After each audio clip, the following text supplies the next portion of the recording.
Hey, hey. Hello. Big Bob, thank you. Going on, Ian?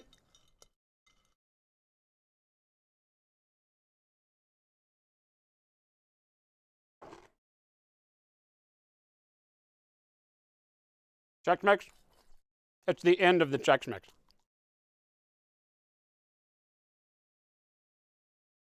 The end of the bag of Chex Mix. I know. Pour one out on the curb for your homies.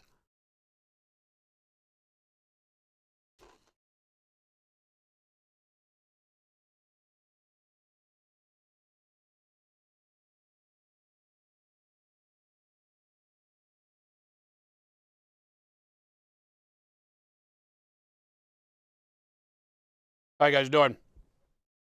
It's Monday. I didn't know if I was going to stream, but I was like, let's start Kosmo. Let's do it. This is our color palette. That's our color palette. There. You've seen it. Mark it down. We're going crazy here. Doing crazy stuff. Oh, and orange too. And some orange as well. That's our palette, man. I think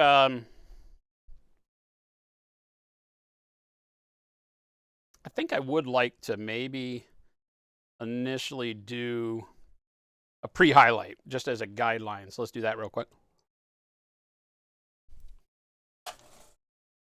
Before everybody gets in here, we'll do it with white primer. We don't care. We're crazy. We're crazy. We don't care.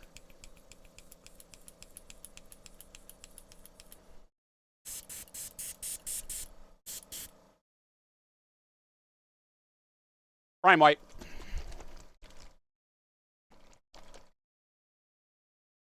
Noon on a Monday. It's a holiday, man. See how many folks we get in here. Let's take this off real quick. This is my nice sheet, my nice clean sheet. This is the airbrush sheet. I kind of want my light like this.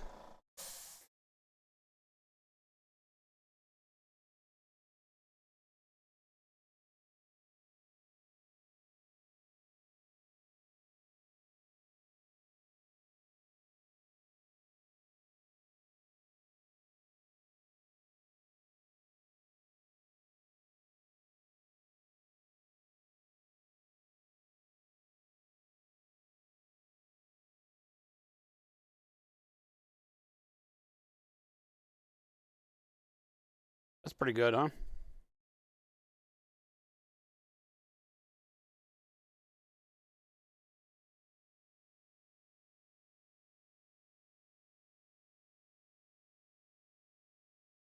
That looks pretty good to me. Boom.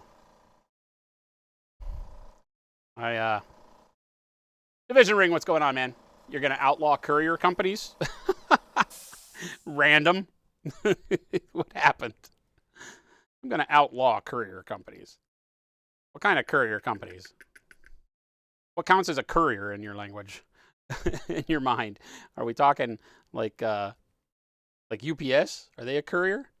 DHL? FedEx? Any non-government postal agency that delivers things? Do those count? Art Image, what's going on, man?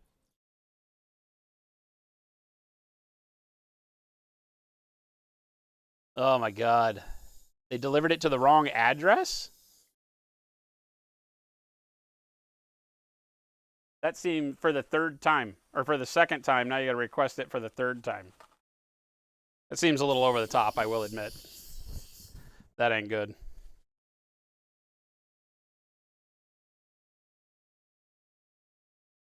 If it's not Canada Post, put it out of business. Oh my God. Well, don't talk to us on this side of the border because Canada Post can suck it. Canada Post, when you're shipping into Canada, is the worst ever.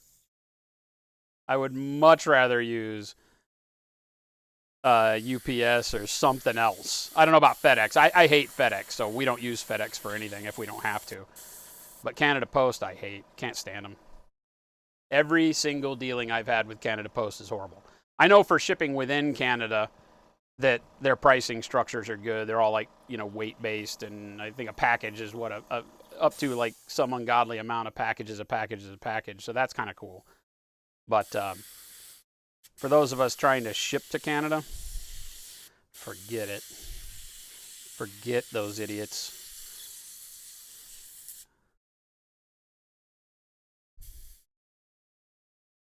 I've got third world countries that we ship to that their postal service does a much better job of like integrating with USPS to get tracking numbers and data. And for some reason, Canada Post can't even do that.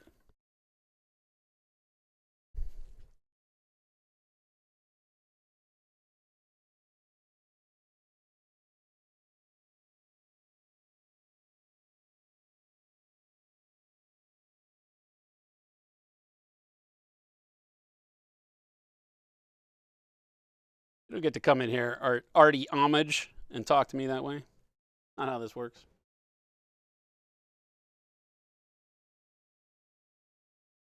Yeah, Hooded Goblin over in Ontario.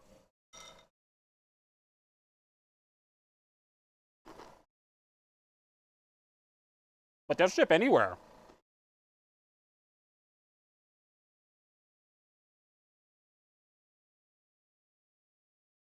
Hooded Goblin's a great thing for you guys in Canada. Those guys are great. They try to keep stock of everything. If they don't have something that you're looking for in stock, then just shoot them an email or give them a call and they'll get it.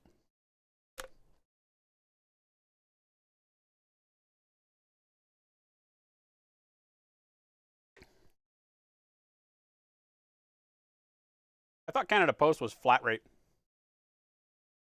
A box under a particular weight was always the same price. Pretty sure that's the case.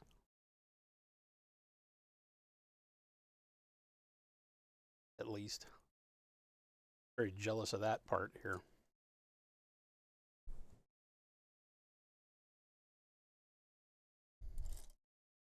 USPS continually upping all of their price structure randomly, saying they're going out of business. Then you see how, like, and this is, again, I'm making big broad strokes, but USPS tends to, like, our postal lady is horrible. It's like, well, when you employ people that can't get things straight, it's like it's hard to stay in business. But it's hard to get fired when you work for the Postal Service, I hear. Book, what's going on?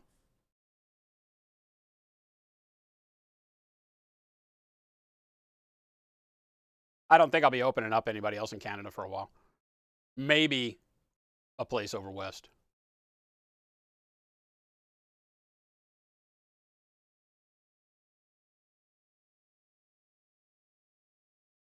But I'm not looking to open up a whole lot of Canadian stores at the moment. We got to worry about Europe and the UK first. As long as we've got, one, like I said, probably one store out west would be a good move for us, so that Vancouver, British Columbia, and all those places can get stuff that they need in a reasonable time frame.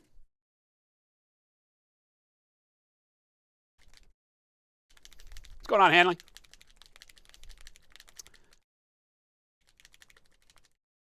DJ Gentleman. What's going on? Doing all right? Started painting minis again for the first time in 6 months? Good to hear it. Good to hear it.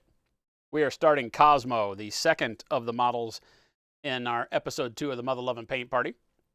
And I kind of showed off the palette of colors that I've chosen. I got them all. I mixed some colors. I'm doing my diligence here. This is what we'll be using. And there's one surprise color that's not on here. But this is it. This is all I'm using. Well, that's a lie. I'll probably use Bright Ivory. I got it here too. All right. This is all I'm using. Until I'm using something else. But this is this is what I'm using for now. This is what I'm going to be using. Don't catch me lying.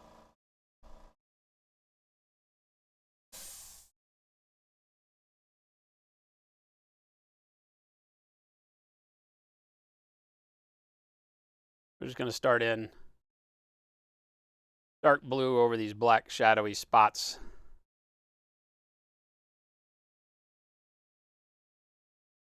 I'm going to do a lot of real rough sketching today is my plan. Move fast, bob and weave, get some color on the model, see how we like what I've got in mind. This whole model is kind of an homage in concept, at least, to a lot of the old French sci-fi, Mobius, that kind of era of stuff.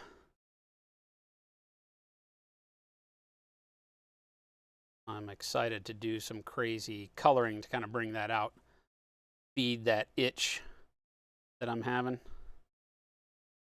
We don't do a lot of crazy color palette here. Well, I say that. Other people would call me a liar probably, but we do some crazy stuff.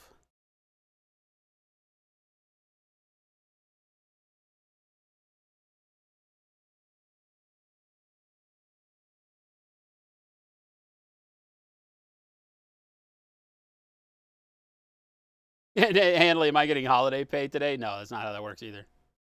People have a weird view of how the world works. What is this? This is holiday pay you'd speak of. What is this holiday pay? Like, is that a thing? I don't think that's a thing. You guys are making stuff up.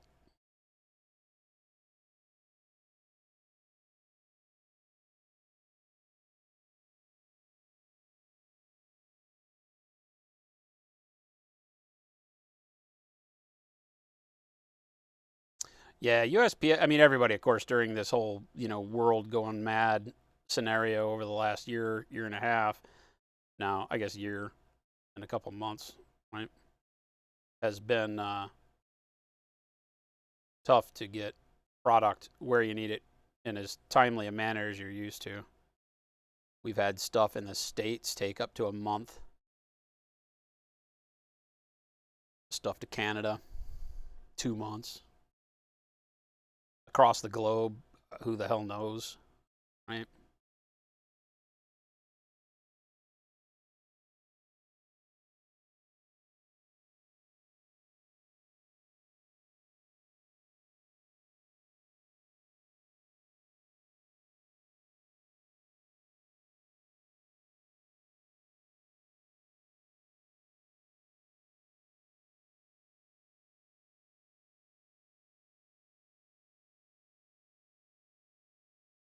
I don't need you anymore. Hush. Hush up at your face. It's just dark blue. Nothing added. Nothing fancy here. Dark blue for our shadow color.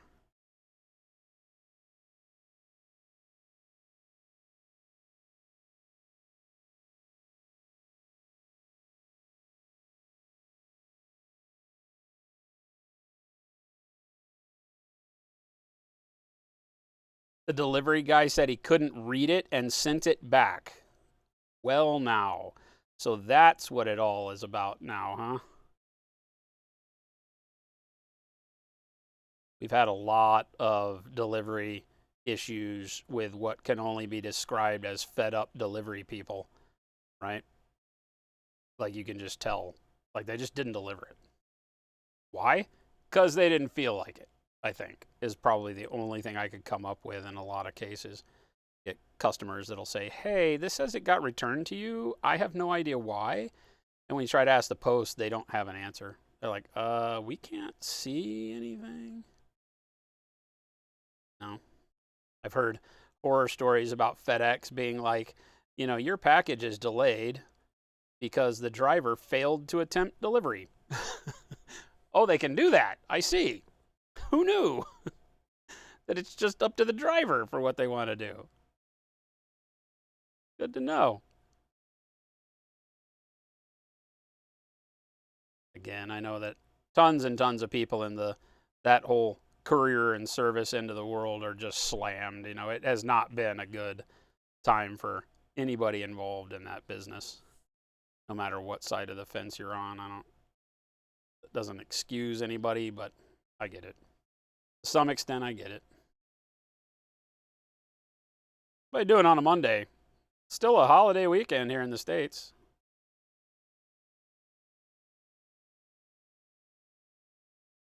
Figured I would paint anyway. I was going to be here painting, and I really got a hankering to start in on Kosmo, so I didn't want to do that without turning on the stream. So here we are. It's going to be a very relaxing stream. I'm not thinking that this is a normal stream. I might go long. I'm having fun painting. We'll see. Might abuse you guys for hours and hours and hours. That's how long I'm having fun. Paint this on fairly thin so I can get a lot of that black playing in, right? That black primer. Having an effect on our blue and darkening it up even more. Helga on Wheels, that's a great model, Divisionary.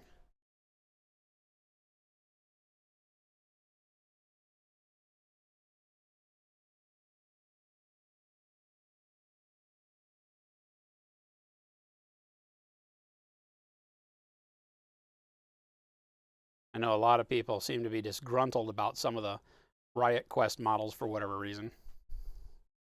I've really liked them. I don't care so much about, you know, the whys and hows about it. And, Privateer Press kind of let the fiction side of things go. And a lot of people are maybe disturbed because it doesn't play into the current timeline of what's going on to have Riot Quest models just showing up out of the blue, but I don't care about that. Some of them have been pretty cool.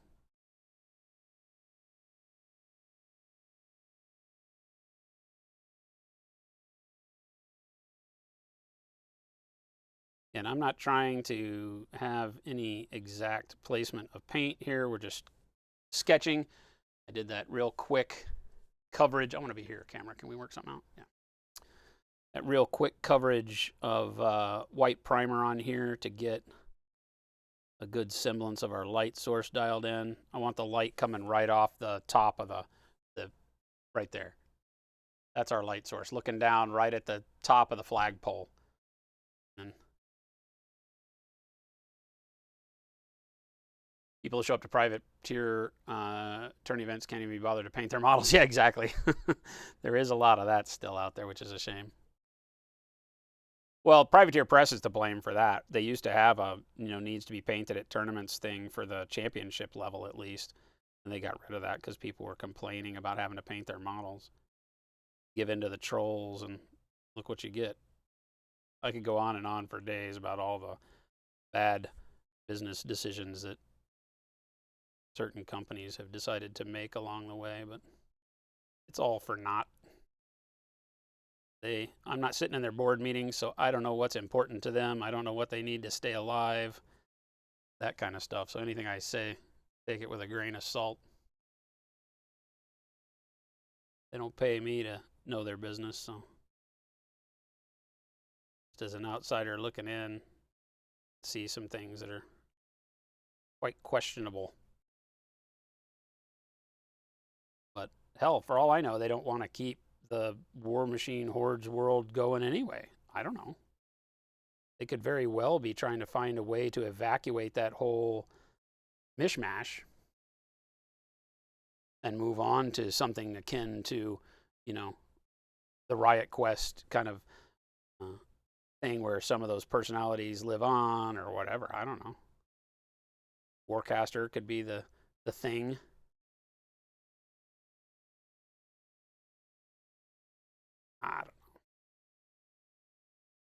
I don't know nothing. Not my circus, not my monkeys. I'm just a guy that loves the games. Would hate to see it go away, but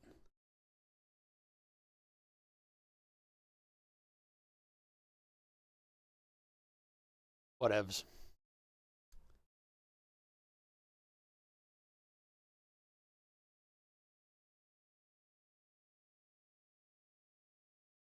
I thought they ditched them all, Jeff. I was told that even the invitational stuff was non-painted anymore. Or maybe it was just what do they call it? The hardcore.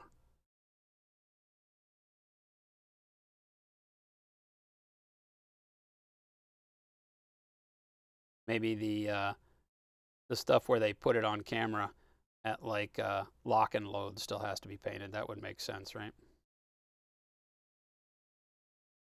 That's the invitational, I think, right?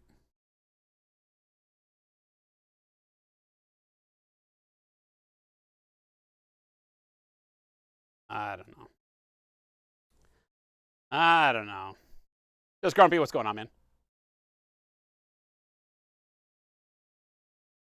Jesus, art image. 50 million returns. Don't chew up my chat.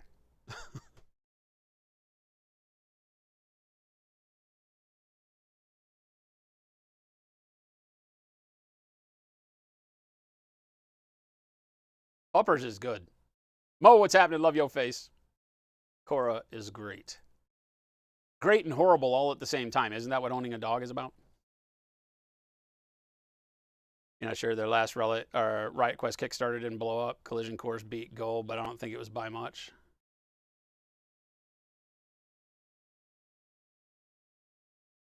Oh, yeah, Hanley, I don't know. I don't know if that's correct or not.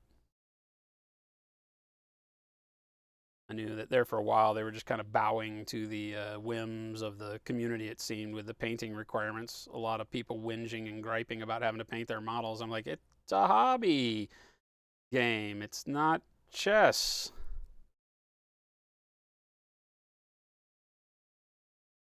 We have that conversation on stream quite a bit, I know. It's a fine line between that whole like gatekeeping mentality and also wanting, you know, the game to remain an actual hobby game, right? Obviously, as a hobby product supplier, we want to make the hobby the biggest part of everything, right? So I'm probably biased, but I do believe that, you know, I'm a staunch defender of, you know, you're not just entitled to come in and change things because you don't like the way something is run, right? You can follow along or you can go find something that works for you. So the whole, you know, coming into hobby games where painting and everything has been the driving force for them forever. Yes, GW, right? It's a hobby first, not a game, not a rule set for them. And they may be a bad example. Not everybody likes GW games and holds them in the highest regard, but they are the industry giant. You know, and it's a hobby first, a game third or fourth down the road, right? Maybe second. Probably not fair to say third or fourth, but. Well, huzzah, huzzah! I'll just throw back my legs and pollute my britches with delight. Hey, hey, hey, hey. Who dat?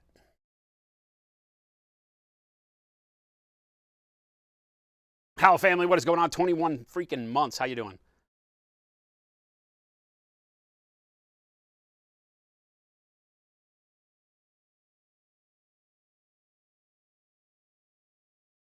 They're want to not be GW, so you don't have to paint to have fun. I'm not. I mean, you know, like you don't. Yeah, the GW everything has to be, you know, fully painted to play in our store kind of thing was abusive. I worked for GW at the time, and there were plenty of conversations that were like, okay, well, you know, that's not going to be the way it is in our section of the GW world, and you know, but certain regions and stores and stuff played along with that as they wanted to, and there were a lot of that, you know, kind of gatekeeper mentality at GW as well. That, you know, people were like, if you don't have the wherewithal to paint, then you can't play here. And again, it's a hard conversation. We have it on stream a lot, right? It's a hard conversation. I get all sides of it, right? I'm somewhere in the middle. You know, as a hobby manufacturer, I'm like, yeah, I want everybody to paint, but I want you to paint and get comfortable with painting. I don't want you to be forced into, oh my God, my armies have to be fully painted the first day I show up. Are you kidding me? I don't paint full armies. I'd be the biggest hypocrite in the world to say you can only play with fully painted armies. What?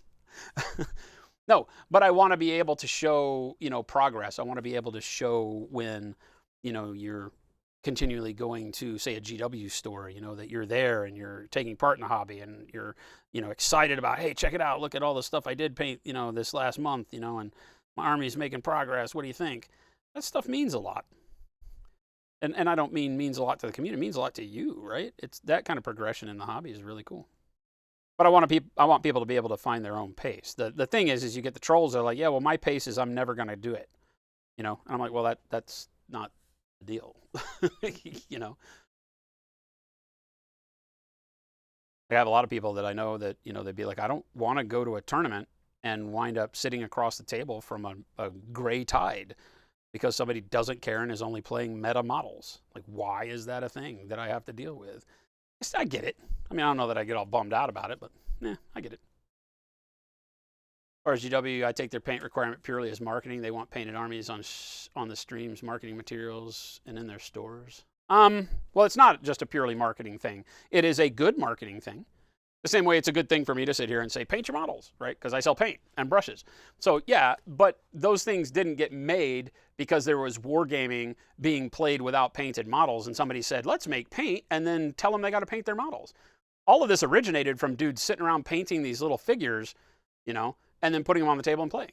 Now, originally the guys like carved their own figures, if you want to go way back, and then like started molding their own figures. And Toy Soldiers wasn't really about painting, and there was some playing of games with just pewter miniatures or lead or whatever, wood, who knows.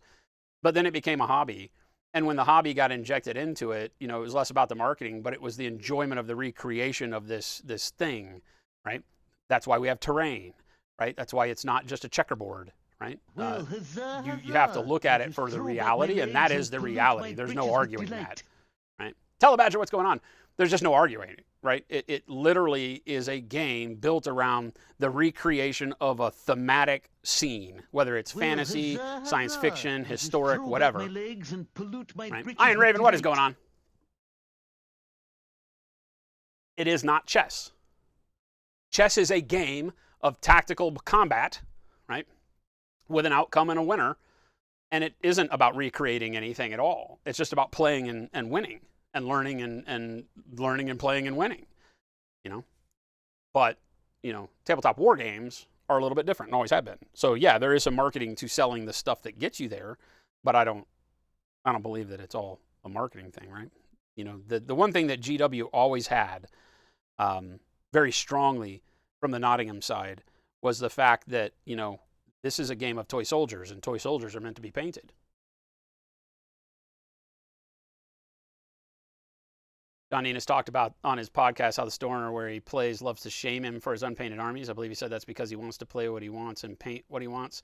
They don't always coincide. Yeah.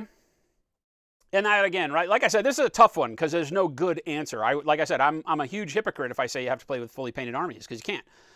I play with armies that aren't fully painted. Now, I will say this, that all of my armies are in some stage of attempting to be painted, right? And I would love to have all of the armies that I enjoy playing painted, but I'm not a metagamer, right? I'm not there trying to game, and I'm not saying anything about John. I love John. I don't know what his gaming, I've never gamed with John, so I don't know. But again, yeah, you're playing toy soldiers, paint your toy soldiers. If 3-color minimum is a thing, find a way to be comfortable painting 3-color minimum and play with your toy soldiers.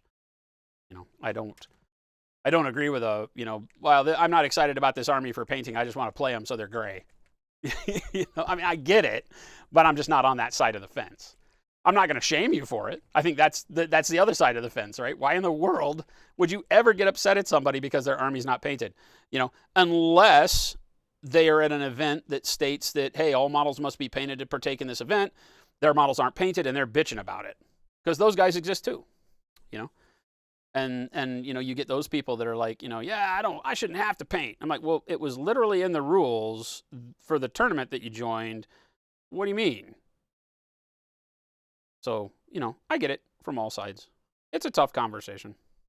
People get really emotional about it, like they do with most things these days, and don't really want to sit down and, find a reasonable answer. And it really only comes into play at things like you were talking about, like at stores, or events. Or, you're like, I don't know, man. They're telling me I can't play with my stuff. And that always sucks.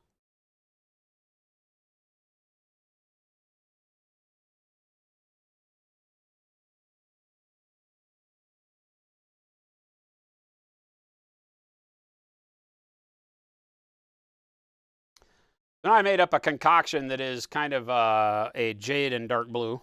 I've been making a bunch of my own mixes for this model. I'm not, since this isn't a paint along that we're doing necessarily, I'll discuss them and if you want to ask, feel free to ask. I do not guarantee that I'm always going to remember to tell you exactly what the mix was, or that I even know. Some of these mixes that I made were just mad scientists like you know I do, and throwing stuff into a pot and then making it, you know, a bottle of paint so that I could use it on this thing. But this one I definitely do know what it is. This is 50/50 jade and dark blue.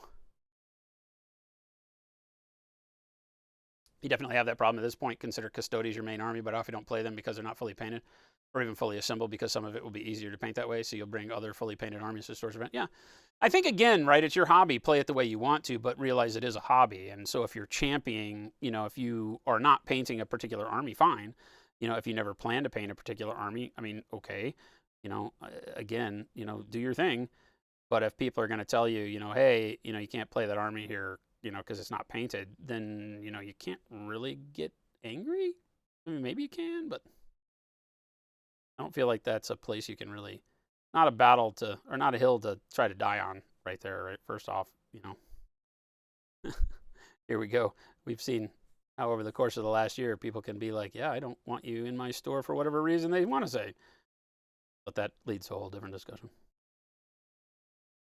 I think as a store owner, your incentive, your main incentive would and should be to figure out how to get people incentivized to paint.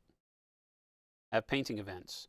Make it not such a big hurdle for people who have never really been, you know, artistic, or who don't think of, you know, the hobby from the artistic standpoint. They just want to play their cool miniatures, you know. They found it in Dawn of War, or they found it wherever. Not everybody comes to this from, you know, the love of hobbying. And I think some of us get really lost in the fact that we did come at it from a love of hobbying. And so it makes it tough, because you're like, well, not everybody did. You know, some people just came from it from a love of Space Marines because they played the Space Marines video game and wanted to play Space Marines, and found out there's a game that they could play Space Marines, and so now they're playing Space Marines. So how do you get angry at that person? You shouldn't, right? But you should find a way to help that person understand the hobby side of it. I've gotten, I mean, more people than I can count into this hobby from the painting side of it, right? After they had found an enjoyment of actually, you know, liking a particular army or whatever, some rule of cool thing that they found along the way. So can't lie to me and say it can't be done. I know it can.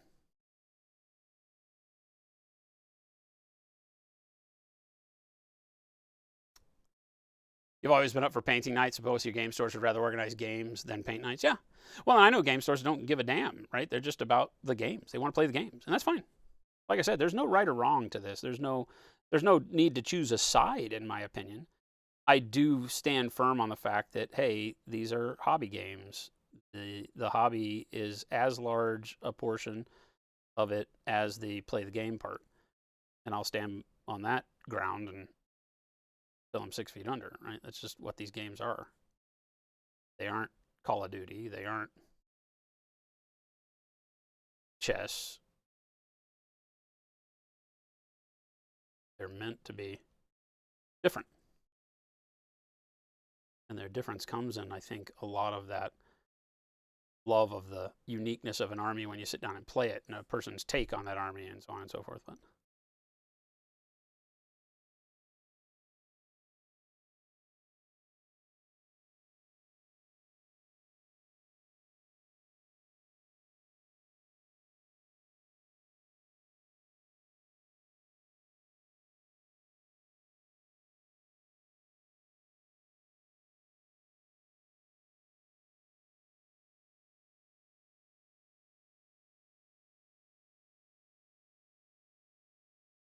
yeah, exactly right. It's like, when do you have the time to become that person, Hal family? Right? And I totally understand.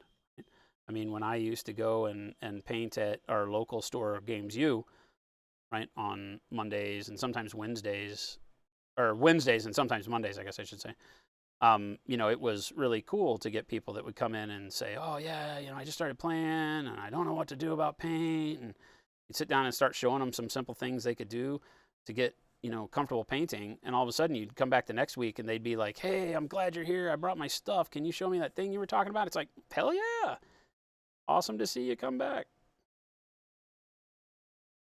Now, does that happen every time? No, of course not. Some people are going to be, nah, I don't have time to hobby. I pay commission painters. We have that conversation too, right? It's a great thing in our industry that we have this, whole world of commission painters that can take that off your hands. But then it becomes a very expensive hobby, and I guess it's already expensive. And if you then are saying, oh, wait a minute, so I have to, if I can't paint and don't have time to paint, you know, you're gatekeeping and say I can't play your games unless I go pay somebody to paint my models. So I get that too, right? Again, there's no win. There's no side to take, and there's no winning this argument. It's a tough one. It's just, again, working with people and, you know, finding ways to, if they can find time to have fun with the art side of it and the hobbying, then help them get there. They're super stubborn or just seriously don't have any time at all, then realizing that they'll never get there. And then just showing up and playing is a great thing.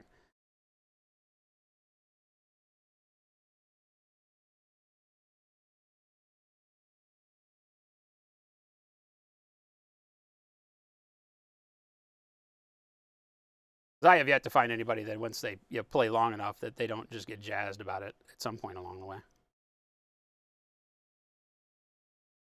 I'm sure that's not true. I'm sure I've played with lots of people that have, never started painting models, but I can't off the top of my head think of anybody.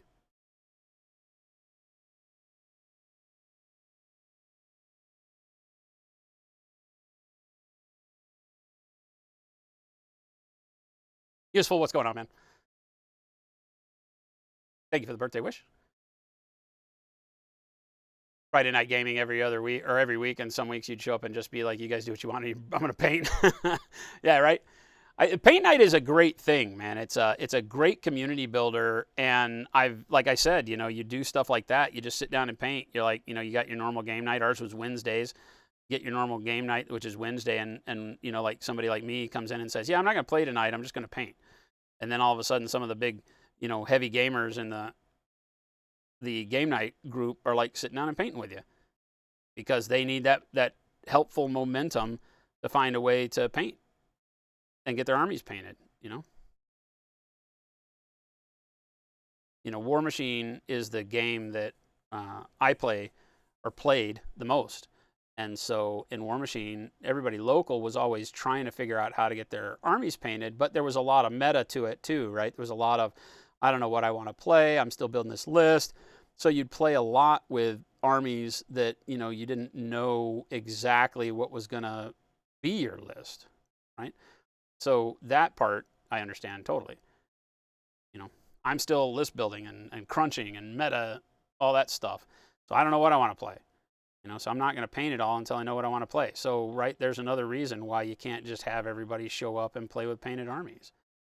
Because if they're in the middle of trying to figure out what this army is to them, what are you going to do? Force them? That doesn't make sense. Oh, they got to be painted. Well, what if I'm going to get rid of this unit and buy another one from you, Mr. Store guy that wants me to play with everything painted? So I don't know. Again, I'll stand firm on my ground that I don't believe there's a good answer to all of that. I believe there's a good community that can make sure that everybody can be included at whatever level they want to be.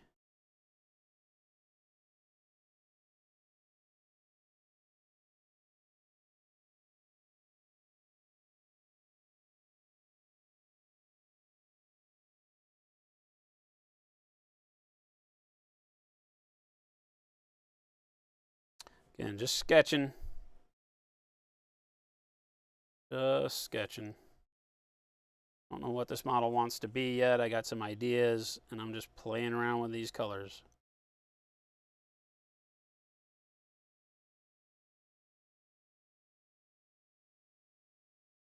Do you think that things like social media have helped or hinder people from getting their first army painted? Oh boy, I think both, right? I think that, online gives you such great resources for getting motivated to paint. Right? I think it's the single largest motivator for painting. Next to maybe I have to have this army done for the tournament in 10 days. That's a pretty good motivator if you want to play in the tournament. But I think the internet itself is a tremendous motivator in that regard.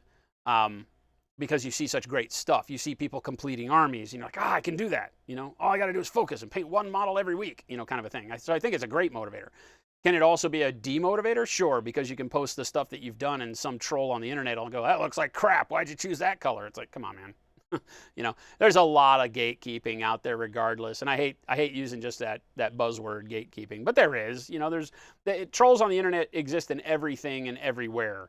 And people want to make themselves feel good through power, gain of power a lot of times. And just from a psychological standpoint, if you're having a bad day, a guy like me asks, well, why would I want to go make everybody else's day bad? Like, I want to focus on getting out of my bad day because I don't like having bad days. But there are people out there that the way they get out of their bad day and their version of feeling better is to go make somebody else feel bad, because then it empowers them, because their day was bad because their boss yelled at them. So then they go yell at somebody underneath them. And then that gives them a little bit of, and I just think that's a big problem. And so everything in the world has to, play by that rule, unfortunately. And you see it in the hobby a lot, from everything from like rules discussions. What?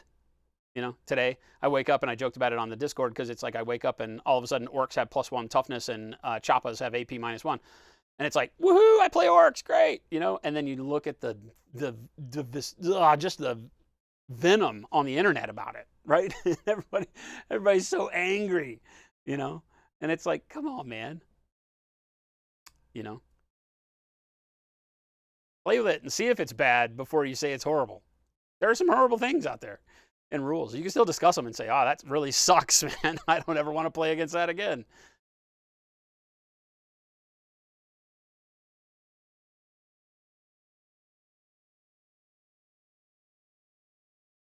They need to produce amazing units because that's what everyone else seems to be doing. You mean from a painting standpoint? There's definitely a human issue to wanting to make sure. Wargaming is a unique thing from an art perspective. There are very few other things I can think of right off the top of my head that require you to put forth your creativity and bleed it out onto a physical object and then put that physical object out there for others to see, when that's not what you're there for initially. You're there to play games and shoot guns and roll dice and have fun. And part of it is art showing, right? It's a gallery showing. And if you're not an artist and you haven't been in that world and you're not really confident, then yeah, putting your army out there and having everybody look at your painted stuff, you can see some people get defiant. They're just like, well, they told me it had to be painted, so this is what you get. And it's, and they've just blurted out spray paint on it. When it would be a lot better to say, yeah, man, I got them primed and I got a little bit of top-down highlight on it, and I edged some of it, and I hope that I'm taking a class or I'm watching some videos and I hope I can make them better someday. That is a confidence statement that you wish you could snap your fingers and everybody would be in that place in their life where they could have that kind of confidence in everything they do. Not just painting miniatures. Who cares about painting miniatures? It's not going to change the world, right? But the confidence part of it and the being happy with the progress you're making is going to change the world, period, right? Because then you'll take that into your work. You'll take it into everything you do. Failing stops being such a, oh my God, shoot myself mentality. It becomes a, man, I thought I had that. I guess I got to change this, this, and this and get better. And that's what we miss in everything. And so, yeah, wargaming does kind of put you on the spot to do that when you probably don't want to for a lot of people, right? Bringing all of their models and setting them on the table in whatever they've done painting. I think as you start getting into the more it needs to be painted, period, you start funneling the amount of people that will participate. There'll still be a lot of people participating, but you've now truncated your entire audience down to that more unique field of people that are gung-ho about putting their painted stuff out there in front of other people and being judged. Because you look at what happens. You put your model out on the internet and somebody goes, blah, poop, which is horrible, right? There's the internet for you. Golden Demon quality. And there are people that are just good artists, right? And paint their first model and get an amazing job done, and there you go, deal with it, right? I've known people like that. They came from the world of fine art, and then you give them miniatures, and they're like, oh, yeah, I can see how that works. I've never done anything like this, but this could be kind of cool. And then they paint a miniature, and you're just angry. You're like, screw you. Give me my mini back. Like, you said you hadn't painted anything before. You're a liar, you know? And it's like, no, but they may have not painted a mini before, but what if they've painted, a bunch of canvases? What if they're a, fairly well-known watercolor painter or something? Who knows? There's all sorts of things in people's lives that they could have done that would explain why they're really good the first time out the gates. But yeah, it's who knows what you get. All right, so now I'm kind of backing myself into a corner here quicker than I really wanted to, so I'm going to put a lot more of this further towards my shadows. So I can bring my pure jade out as well.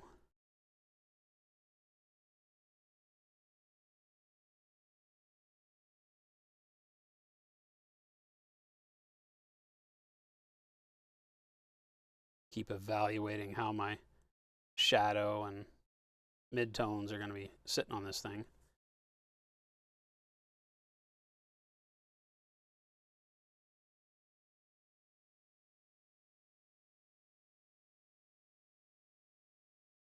As you can see, I'm just kind of smacking paint around.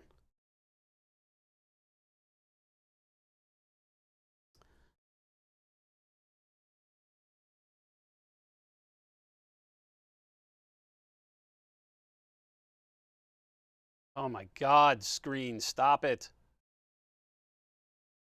Twitch's stream manager layout thing is just a pain in the ass lately. It has a little top bar that expands and goes away randomly.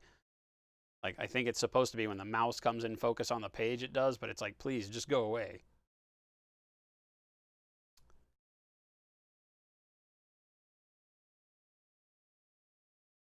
Just some spray paint and wash and texture spray paint for bases. Yeah, right. It literally, if you have the right people guiding you, you can learn very quickly as a person that doesn't want to paint miniatures, how to paint your miniatures and get them done real quick. Sit down. I'm sure you've probably got somebody in the community that would sit down with you real quick, one weekend and help you rattle can your miniatures or something, right? I don't know that that's true of everybody, but I would think that there's lots you can do to get over the hump when it comes to how am I supposed to get, my miniatures painted. But again, everybody's situation is different. So who knows?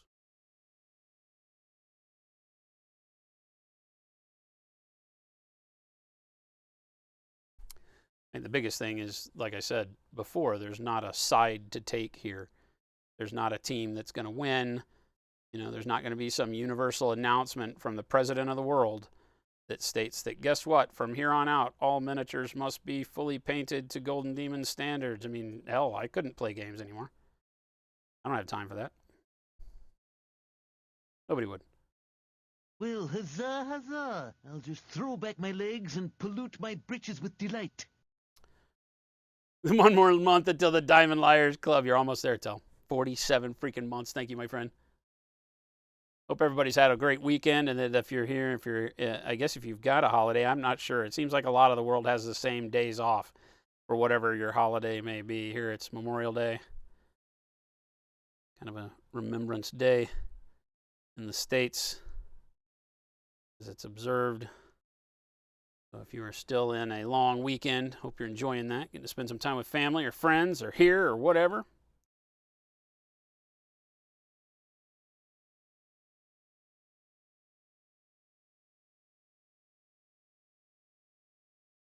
We're just jibber jabbering, bunch of nonsense.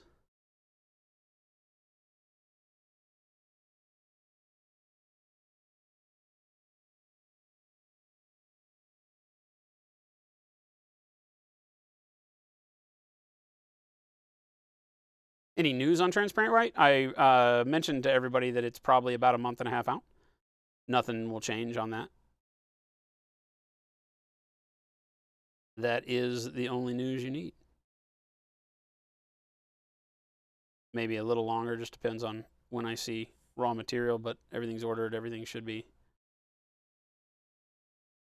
ready to go in the next couple of weeks. Get a shipment in of stuff that allows us to mix and prep. just as soon as we get all that.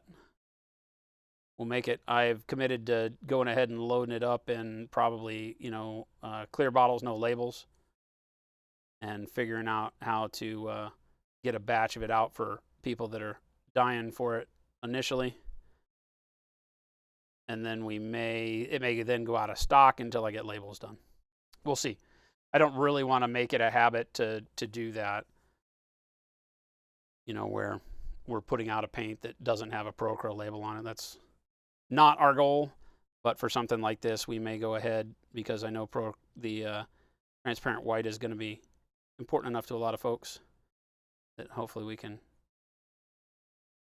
do at least a short run that way, and then it may go out of stock again until labels are available. Yet to be seen. Jen and I have not had that complete conversation yet. So much else going on. That's a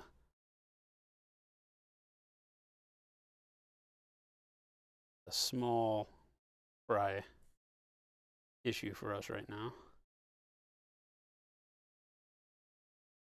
New brushes and stuff going to be hitting. Got go bags hitting, clippers, finishing out our tool lineup this month. So much going on. It's going to be crazy. All right, I think Jade next, right?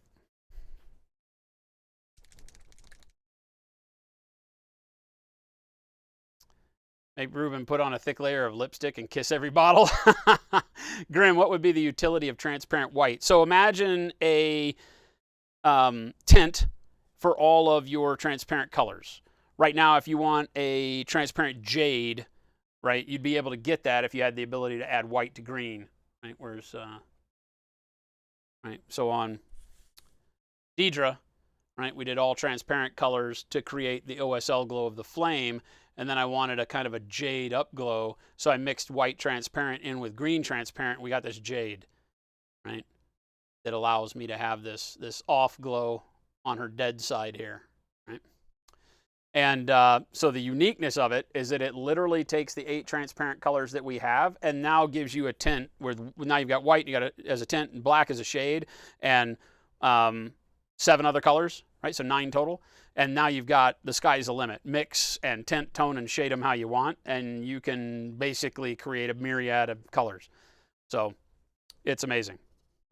It's the game changer that really takes all of that to the next level. It's just very, very difficult to make. So it's taken us quite a while to get it right.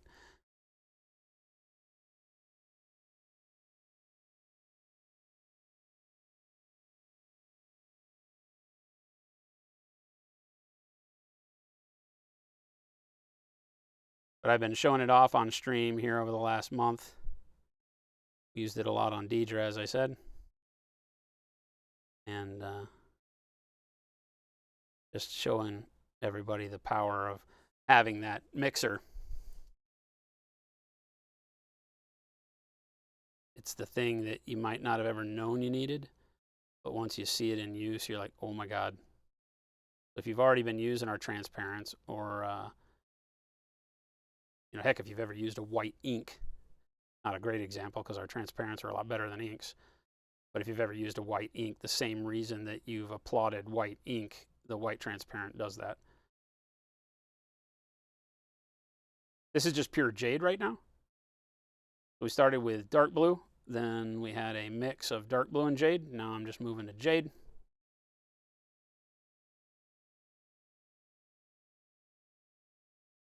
Running it really thin. All of this stuff I'm trying to do pretty thin.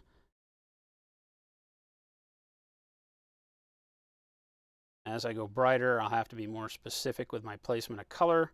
Even though I'm still just kind of sketching stuff in, I want to start leaving shadow.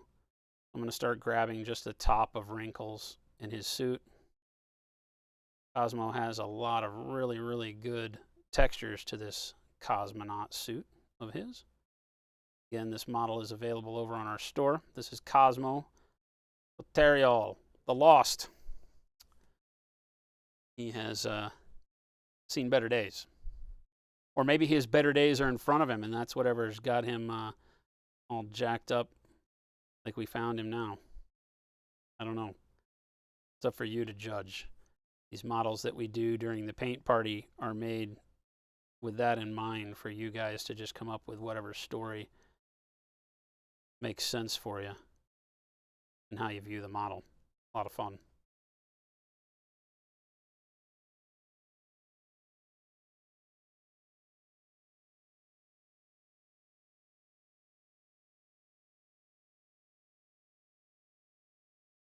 Spook, take it easy. I'm not sure if you know this, but if you use the travel bag and go to dramatically different elevations, you need to be very careful when opening the Acryl paints. So all of our paints are sealed. So yes, useful. Yeah. It's not the bag, it's the paints. All of our paints are sealed. So with that seal in there, it is beholden to the laws of liquid dynamics.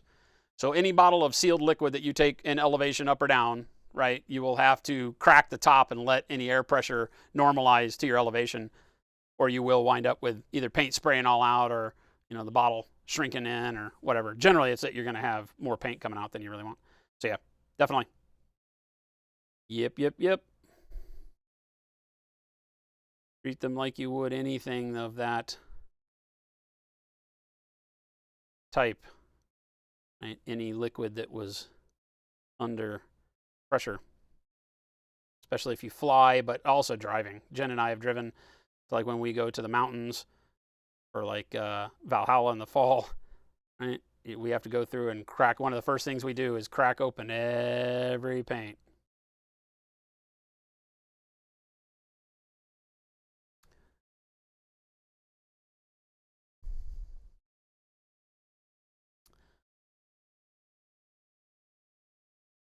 To normalize them. And by crack open, I mean crack the actual lid, not the spout for pouring. You want to actually unscrew the lid because the spout already has paint in it. When you open it up, it can kick some of that paint out at you, and that's what we're trying to avoid. Yep. Got to learn the hard way. Hopefully you only had to do one. Hopefully you only had to do one. You want it for easy peasy stormtroopers, mediocre? Yeah, right? Yeah, the white is pretty bitchin'.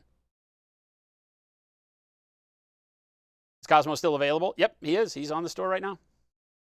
Up until the end of June.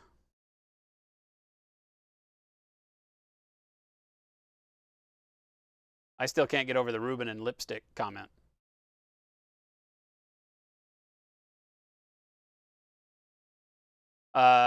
You think there's also a strong possibility that mini painting is a pretty niche hobby and we don't really have any old masters to hold up as pinnacles of the form?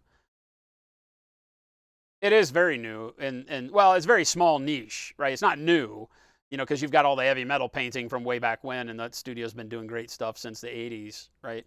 So there's always great stuff to go back and look at. But yeah, it's not touted that way unless you're already in it, like knee deep in it, right? So there's not like, you know, gallery showings for miniatures all over the world. There are some, but it's just not a known quantity, you know, and a lot of people can get into it and, you know, see the beautiful miniatures and get drawn to that, and then also kind of get maybe a little distraught when they then try to become that, right? And find out that, oh gosh, that's not easy, right? How do those guys do it? You know, but I've got these Ultramarines. I really want to learn how to paint it.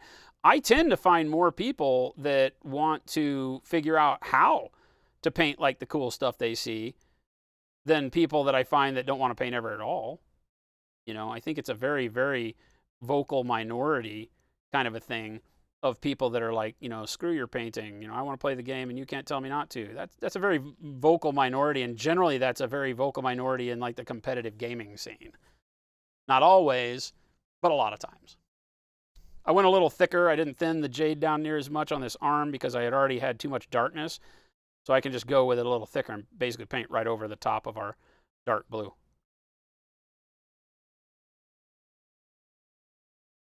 Just as necessary as you go along and do your thing.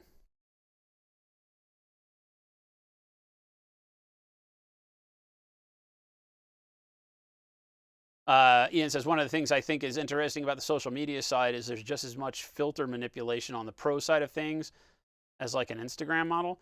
Oh, for photos? Yeah, photos across the land are heavily filtered in miniature painting. And so, I don't know that it's as I mean, is it though? Is it here's the question, is that as blatant as say an Instagram model using a filter when doing a makeup tutorial? Right? And trying to sell a product and showing you how the great product turns out. I guess it can be, right? I guess just like any marketing, right? If somebody markets a miniature and says, hey, check out this product, use it, your model looks like this, and it's not, it's like here, draw a horse. One circle, two circle, triangle, horse, right? It's like, here's our painting program, become a professional artist overnight, kind of a thing. So I don't know. I mean, obviously there's the ability to take advantage of that type of marketing to make your stuff look a lot better than it really is. And I know a lot of artists that put a lot of filtering on their models to make them look good. That doesn't reduce the amount of effort and painting skill applied to the model in a lot of cases, right? It just makes the model turn out visually, as good as it is sitting in front of them, after painting it in a lot of cases. But yeah, there's some models where you see it in person and you're like, that's not the same model. That person doesn't look like their Instagram photo at all. It's like being catfished or something, right? Model catfishing. Hobby catfish. Are we coining something new now? But again, that's not a name and shame thing, right? That's just a deal. I've had people accuse me of like, hey, that model doesn't, couldn't possibly look like that in person. And I'm like, well, I mean, it does. It actually looks better in person in a lot of cases than it does on the photo because I don't use any filters. Here recently, I've taken some guidance and some info from other photographers and up my photography game just because I can't be bothered. Here I take my picture right here where we're streaming. you know, 9 times out of 10. We do have a photo booth thing that we can use for other projects, but 9 times out of 10, I'm taking the picture right here. And I didn't want to have to worry about lighting and all that crap. So you get some pointers and alter around and change your ISO settings and that kind of stuff and get really good results without filters, right? You just use the camera the way you're supposed to get as close to the human eye visual response as you can.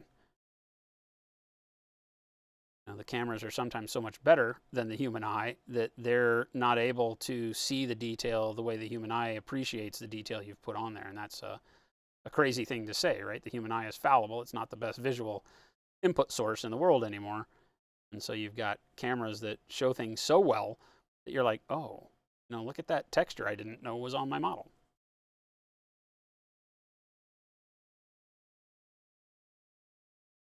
And keeping my paint a little bit thicker as I go into these dark areas so I can get it to show up on like those folds as I shoot into the back. Knowing that I can do that helps a lot when I go through and put the base layers on because I can be a little bit more dramatic, I guess, with how I place the base layers in there. And we'll come back again after we've sketched all this. We'll come back and adjust as necessary based on how the brighter colors look. Because remember, we're going up to like pale yellow and oranges and stuff on this guy is the plan right now. This is just our cold highlights.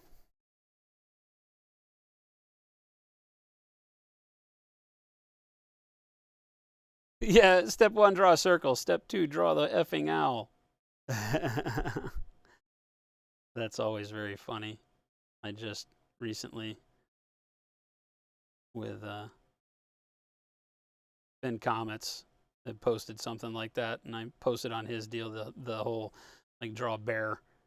I think I have one on in my meme folder that is draw the bear, and it's the same thing, right? They're all the same meme.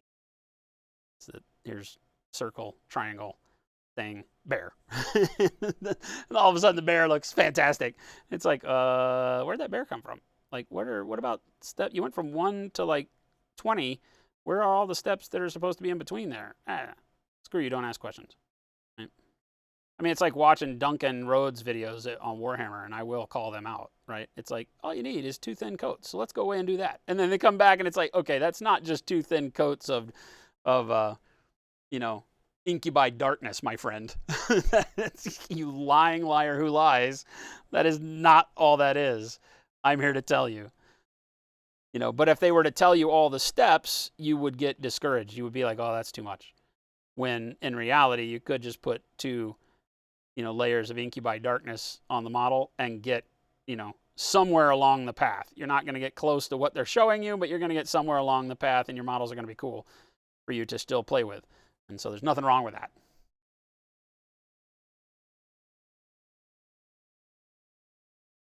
Arcane Ring says, really? There's filters applied to pictures of miniatures?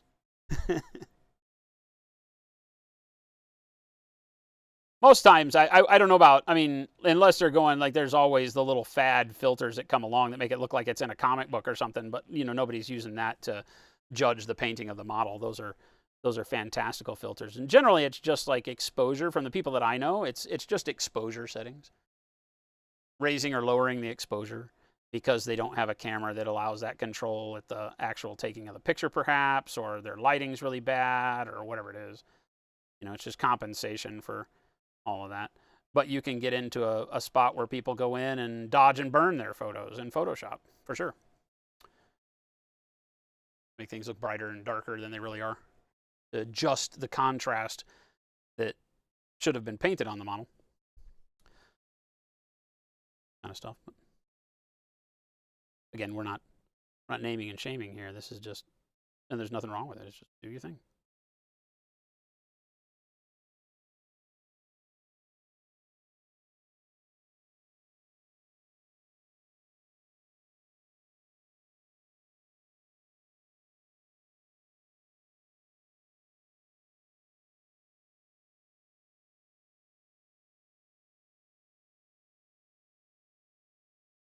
There are a lot of good artists out there, just as not as many as Instagram and Facebook would have you believe. Again, I don't know that that's the case, right? Good artists will use filters, right? Because the camera can't always show you.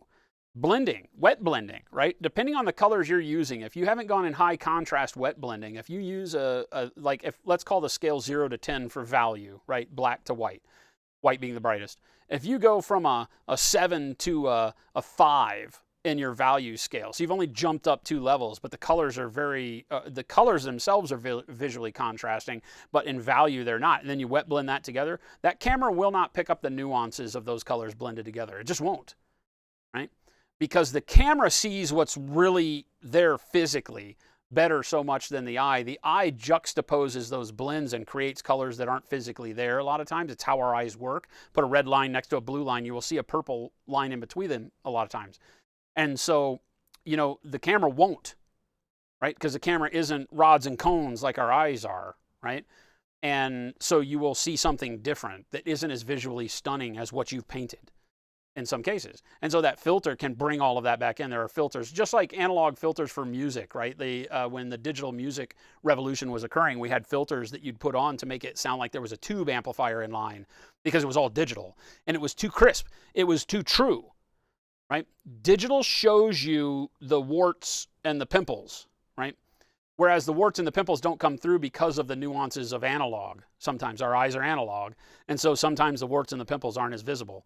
Digital shows you the warts and the pimples.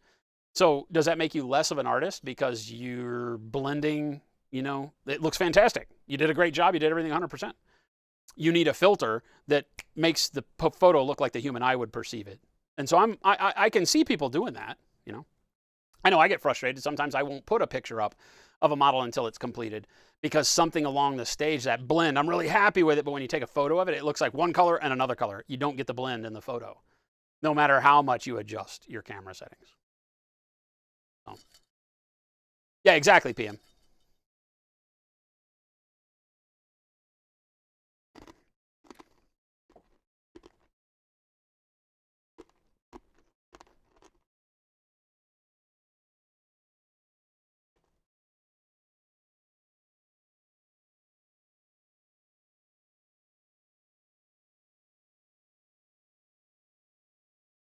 And yeah, useful, exactly.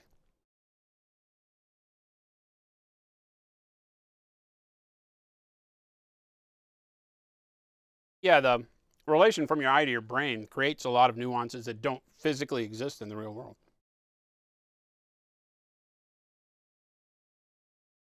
But those are the things that make certain visuals enjoyable. So you got to find a way to bring them back in, right? Does the same in the audible world, like I said, with trying to bring in that fuzz of tube amplifiers. In the reality, what that is it's an inability for a tube amp to reproduce the sound 100%, and it has inconsistencies from the warmth and the buzz on the electrical line, right? That create noise. But that noise became something that was just attributed to music because it was in everything you listened to. And then it was digital and it was gone and you missed it. And people said this digital album sounds like garbage. It has no warmth, it has no body because the noise, the physical imperfections of the power line and the amplifier distorting sound, right, became something that was likable. People used it to their advantage, right? I mean, amps over the years for guitars had that on there. You could turn your distortion up. We all know this now, right? So, that all came from just an inability for electricity to perform the way we needed to on the line when recording to magnetic tape. So, there you go. you have a problem, right? It became something awesome. And then when you took it away and solved the problem, people were like, screw you, that sounds horrible. And visual, same thing.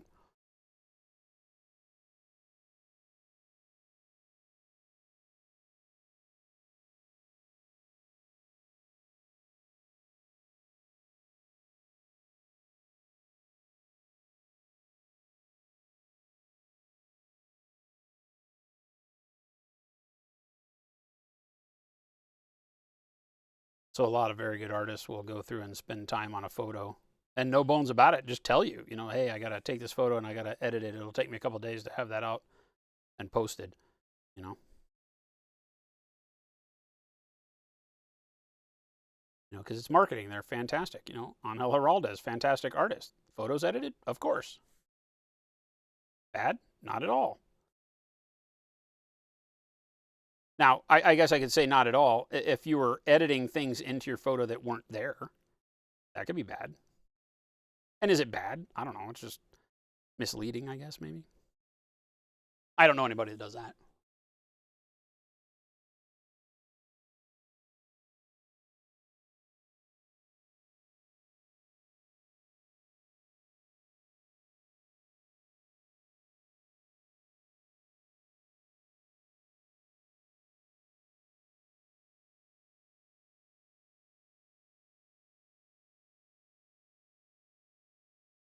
Again, get to the point where it doesn't matter for you. You just like your painting and the stage you're at right now and the growth that you're on.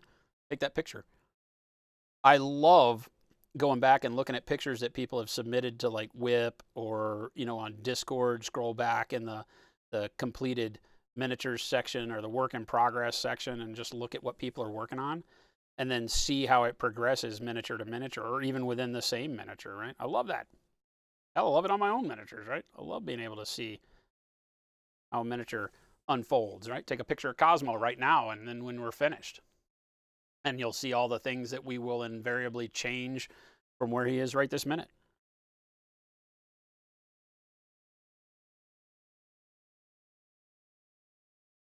Just because of the iterative kind of process that I use when painting.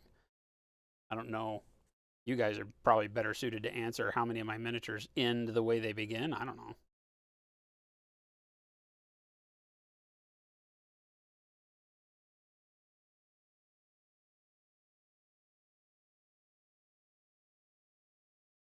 I don't really want a whole lot of highlight back here, but just add a little bit of color.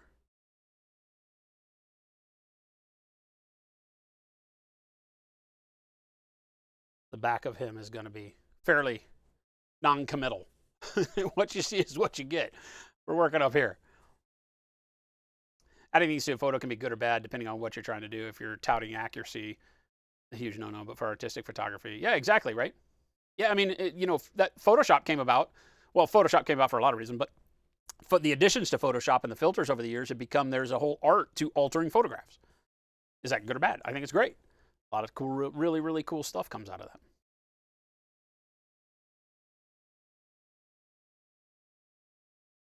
Oh, yeah. And like Ansel Adams stuff and those artists that were able to do all that manipulation in darkroom scenarios, that stuff was amazing. I had a buddy that had a darkroom, and I'd go in there and he'd do all these exposure things. And I can't even tell you. I'd be ignorant if I sit here and try to tell you what that I know anything about it. But watching him work and tell me what was going on, and me trying to understand how the exposure and the amount of light and filtration that was allowed during um, turning the negative into a photo kind of process, and getting some really, really cool, like oversaturation, undersaturation, the exposure, and being able to alter what the camera presented tremendously. All that stuff was just amazing to me.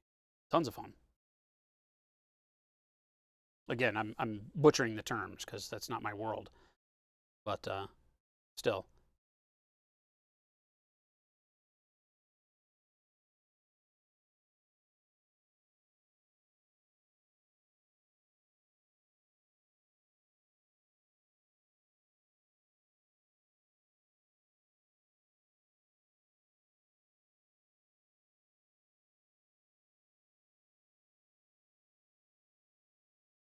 Yeah, most of the photographers, like professional photographers I know, their brain is wired to get the understanding of how to set up the shot, knowing what it's presenting to them, that gives them the elements they need to work with later in post processing in a lot of cases. It's rare. Well, I can't say it's rare. Again, I'm using terms I don't know, because it's not the world I live in.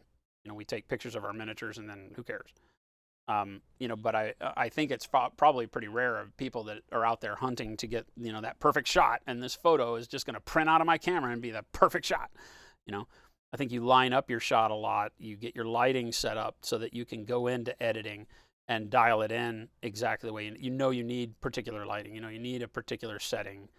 In order to be able to have the information in the photo that allows you to go in and edit it properly later on, right? Because you can't. I mean, you can just create light and you can just create certain things, but it's much easier when you take the photo and it has all the right elements to it from the beginning for you to then go in and manipulate those elements rather than having to recreate lighting later on. You can put lens flares and J.J. Abrams the hell out of it if you want, but having the right kind of components available in the raw stock footage makes all that very easy to manipulate, or much easier, I would think, to manipulate.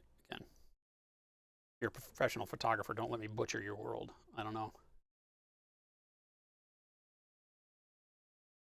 People that are all about the shot itself, others all about the post process, others somewhere in the middle. Yeah. People may not be aware that there are pros out there, even just post processing to make the image more representative to real life. If a newbie posts their work and doesn't know about photo boxes and setting up the lighting, yeah, there's been a I don't want to call it a revival, but there's been a big push amongst the kind of mid-level painting world, and I just made that word up. That's not a thing, right? But amongst painters, where a lot of people are starting to focus in, you'll see people doing videos, Miniac or John Ninus or whomever has a following out there on how to capture your miniature and photograph, and how to make sure that all that time and effort that you've put into your project makes it through to the viewer, because that's a huge thing, right? We don't want to just have somebody pick up our mini in an Instagram photo, and I say pick it up, right? But look at it in an Instagram photo and miss all the stuff that we put into it, right? So, I just went through this last week where I was like, I got to take good shots at Deidre. Deidre's a lot of OSL. What the hell are we going to do? I took the shots of Deidre, if you've seen them, the final shots of Deidre that are up on the store. I photographed her with zero lighting other than just the room lighting that's over in the public house, right? Which is just fluorescent lights about, what is that, 9 feet? Probably 9. I think our ceilings are 9 feet, which there's fluorescent lights at 9 foot. And I put her in a light housing, right? Our photo booth thing that has the translucent white, fabric sides on it, so light kind of bleeds through, but they're pretty heavy duty, so not a whole lot of light gets through. It's meant to put lamps right up next to it and then diffuse that light as it shines on the object. I didn't use any lights, right? And I threw the ISO down to 22, right? And I set it to probably, and I can't remember, I think like 139 on my shutter, right? And so 139, right? So it darkened everything up, right? A lot. But it gave me real true to life the color on the model and sunk the background away, and gave me that exposure setting that allowed the stuff that we didn't focus on, right, on purpose, right? Like the inside of her leg there, right? Or that back piece of cloak down there just has one layer of paint on it, which I hardly ever do, right? But it took all that, and if you go look at the photo, right, it makes it look like she's in a dungeon. No editing at all. It was just like, boom. The only edit is cropping, right? Because I take my photos pretty far out. So I lose some resolution because I stand further back, so I get the depth of field and my focus is crisp across the whole model. And then I take the picture and then I crop that down. So I've got less resolution in my final photo at 1,000 by 1,000 pixels or whatever it is that I put up on the website, right? But I don't mind, right? Because to me, it looks like the model I painted, and that's what I'm trying to convey. But when you have an effect like OSL, sometimes you got to do something like that, which is outside the realm of what I would normally do. You know, I would normally spend some time setting up the lights and all that. So just as a fun thing, I did the Wraith pictures right after that in the same no light, and it worked pretty well. It altered the color on that model a little bit more because it had more color and midtones around the whole thing. So it made it a little bit more rustic looking. It looks like there's almost like a sepia tone filter on it, and it doesn't look quite as true to the finished product. It's a little warmer because of those settings, but it still looked really good, so I kept it. I was like, that looks freaking badass, so keep it. I just don't want to ever have a photo taken of a model that I've done that then I hand the person the model and they're like, oh, you're that guy. You know, if I take a photo of the model and I can't show somebody the photo, it means I need to work on the model more, is my opinion. But that's just me. My personal take on all of that is that if I can't get happy with the photo, then that model probably never gets shown. You know, I will go back and finish it at a later date or something like that. Who knows? DD, what's going on, man? Oh, I'm happy with the photos we do, Useful. Their empty refrigerator as their light box.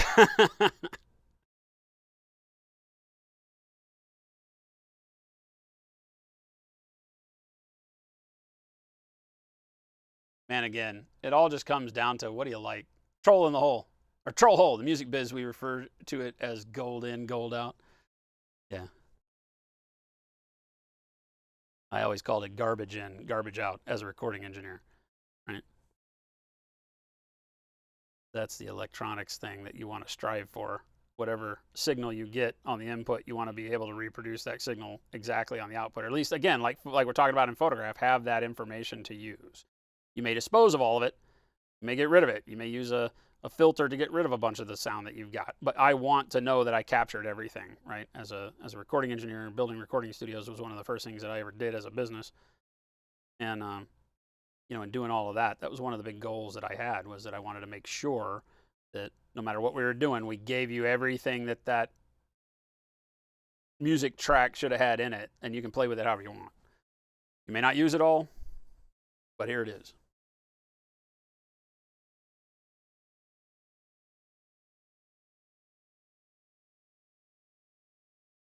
And I feel like photography is very similar.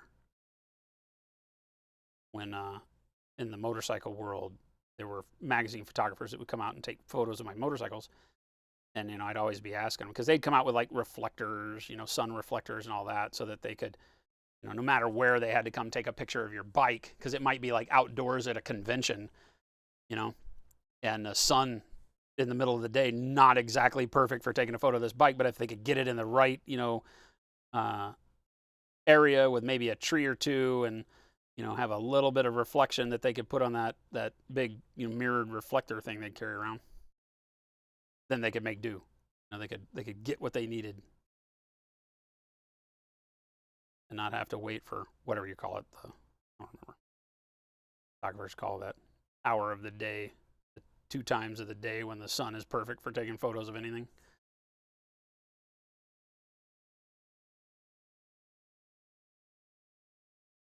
Starting to look pretty good. I'm digging this. Jen's here. Oh my God! Shh, everybody. I heard the alarm beep outside. Girl's here.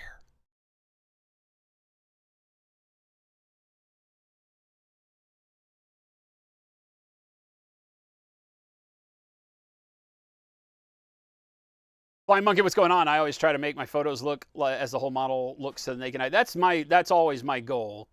I get better and better at doing it, right?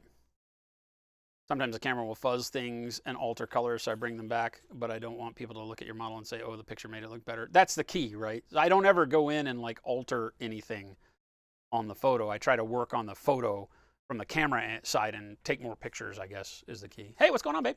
How was breakfast? You're very cute. So are you? I probably have yellow in my beard. I had a paint accident. Oh no, I don't see. Oh, good. I cleaned it all out. Yeah. I didn't tell chat until just now. I can see it on your. Yeah. What happened? Well, it turns out if you don't close the paint bottle and then you shake it abruptly. Oh. Yeah. Yeah. So it was in my beard and all over my face. And when I looked in the mirror and then I went and tried to clean it, my beard just kept getting more and more yellow. And I was like, well, I just have a yellow beard now. What are you doing here? I don't know. When you have gray hair in your beard, it's like, yep, that's going to be yellow now. That's just my life right now. Everybody says, hi, Jen. Hi. Hal family says, girls, hide. The girl. Yeah, but I'm with you. I think that my mentality is always just, I can see this model. And my eyes aren't the greatest, but I can see it, and I want everybody to see what I see. And so I just try to make the camera do that. I got a program for the camera that I've been talking about on Discord called Halide for iOS. And I've been very, very happy with it. I tested a bunch of the free programs, and of course, number one, I don't like commercials, so some of them had commercials, and I didn't want that. But even the ones that didn't have commercials, I just found weren't as easy to use. Halide, I think, just fit the way I like to use my camera. So with a couple of finger swipes, I can get it to do what I need it to do, and I can switch it to manual interaction mode, and I can change the ISO very quickly. And I've just gotten into a rhythm with it, and so now I feel like I get a lot more out of my initial pictures, and I can take very quick shots, here after a stream, and be happy with what I get, and that's all I'm looking for. Honest to God, that's like the easiest thing for me. But the the camera itself doesn't open up, at least hasn't in the RAW. I have an iPhone 8S or 8 Plus or whatever the hell it's called. And it doesn't have enough adjustment to get me where I need to be for my little limited brain knowledge on camera settings.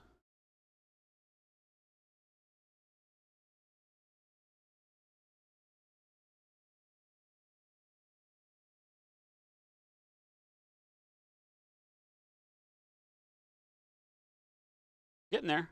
Slow but sure. See how I'm pulling all my paint into where I've just got the most abrupt lighting spots.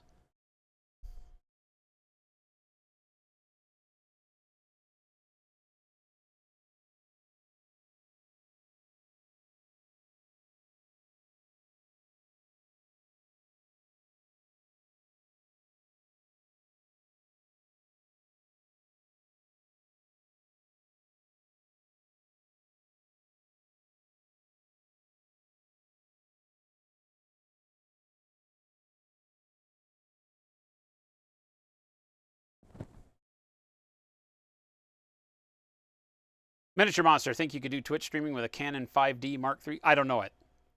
As long as it has an HDMI output that's on all the time, and you don't have to be like in record mode, then I think you're good to go.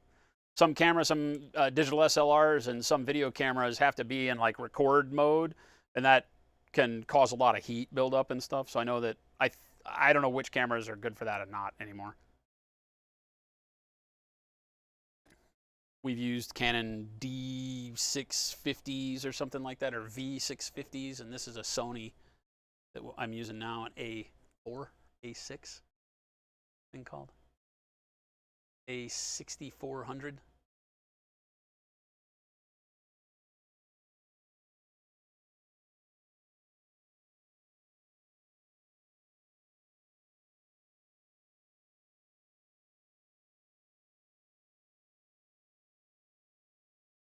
But yeah, there's only a few things that you're really looking for, and the big ones are constant HDMI output that doesn't turn off on you, if you're not recording. That's the big thing, other than heat too. I know a lot of cameras generate a ton of heat. I listen to people talk about how particular ones weren't good because you ran them for hours and hours, which you're prone to do on stream. You wound up with problems. I've really enjoyed the Sony though.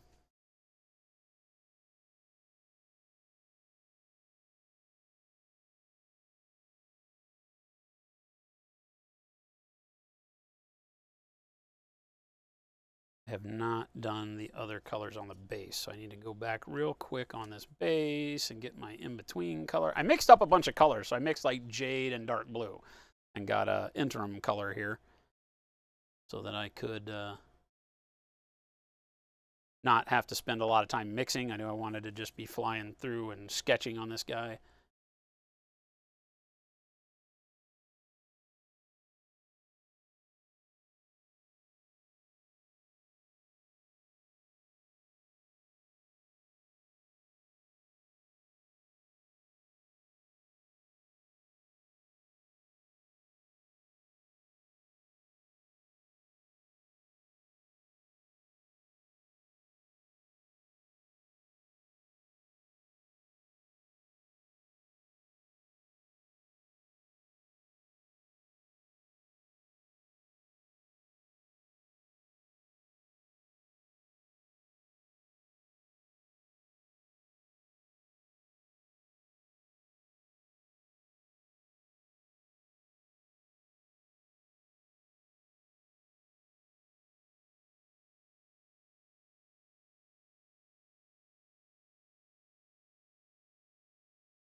Hey, somebody likes us.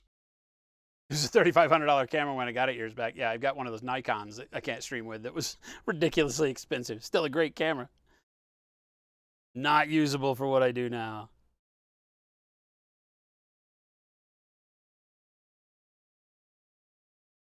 Thank you for that follow.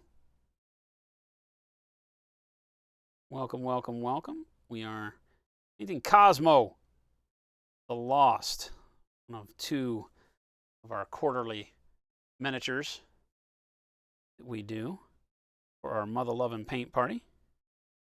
Having some fun sketching in my initial colors I've decided to go with. Very much an homage to the world of like Mobius and early, I say early, pretty much all crazy heavy metal style sci-fi. I'll do some bright color palette here.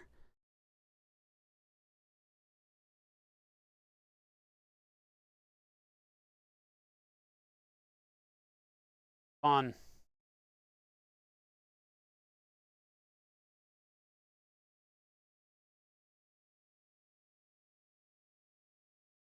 When I say sketch, as you can see, I'm just very loosely applying paint to the model, but we're already starting to get our values built up, and we'll find the volumes as we get brighter and brighter and brighter. So the next one that I want to do is this, which is kind of a jade plus turquoisey color. Yeah, I've heard that there are some cameras that you can get like updated firmware for that'll allow them to have like constant HDMI out, and or sometimes like a custom program. I know Canon at one point in time, I think, had a third-party program you could run that would allow older Canons to do it.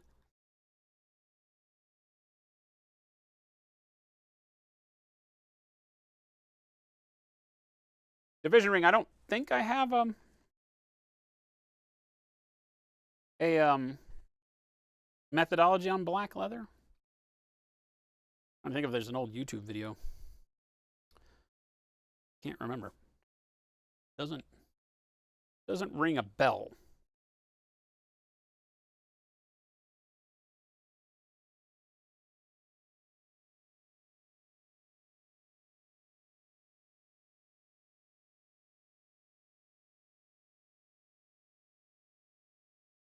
A little heavier with the jade. A little less thinning.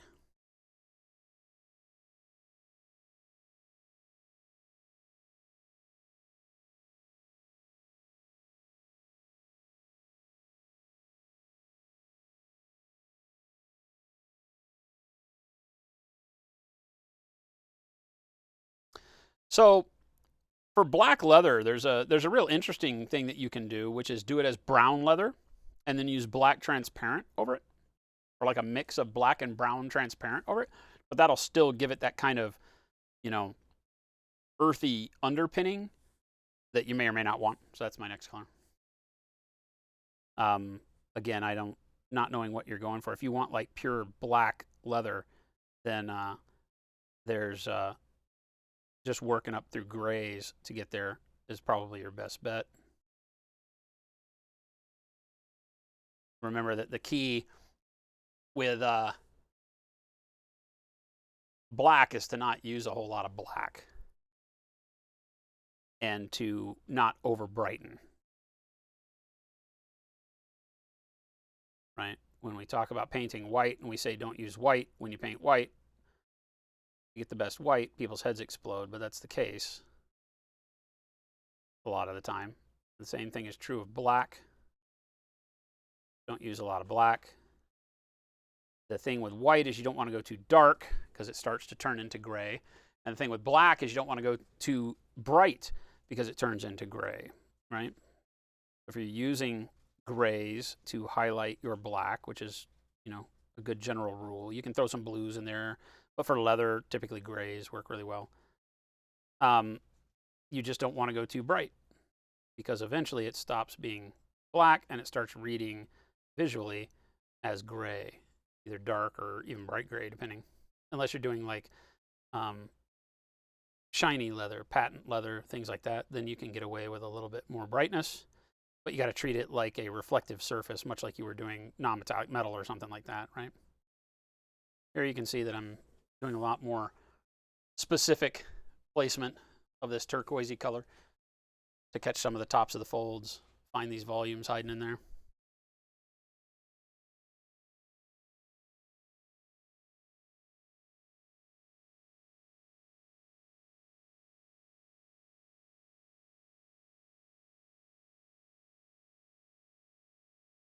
That up right at the top of the foot and bring it around.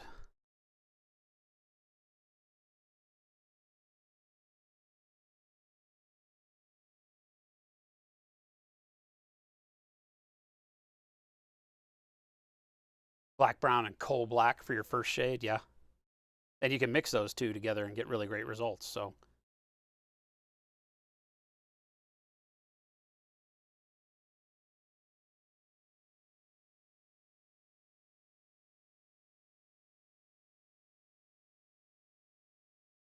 sprinkle a little brightness in the taste around here. It'll be the last of the bright colors that probably hits anything on the ground.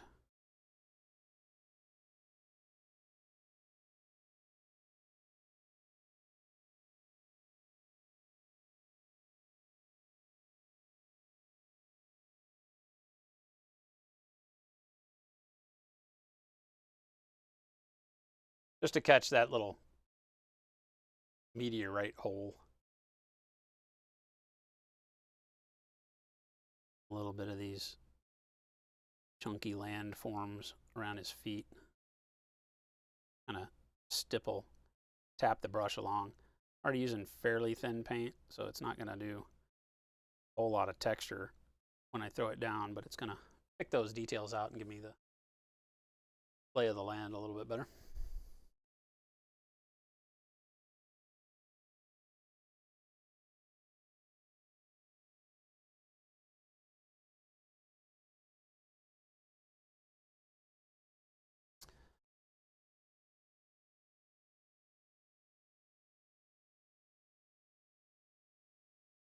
Yeah, you'll see, because we'll start seeing the greens and the yellows coming next.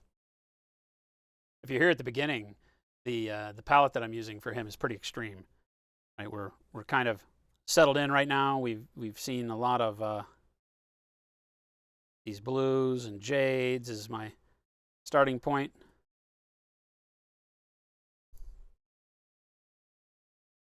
You're about to take a journey into the nonsense side. I tried to say nonsense, but the oddity side here in a second as we get more and more crazy with the palette.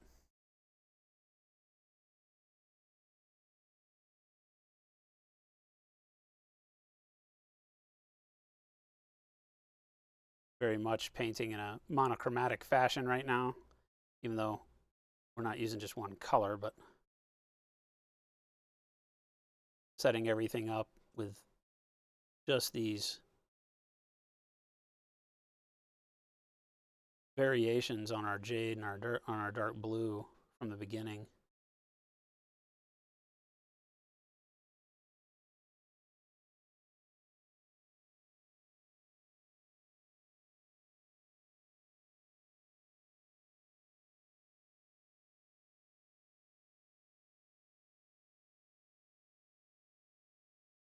Like I said, for leather, I really like the whole, like if you're going to be doing black leather, starting it as brown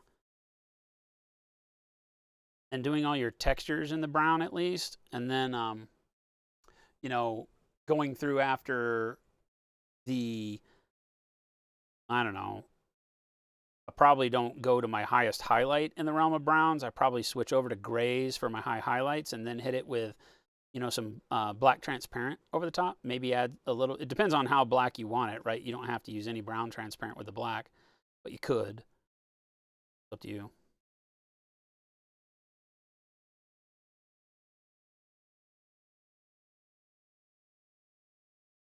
I need more jade here.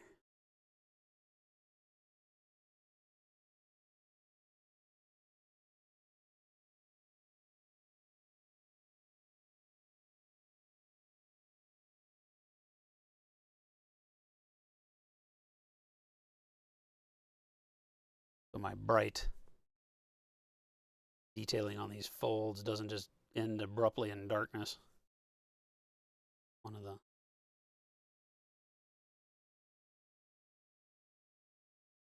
many adjustments we'll make along the way.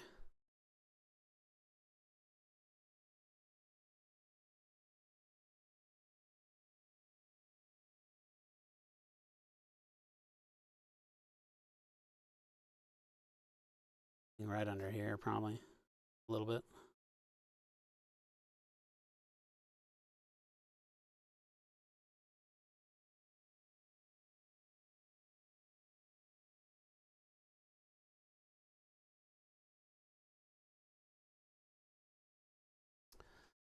Oh, and I need to go back to my jade because I didn't finish the flag. I blame you guys. You didn't tell me. Didn't know you were at risk of getting blamed for all my mistakes, did you, when you signed up for this? Wait a minute.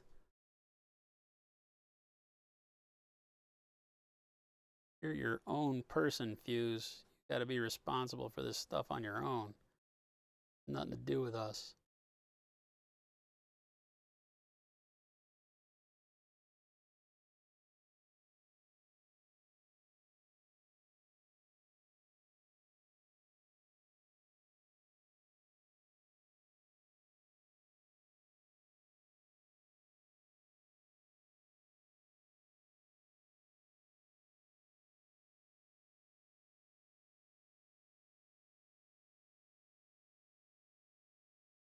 Bottom of the pole will have a little bit of reflection coming back off of him from our light. So we get a little bit brighter down there. Darker on this side, which is sometimes counterintuitive since that other side is closer to our lighted side of the model, but that's not always the way it works.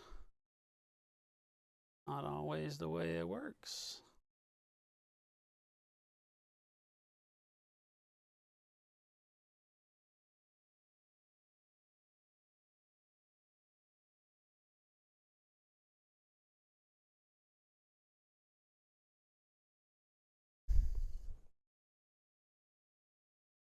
I try the black transparent, but I'm still hesitant to splash those things all over your models as you haven't been able to dial in the dilution quite right yet. I mean, over dilute, right? Again, when doing things like that, it's all about over diluting and then building back up, especially when filtering the transparency for an effect like black, right? Always over dilute and then come back to it. I know it's easier said than done, but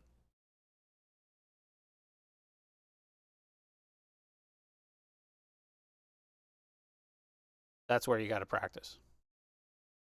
If you don't feel like you've got the comfort level, then that's where you need to spend all your time, is going with it, you know, and you'll see, because you'll get it diluted so far that it just feels more like water than anything else.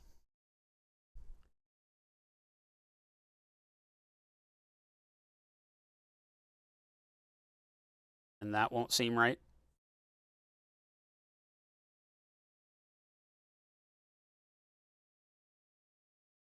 You won't get a lot of coverage.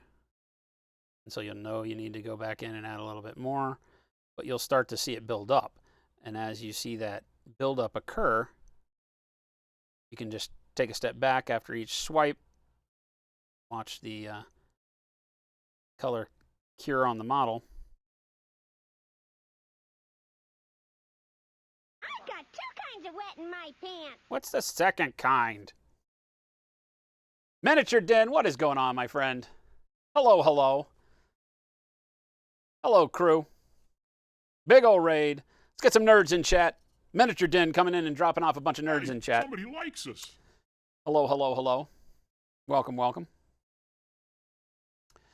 We are deep in the throes of talking a bunch of Somebody nonsense likes us. and painting Kosmo.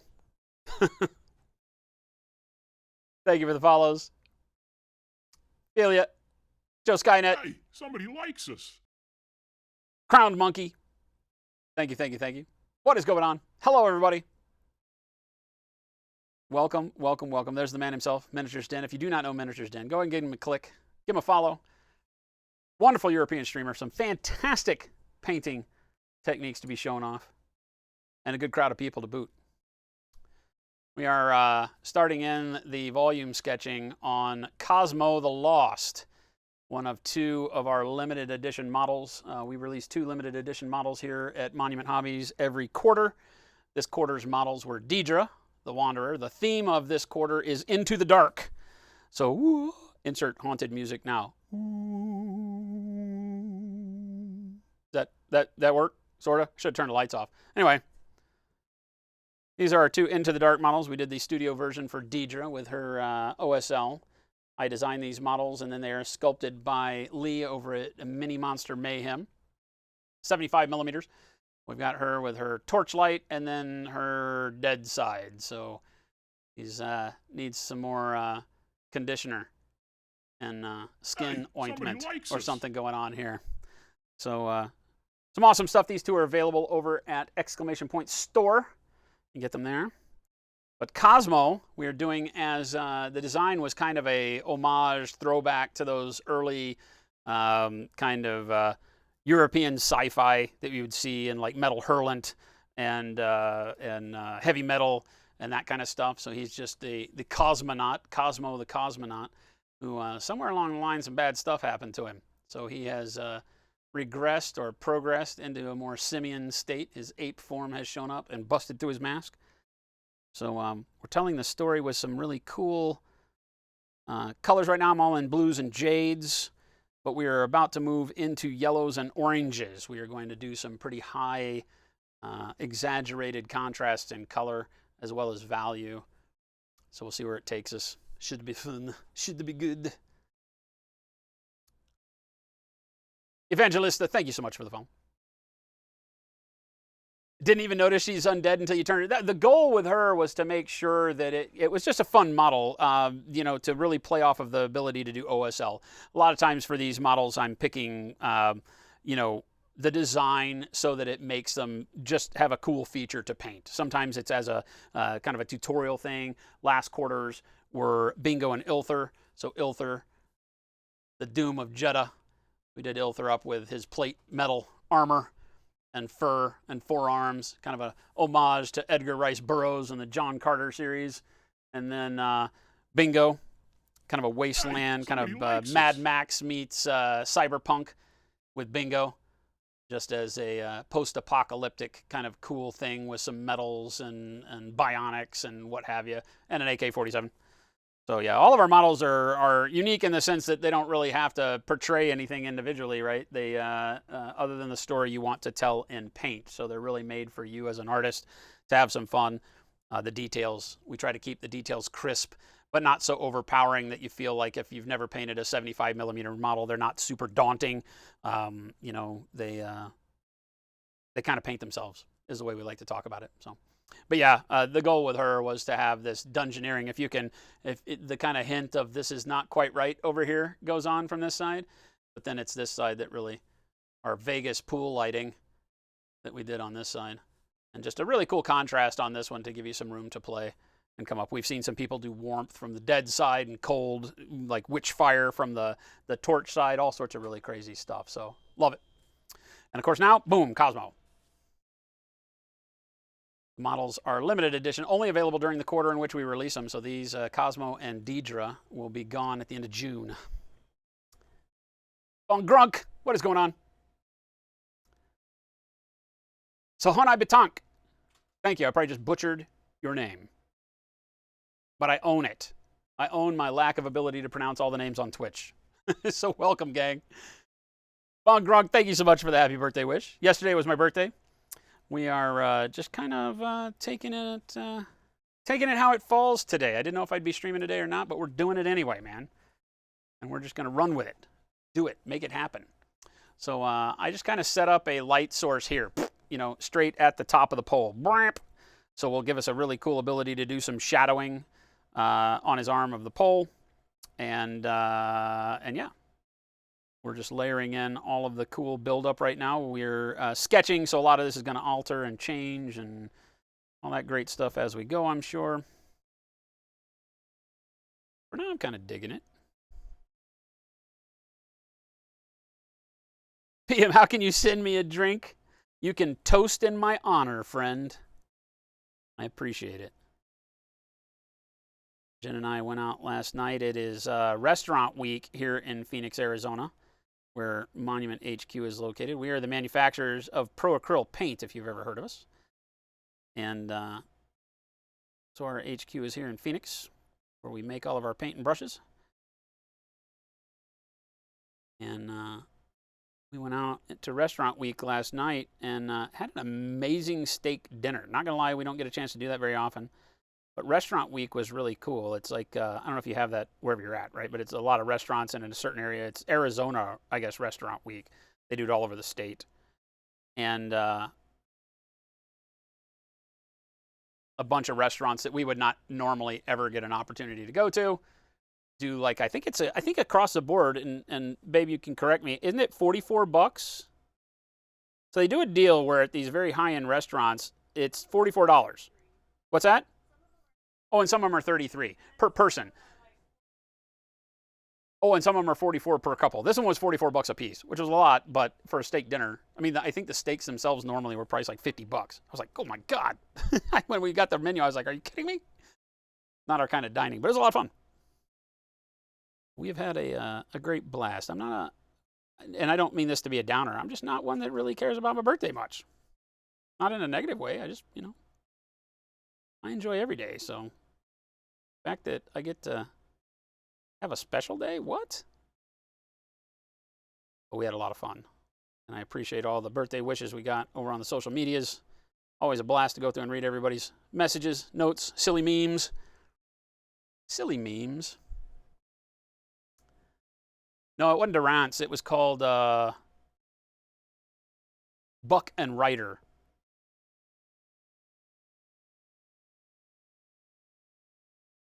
Kind of a seafood and steakhouse. They're known, I guess, for some pretty amazing seafood stuff that they do. And I know on their happy hour menu is a lot of oyster and stuff like that. Stuff I don't care for, but whatever.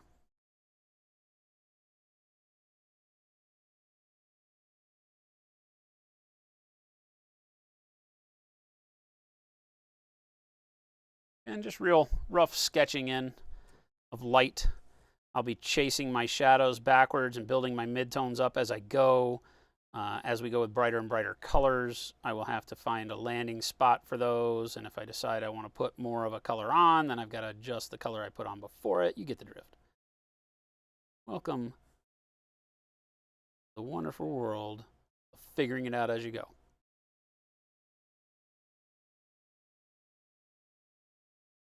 I'm a big fan of not having an idea or a plan. Although this one I can't say that at 100% because I did start kind of knowing exactly the direction I wanted to go in, even though I might not know 100% of everything that's going to happen along the way. I have a pretty good sense of where I want it to be. Got this. Burned for your birthday and a New Year, both peak depression days. Oh no! That's not good.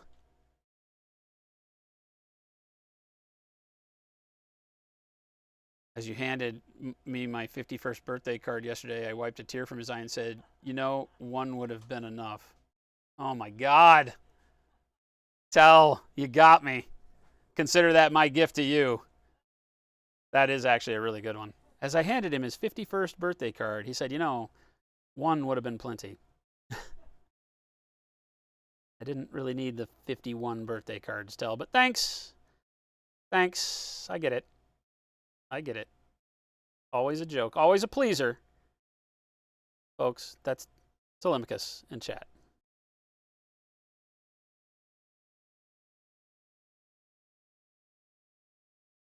He'll be here all week. Try the fish.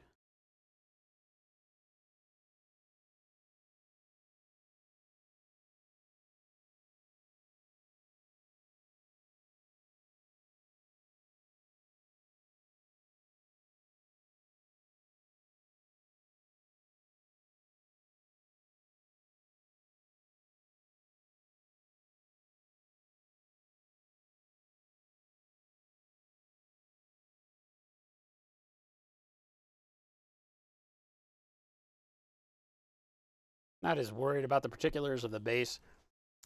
At this point, I think we've got the good sketch workup started on the base, so I'll come back in and be able to nail it down and make it match up to the model later. I just wanted to make sure that these initial colors kind of fell into step there.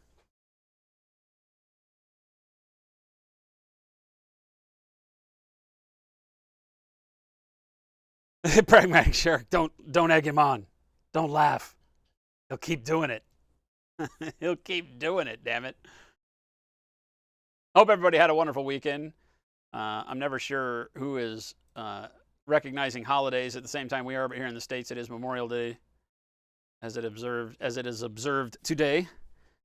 If you are enjoying a holiday of whatever type at your end, I hope that's going well. Spending some time with friends and family or whatever it is you like to do. I'm sitting here painting with my friends. Jen's over in the background working. What we do. The never-ending story of working at Monument Hobbies.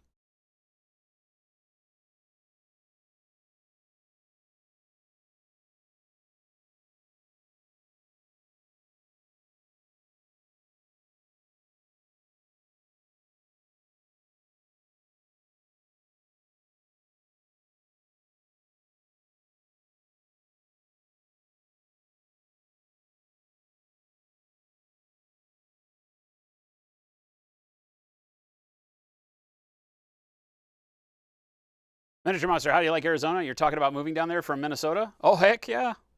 I like it a lot better because I found Jen here. I would not be here if it weren't for her. I have to be honest. Why? Only because it just wasn't my plan to stay here. I came down here with one goal in mind, which was to sell my metal shop. I had a metalworking shop. I used to build pre-1970 Harley Davidsons. And so I wanted to get rid of my metal shop and kind of relook at what I was doing, pursue my other hobbies. And so, but then I ran into this girl. Always a girl. She's awesome. Now I love Arizona because she's here. We have this great company.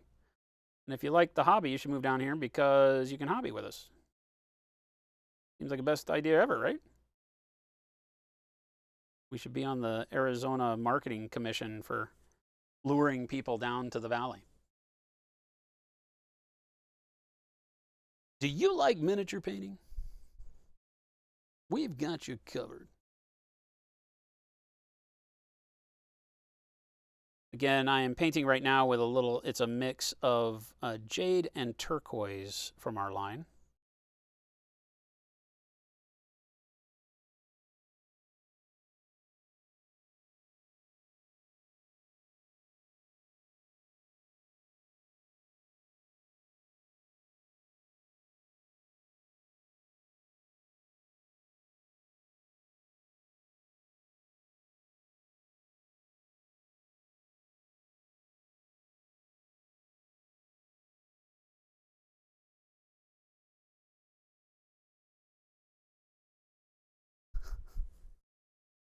You don't love me, JP.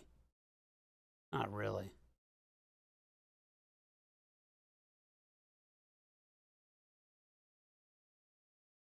You just want me to believe you do so you can take advantage of me. That's not love. That's not how love works. I read that book. I saw that movie. I know how this ends.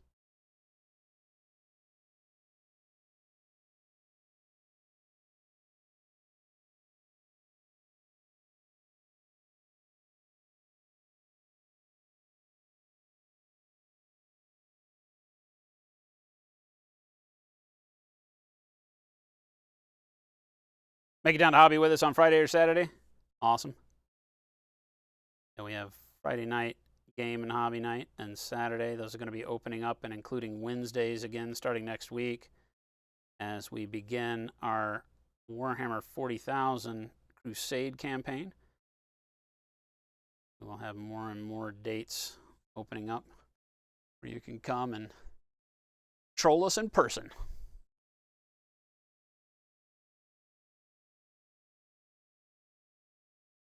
Men are from Mars, Jade is from Venus. Jade is so good. I don't know if you got the memo, but Jade is good. Hopefully you got the memo. It is one of our biggest sellers in the line.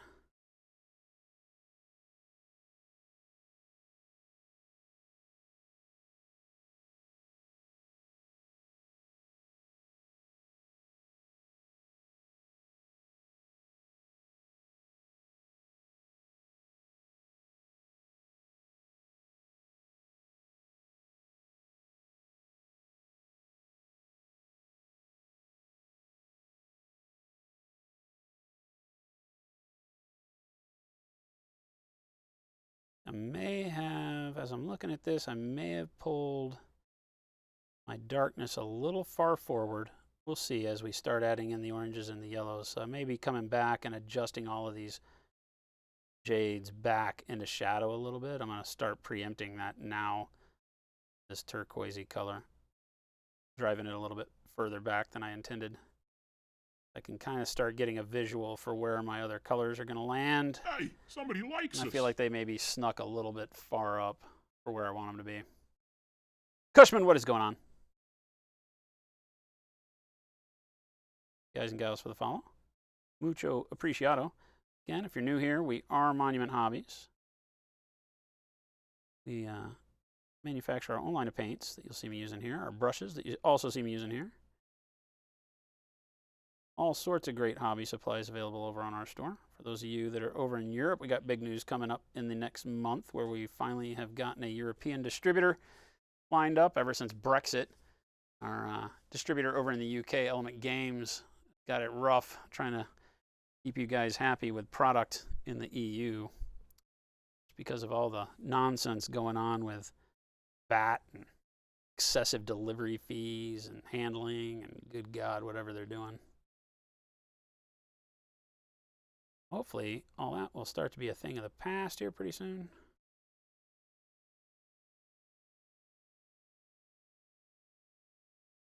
As we bring on a distributor out of Germany. Guys and gals over at PK Pro will be handling all of our stuff for the EU initially. As we get them squared away, then they'll be opening up stores throughout the EU. Which is exciting, exciting. For us, at least. I don't know about you guys.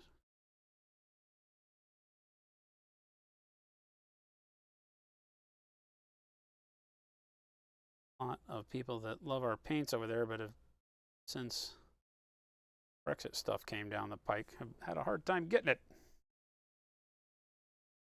All right, I'm feeling pretty good at that on him. I think this arm's going to get a little bit more brightness coming down the shoulder. I kind of clogged all our brightness up with this, but we'll peek some stuff in there. Are Skull Monkeys always blue, or is this just a modern interpretation of Skull Monkey colors? This is definitely standard Skull Monkey colors. Cushman, that's a lot of blue. Yeah. Well, the next color that we're moving to is orange. That's where we're going next. And then after we go to orange, we're going to Yellows. These yellows.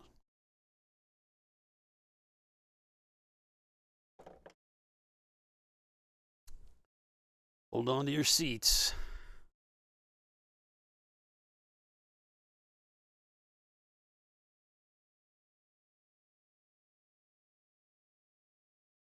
You will bid 5 shekels.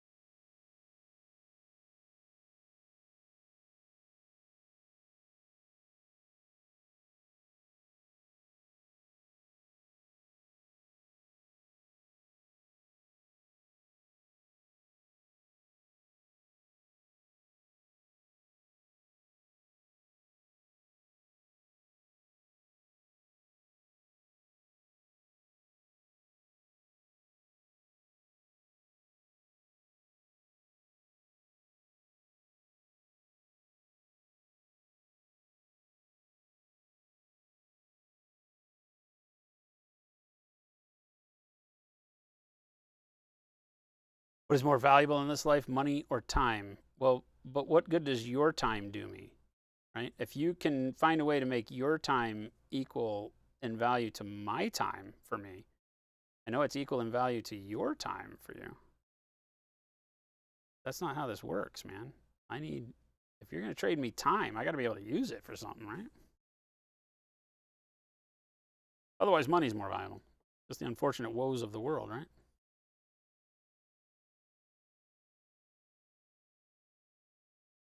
But I won't lie. If you figure out how you can give me some of your time, preferably legally,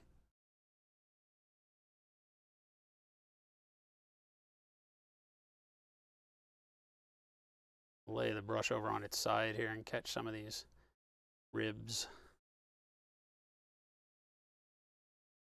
real quick.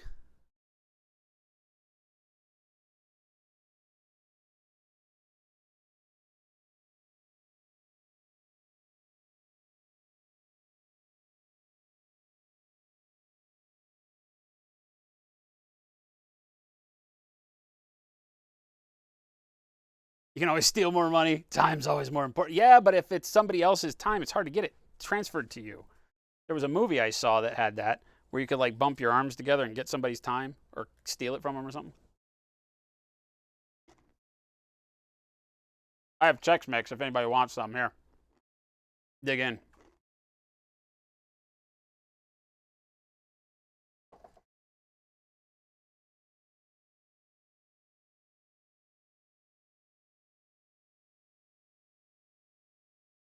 Fern says, have you ever tried oils on minis? If so, what did you like and dislike? I've used oils for decades. I started painting models and miniatures in the 35th scale military modeling world, doing tanks and dudes and dioramas and stuff like that. And so oils back in, the 80s, late 70s, early 80s. I'm 51, by the way, so the before the dawn of time, oils were kind of what you had. You could make liquid acrylics from like heavy body acrylics or just artist acrylics of medium body, whatever, and mediums. But the availability of mediums was not like it is today, right? Being able to get acrylic medium, you could get, that was about it, from what I remember. And so there were only a few companies that had like liquid acrylics back in the day. I don't think Testers may have had a couple, but most of theirs were enamels. And there was another company. It wasn't Posh, the airbrush company, but something like that. I feel like it started with a P, but I don't remember. That had some liquid acrylics, but if you wanted to make them, you had to. So a lot of the painting that I did was with oils, filtering and stuff with oils. All the washes had to be oils because white spirits and oil paint was a lot easier than trying to figure out how to add dish soap to paint back then. That wasn't a thing that I knew of. So yeah, I've painted with oils for a long time. As soon as there was an availability of liquid acrylics, I stopped using oils for anything. I've shown how to do oil washes on stream. I've showed how to do oil filtering on stream for like tanks, spot filters and things like that from that kind of military modeling world. It's not something that I prefer to do for miniatures that I'm going to use to play in games or with games. But on like display pieces, I could see doing it. I just don't find that it offers me anything that I can't do with acrylics and control a little bit better, right? One of the big shticks with oils, and again, this is not a blanket statement trying to convince you to use or not use. Just my own personal stance is that the big feature of oils is their open time, right? So the oil base, instead of it being an aqueous suspension with using water, the oil base allows it to not dry or cure for a long time or a much longer time. You can reduce that by adding mineral spirits for once and diluting it way down, or other additives to speed up the drying. But the idea is that you can put it on a model and then you can wipe it off and it'll stay in the recesses and acts like a wash, like a shade. And so there's a lot of really, really cool things you can do that way. But I feel like it's a little less controllable for me personally, because as I'm removing material, to me doesn't have the same control as placing material where I want it. And so I tend to stick with acrylics for that. You could obviously go in with oils and pin wash and do all that stuff, but at the point you're spending the time doing that, to me it doesn't offer me anything that I can't do with acrylics. So, but there's a lot of people that use them nowadays. There's been a big resurgence over the past year and a half or 2 years where more and more people have been using oils on miniatures and stuff. But for miniatures that I'm going to use on the table, I'm not a big fan of them. They tend to, or they can tend to yellow over time. And with hand oil being introduced into them, you varnish the crap out of them. Like anything, you can protect them and erase all the problems. But I feel like after I spent that kind of time on it, I'll just stick with acrylics. But for people that maybe come from a background of using oils, it's great to have them as an available product to use on miniatures.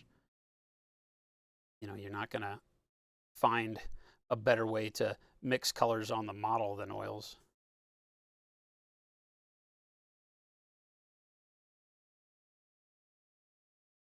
I wet blend a lot with acrylics, but given my choice, yeah, I'd much rather use oils to do that, because I can sit around and stream live and still gab with you guys and gals and not have to worry about the time wasted while my paint is drying as I'm talking, with oil so much, which is nice.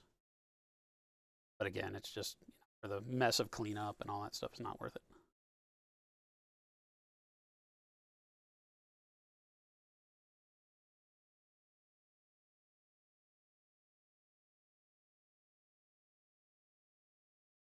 One of the reasons why when we made Monument Pro Acryl that we wanted a little bit of a longer open time to it, meaning that it takes a little bit longer. Now, obviously, our acrylics are not going to match up with oils for that kind of timing, but they do stay workable a little bit longer, and you can go back after them on the model and palette and re-wet them for a brief period of time and get a little bit of micro blending around the edges and such, to the point where you can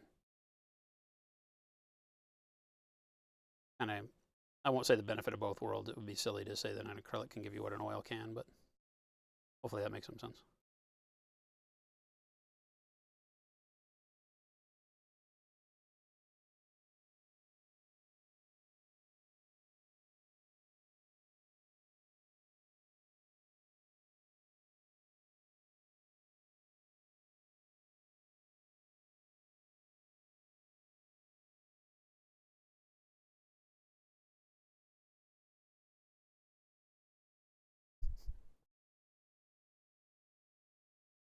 JP. I wasn't there at that point in time. I remember what it was like when dirt was made, but I don't remember any of the rest of that stuff before that. That was before my time.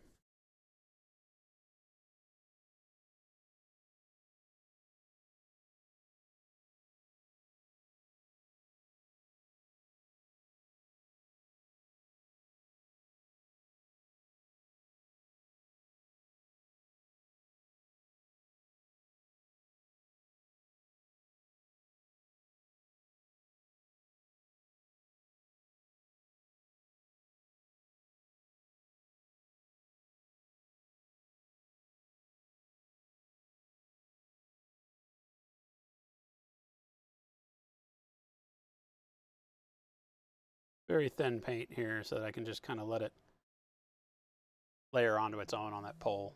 Get a little bit of a faded blend. I'm having to work real hard here. The angle on this pole from behind is a little tough. This hand does connect to the model. You could paint the flag off of the model, but I don't like doing that. I ain't trying to hit it.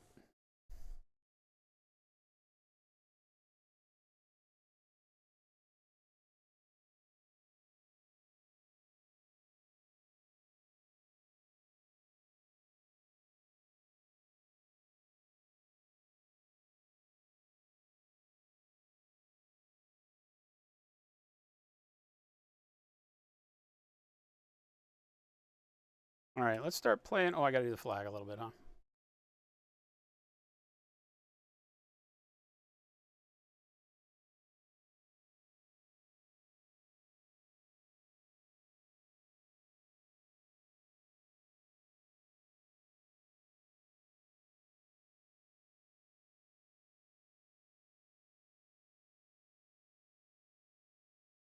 Just remember, no matter how many birthdays you have, you'll always be younger than you, so you have that. Really?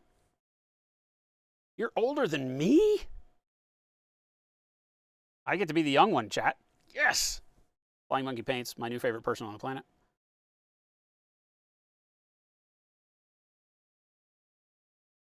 Make sure to show him all the support and love.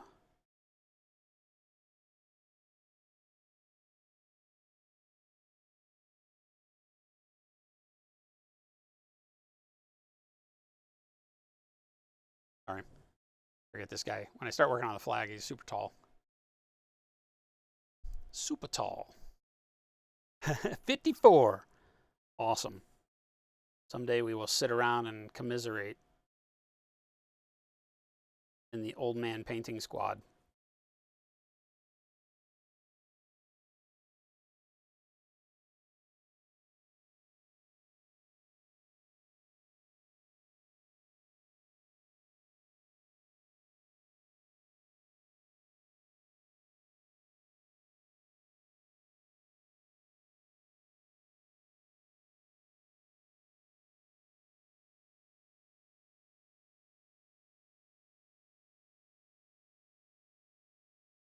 Yeah, and just real loose and sketchy on the flag. Not worried about it too much right now. And again, the back will be our darkness, our dark blue side. We're only really worried about the front. I'm cheating. I have the right to do that. It's my birthday. I'm gonna put birthday rights. Dave's mini art.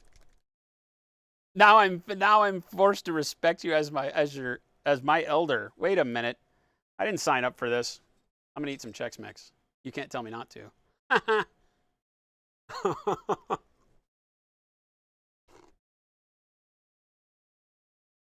Thanks, Dave's.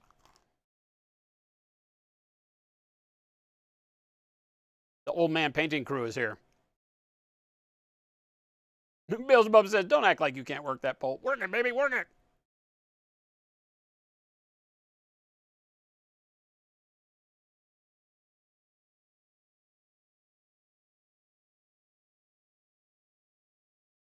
Gatorade is older than me? Is it? Is that a thing? It was made for the college, right? The university, Florida Gators. That's the way why it's called Gatorade. I don't know what year. Not a thing that's ever made a difference to me, but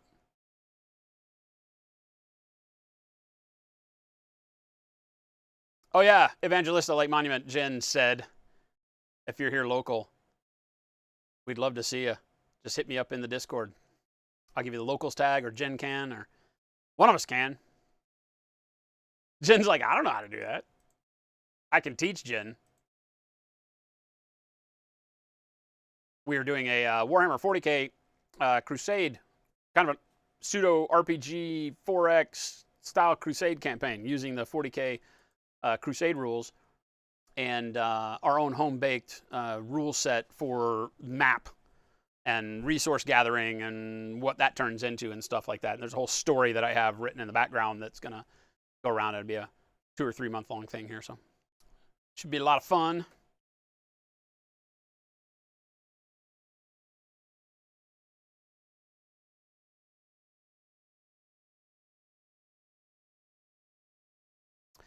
All right, I think it's time to move to orange.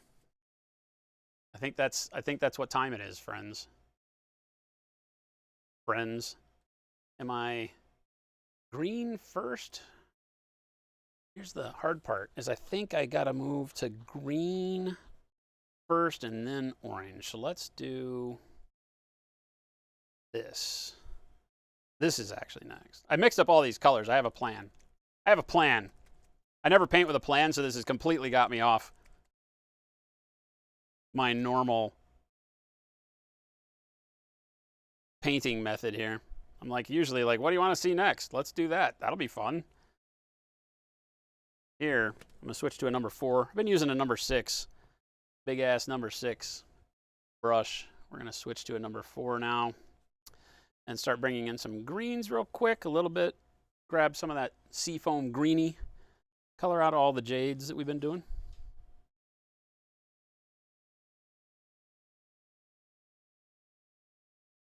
And I've been starting everything on the belly just to kind of test what I like.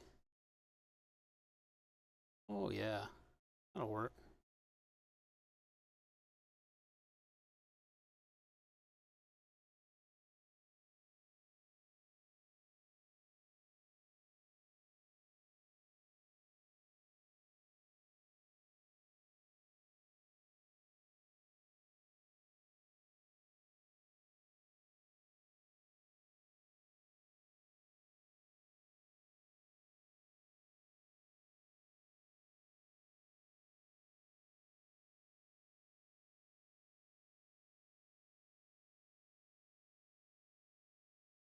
But we do hobby night here on Fridays, and then Saturday afternoons usually, if people want to show up, hobbying, gaming. We've got game tables and hobby bar and all the accoutrements, snacks and drinks, you name it. We got a pretty good place to come hang out.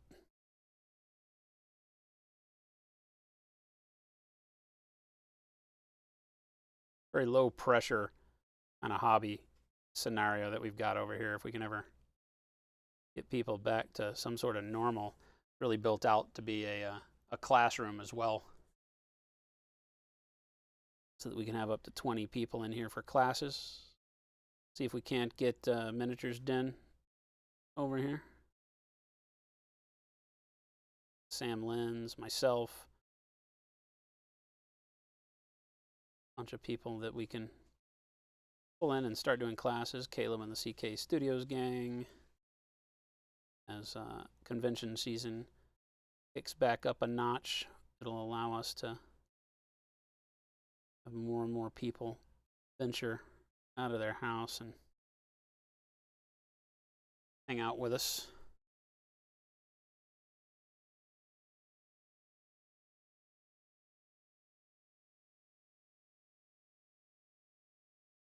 And as we go brighter and brighter, we wind up having to refine our location to paint even when we're just lightly sketching stuff in. We don't want to have to go back and redo the whole model. A lot of that can be fixed just by starting to dial things in a little bit more exact. We go on with brighter and brighter colors.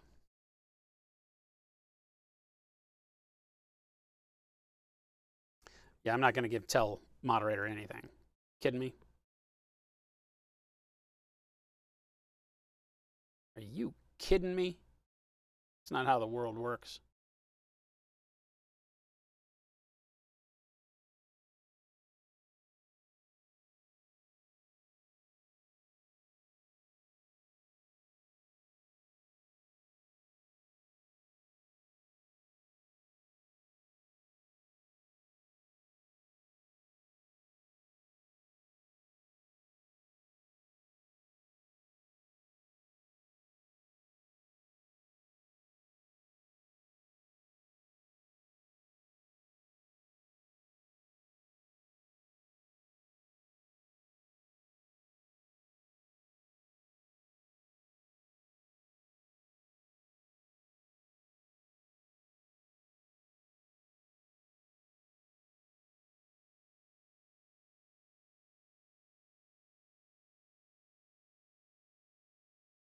reverse my brush stroke from my lighting direction so that anything I'm doing is just catching the edges that face my light now.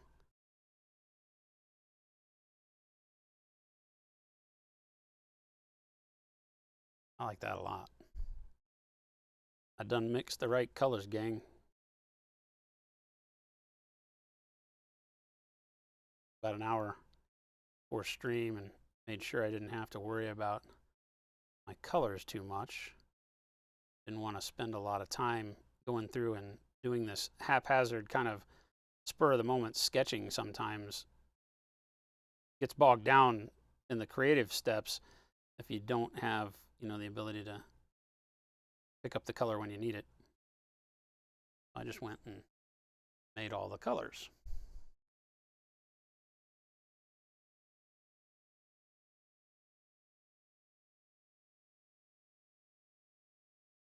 So this right here is jade and bright pale green, plus some green, greeny green.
We got to start looking at how bright something is right here on this hose.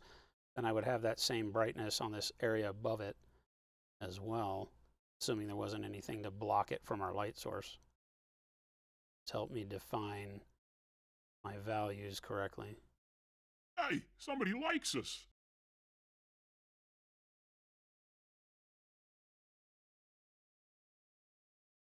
Skyfish, what is going on? Skyfisher. You're not the skyfish. You're the catcher of the skyfish. How you doing? Good to see you. I'm gonna go ahead and just get a little brazen here. We're gonna bring this on the entire area.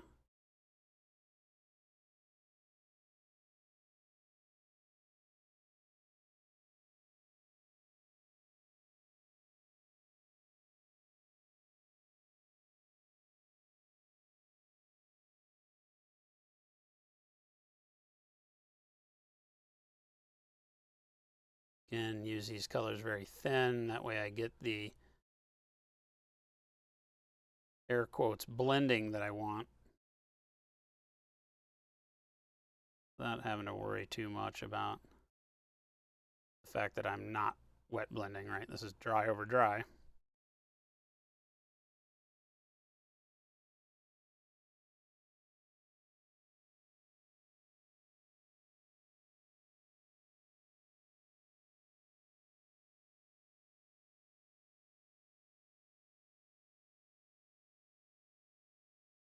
Just tuning in, this is Kosmo, the Lost, one of our paint party models. You can find him over at exclamation point paint party or exclamation point store. And we do 2 models every quarter during the year. They're limited edition. 75 millimeters so far is our preferred size. That doesn't guarantee they'll always be. That is what these guys are. Some fun models to paint. They follow a theme, and we generally have one fantasy and one sci-fi style model. This quarter's theme is called Into the Dark. It has spawned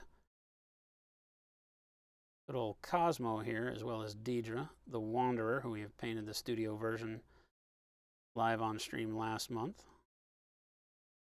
Or I guess technically at the beginning of May. It's still May.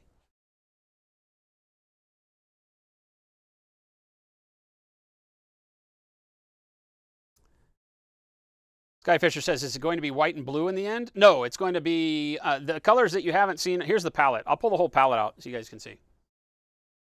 This is my palette. These are the only colors I'm using. There is one secret color that's not here that I'm not showing until we get further along. This is the main palette. So right now you've seen, or we are seeing all of this happen right here. Right. And this is coming next. Then this right here. So we'll go from where we're at right now in the green and seafoam blue range into our oranges for a brief second. There won't be much orange. And then from the orange into the yellows. With the bright yellows being our highest level of value on the model. Our reflective shine and everything will go up to a pale yellow. Is my goal. I have bright ivory pulled out too. We might use bright ivory as a fake white, so to speak. We'll just have to wait and see.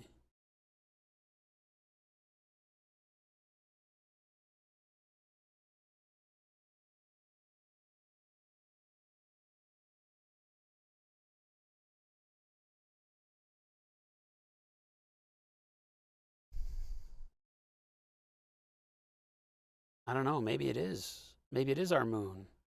Are you assuming the time frame? I have no idea what he's run into out there. Are we noticing his skull?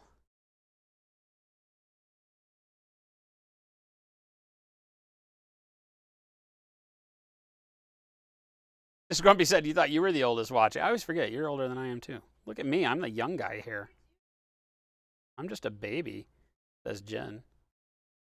As long as Jen doesn't think I'm old and ready to be put down, then I'm fine. I feel like that's when it starts getting dicey for me, is when Jen's like, hey, I've been thinking. I know. No, I still have some good left in me. I can still lift some heavy things.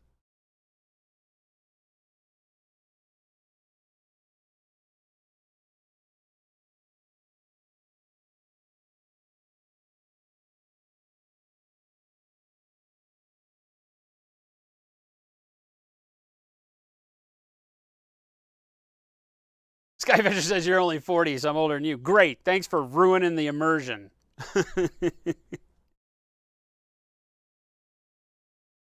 My birthday was yesterday. I turned 51. So there you go. Proof that the hobby lives past whatever age you thought it died at.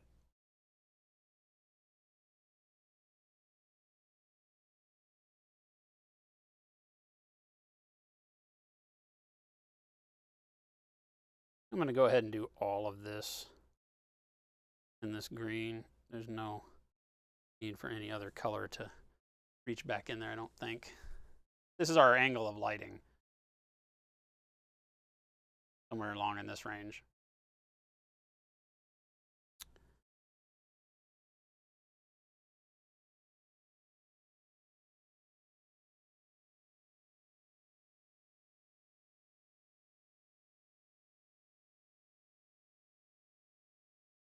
Well, huzzah, huzzah. I'll just throw back my legs and pollute my britches PM, with thank you so much, man. Thank you for the Twitch Prime sub for 2 months.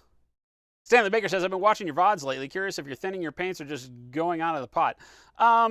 Usually I thin with the brush. If you've been watching on YouTube, there's a short video up there about how I thin my paints.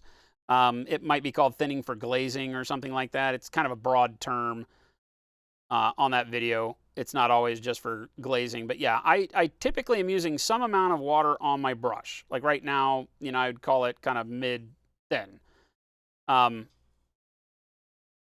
won't really have a whole lot of value to you as a understanding until you watch that video on how I do things.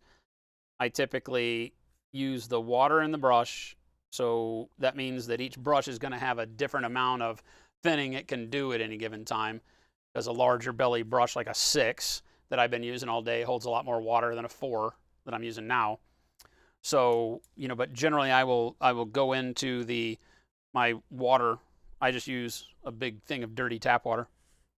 And so I'll rinse my brush real quick, and then I don't squeegee it. I don't run it up the side. I don't flick it on the edge. I just do like this, and then I lift it up out of there. So however much water a brush can hold is how much I start with. And then I either wipe once, twice, or generally 3 times on a paper towel. So like for what I'm doing right now with this green, I'm like 1, 2, 3. And then I go over to the paint. So I'm not putting a whole lot of paint or a whole lot of water in the paint. You can see I get a lot of opacity on this, but I'm still holding enough water in the brush to let the paint flow.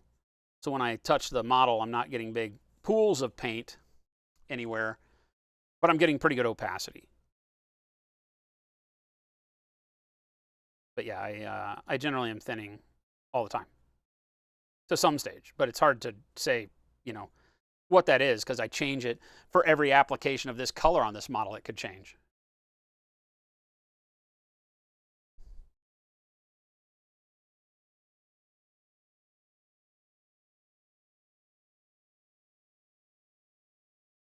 Who said this?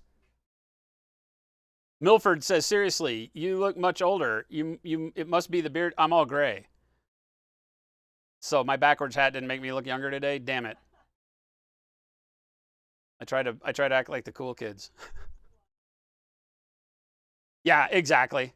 If I shave the beard down, which I don't really control my beard anyway, but when I shave my beard down, it cuts like 10 years off. Easy.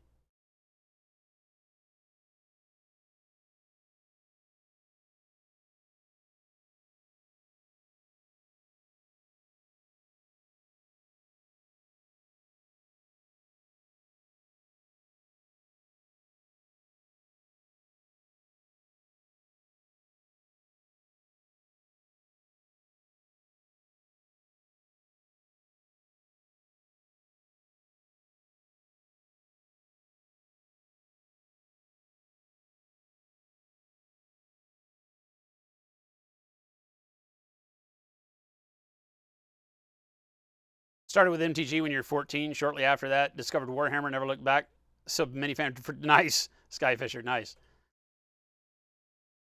Stanley Baker, thank you. Yeah, we're really horrible at YouTube. I'm just going to throw that out there right now. We are built for Twitch. We've been doing Twitch streaming forever, and it seems like we are really horrible at remembering to put things on YouTube. We have one of our mods in chat, Russ, has been doing a fantastic job here lately of helping us out on that front and collecting a lot of the highlights and clips of old streams so that we can hopefully start dumping a whole bunch of content from past streams over onto YouTube, but it takes time.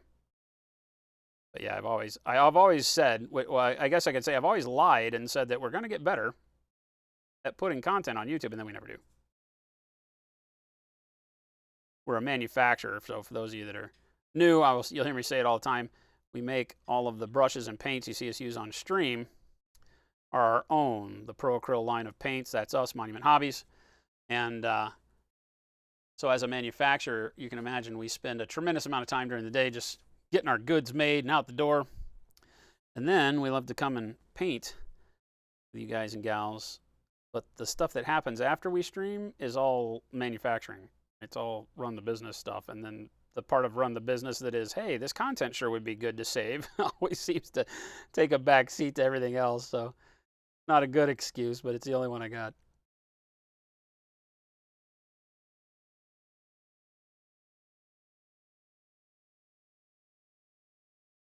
I really like that this green that I've got going on here. I think is a great addition. I think we're able to now at least say that I'm comfortable with the sketch that we've been doing. We've still got some work to do with the oranges and such, but I'm really, really happy with the direction we're going. So I don't think there's going to have to be a ton of reevaluating our work so far. There's always a little bit that we'll have to come back and change.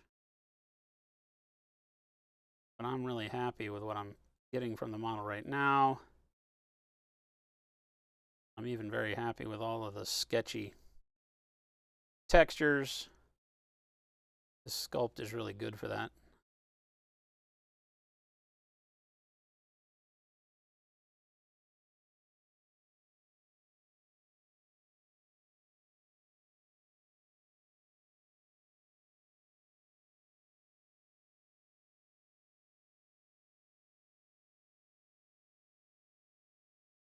you've been paying attention, most of what I've been painting today has just been what I call very loose brush strokes. Like I'm just hitting the model with the paintbrush. Get on there. Very little fine detailing and such. So we are carrying quite a bit of texture along as we paint.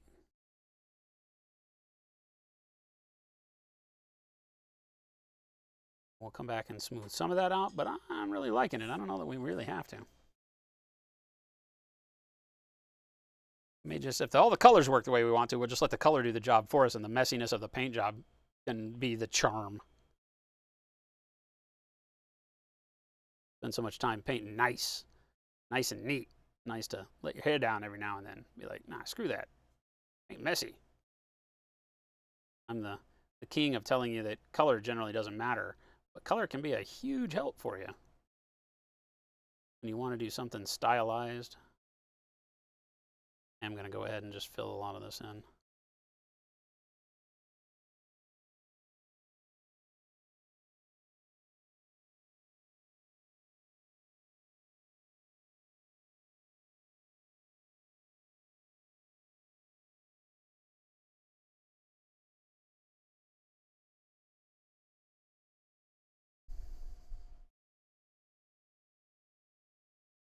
Who are you asking? Just Grumpy? Me? What do I don't freaking care about my beard. My beard is a lazy man's facial hair. I just have a beard because I don't like shaving. Have forever. Just Grumpy is like the king of like the coiffed beard, right? He's got like the awesome beard. And I'm a horrible human being. I'm the guy that's like, nah, I can't be bothered. Like every now and then I got to cut my beard because like stuff, my mustache gets in my mouth.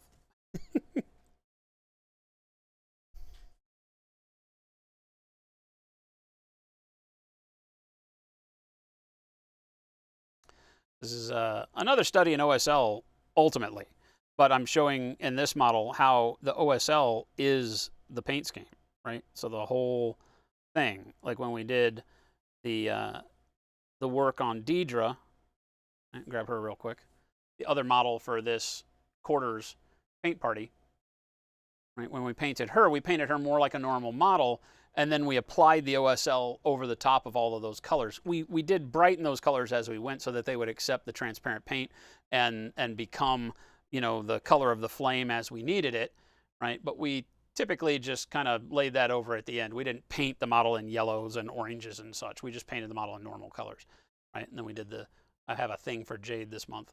We did the Jade uplighting on her dead bone side. Notice you need some oil of Olay.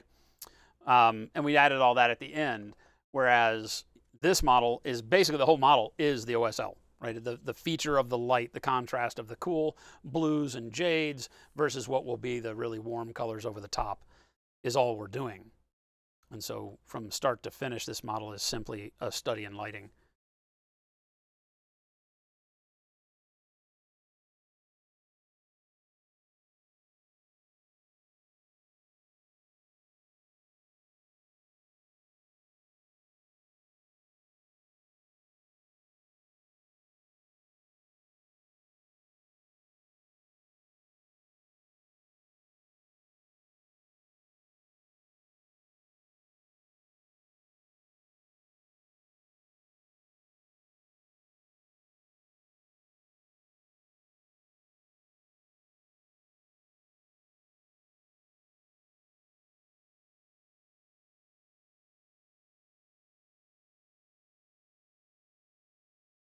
Dave, you said she found like she painted a face out of everything that was on here, like the eyes and the mouth down low and the crevices there.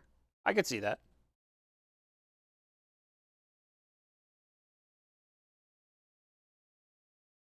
I could see that, assuming that that's what you're talking about on the back. Oh, I need more of my color.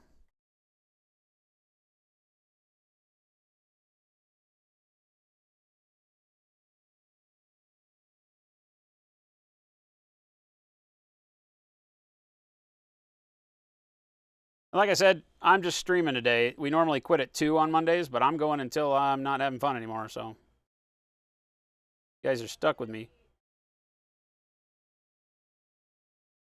Oh, I shouldn't say that. Jen said I shouldn't say that because then when I quit, you'll think, oh, he's not having fun with us anymore. That's not the way I meant that. That's not the way that was meant to come out. I'm just going to paint with you guys until you either kick me out or I'm done. There. I think that's a fair thing.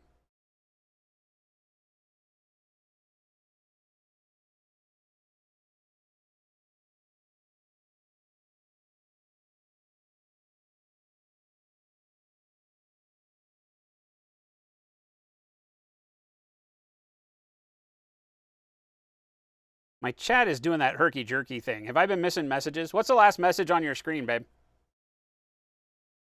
Okay, good. I'm not missing anything then. Chat just got quiet.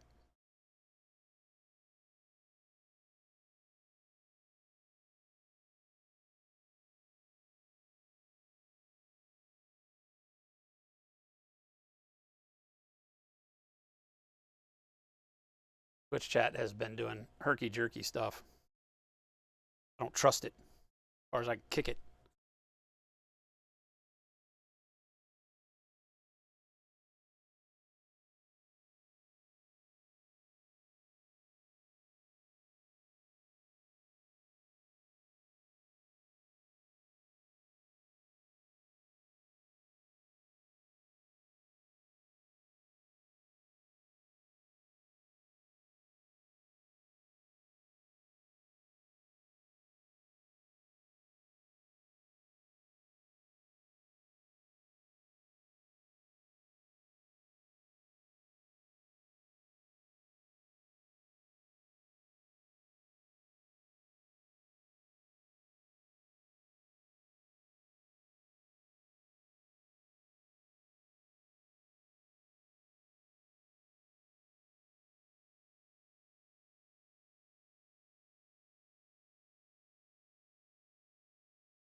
Just enjoying watching the paint evolve. This is one of those, right? This is one of those that's kind of crazy in the fact that it's just going to show up here in a second as we get closer with the orange and the yellows, I hope. I'm still a little iffy in my head on if I've left myself enough space to have the orange and the yellows do everything I want them to do. So I'm painting all of these colors back a little bit further. I'm taking over a little bit more of each previous color than I initially set out to with these blues and greens, but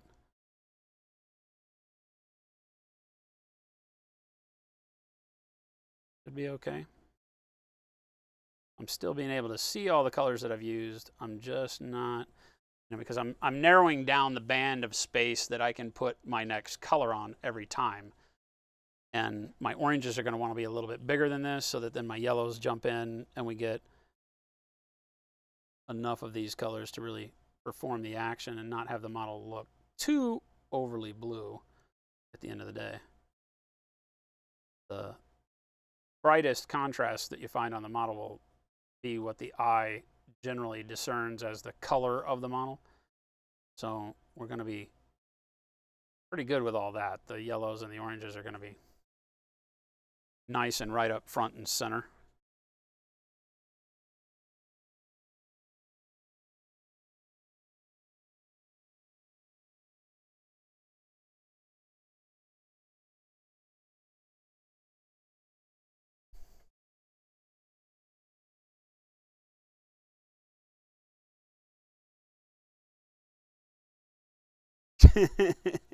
You want to see the oranges? They're coming, I swear.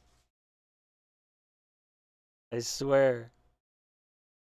I'm really digging the blues and the greens. You can see very clearly, I hope, how you could continue going with where we're at now, and you could make this whole model in these shades of bluish green and be fine with it, right? You wouldn't even have to worry about anything. Just do a completely monochromatic color scheme.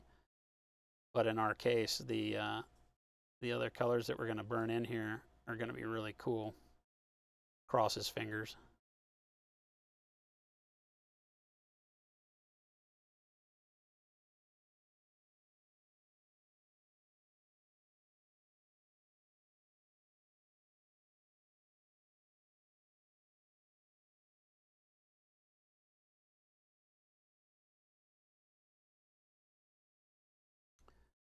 Right, don't want any down here anywhere. Probably do want a little bit on the ground, maybe. Nah, probably not. Right, the flag. Gonna keep there from being any light on this side. So I think the green on this side of the hole and not on this side is probably a good plan. Let's just a little bit more. It's gonna be a model that's very loose at the end, right? Like I'm probably not gonna come back in, and even though this is the studio model, which sounds kind of funny, because it's gonna be so over the top in color, we probably won't do a lot of like touch up in the super shadow, you know, the dark side of the model and all that kind of stuff like we normally would. I don't know. I don't guarantee that, but the way I'm thinking right now, might not have to do a whole lot. Pull this effect off.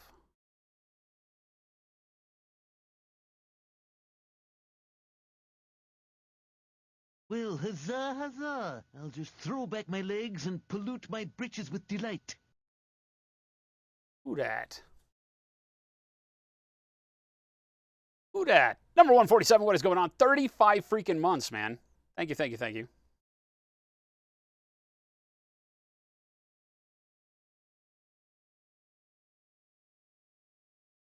Used a similar scheme to this recently, and it ended up looking a bit more pastel than you wanted, so interesting to see it done right. I think that as you try to go brighter sometimes, it's a conversation we have a lot, in that remember that value, while being everything, doesn't mean that everything has to go up to a certain level of brightness, like adding white to everything will desaturate a lot of your colors.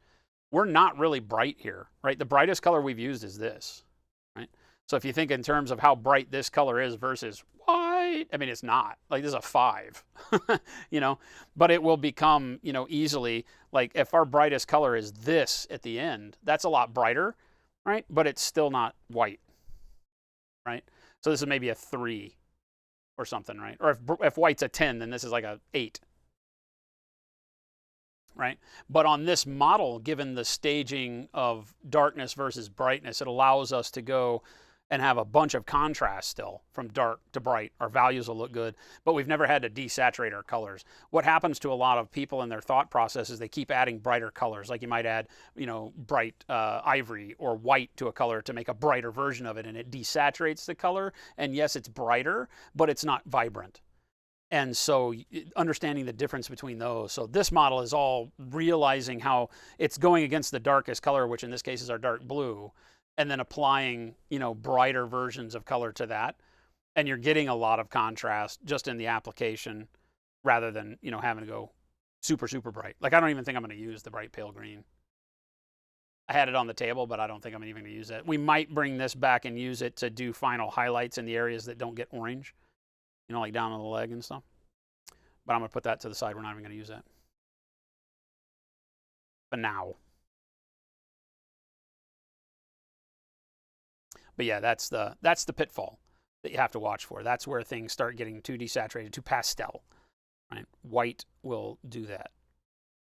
Any bright color and going in and doing a tint and not having enough midtone left with vibrancy in it will desaturate the whole model. So you got to be super careful as you start going into your highlights that way.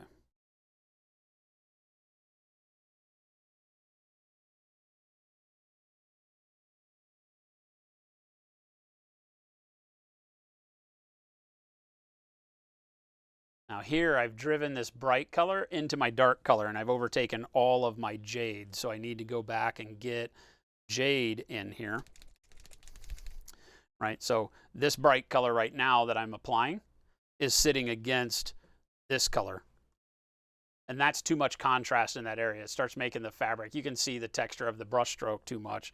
So we're going to knock it down and put it next to this. And that's just because I wasn't aggressive enough with the jade when I was putting the jade on the model. And as I'm spacing my highlights and such out, I'm overtaking in certain areas the midtones. And a good rule of thumb is you always need a midtone, a shade, and a highlight in every spot on the model. That's a very kind of layman way to put it.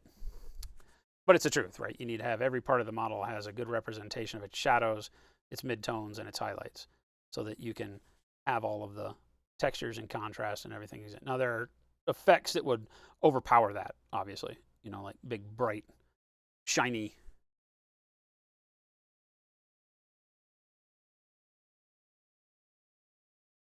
contrast points, like the brightest spot on a metal sword or something like that. You would eliminate a lot of your midtones and just have your brightest color and your darkest color, so that you get the feeling of reflective material and such. But other than those, what we'll call special effects, and those aren't really special effects, but you get my drift. Right. Try to have a midtone and such everywhere. Now the texture of those brighter colors doesn't look as dramatic because I put that jade back over it and it's not sitting on such a dark color, so it works pretty well. All right, orange. Let's do some orange. I'm going to just bypass orange and go straight into my orangish yellow. So I mixed an orange yellow, right, that on screen doesn't look a whole lot different, but it is a lot different. That's why you're adding yellow, to try to add luminosity.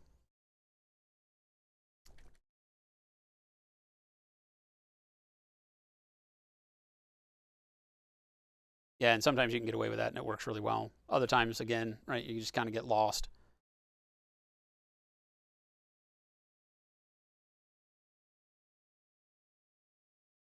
All right. Plus, it also depends on the pigmentation of the color that you're trying to mix, right? In the world of liquid acrylics, you have a lot of multi-pigment colors. So adding a yellow in isn't going to get you exactly what you hoped for, as if you were using, you know, primary pigment colors, things of that nature. So here we go, gang. My orange is going to be very thin so that it bleeds into that green that we just put in.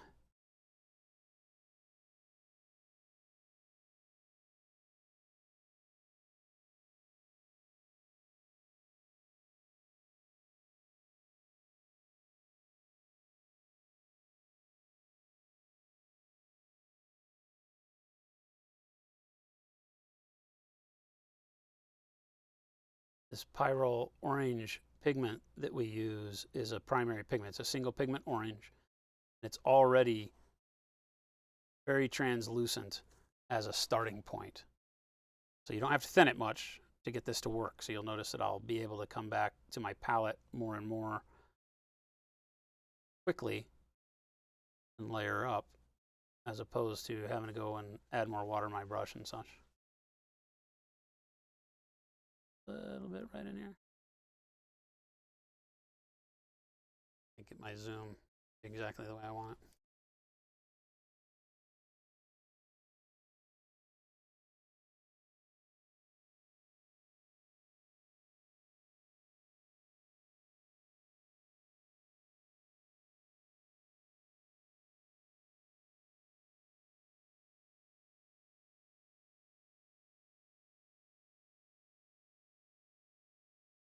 And the light, I'm moving my paintbrush the way the light is hitting the model,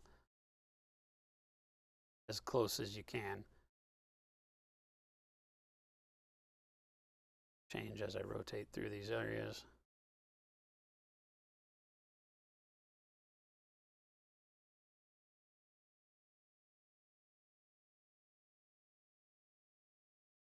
A lot of ours are, yes. Obviously, a lot are not. There's just certain colors that, if they do have a single pigment, are too expensive to do in, you know, small batch liquid acrylics. But yeah, we stick with single pigments when we can. Like pyrrole red, our blue, our orange, our yellow. All of our basic colors are single pigment. Then you start getting into things like mahogany, and all of those are not. Some are. Like I said, where we can, and it's both cost effective and we'd love to have it be the right thing to do all the time, which in, you know, a lot of cases it would be the right thing to do. It's super pricey to do so for certain pigments.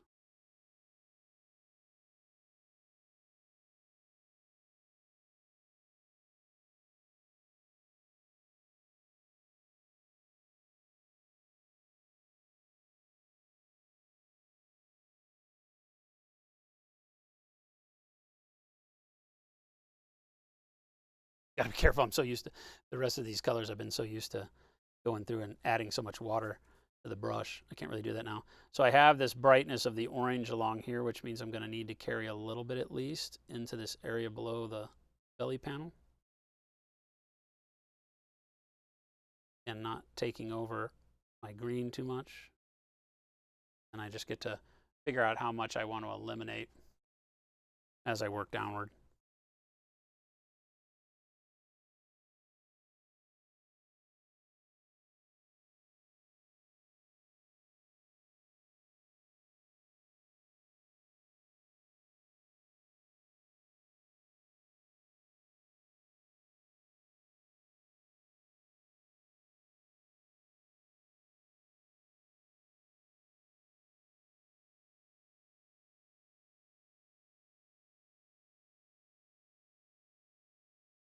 Maybe something like that.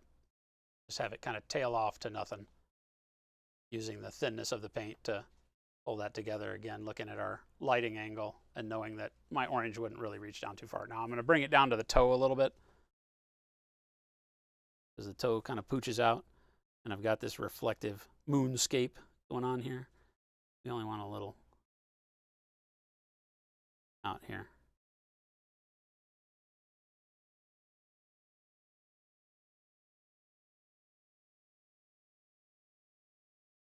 Amount put on, and then again how the light would be picking up other elements here.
Still eagerly waiting the restock? Yep. Oh, now wait a minute. They had a restock. Did you miss it? Did they sell it all already? They're waiting on sets, I know.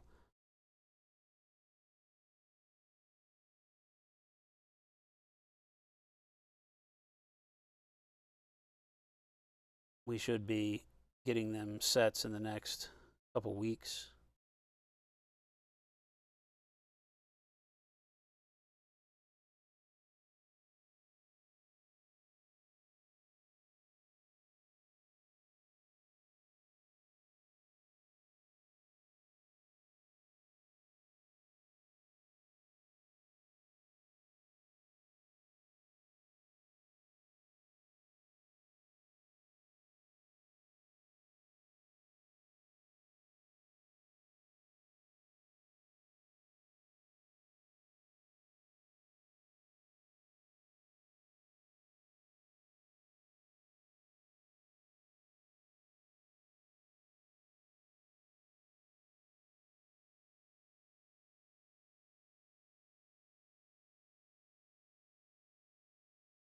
And Big Fest, are you in the UK?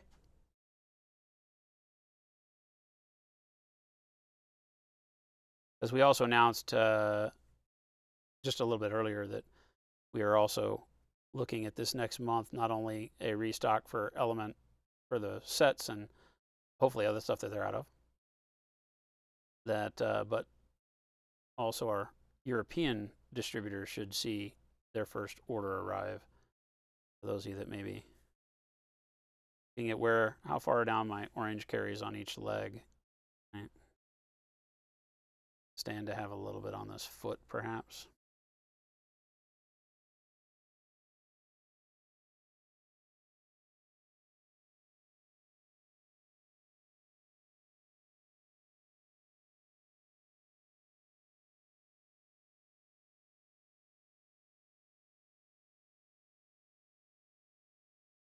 UK, okay, perfect. I was gonna say if you were buying from the EU over there, you might have a better solution here pretty soon.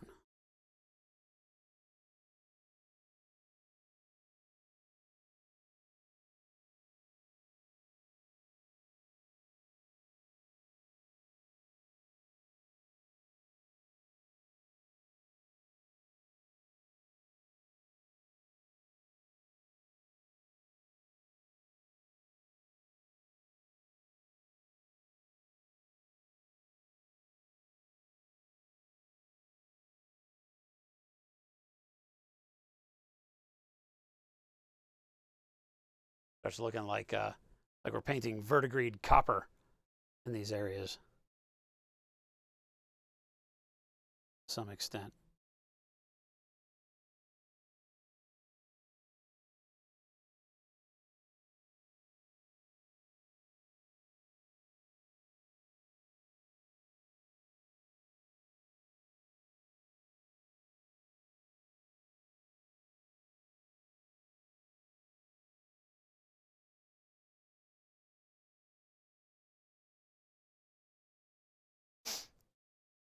Excelsior Comics, nice.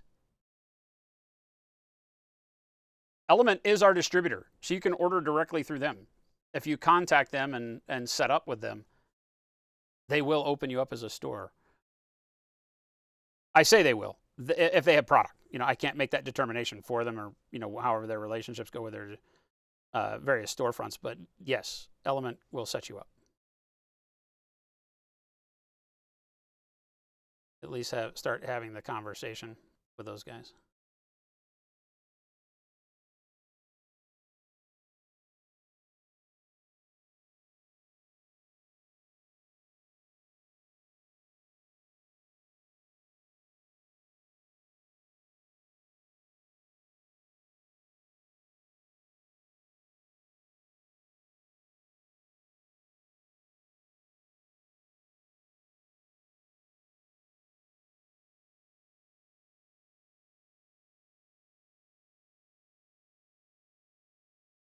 Definitely Big Fest. That'd be awesome.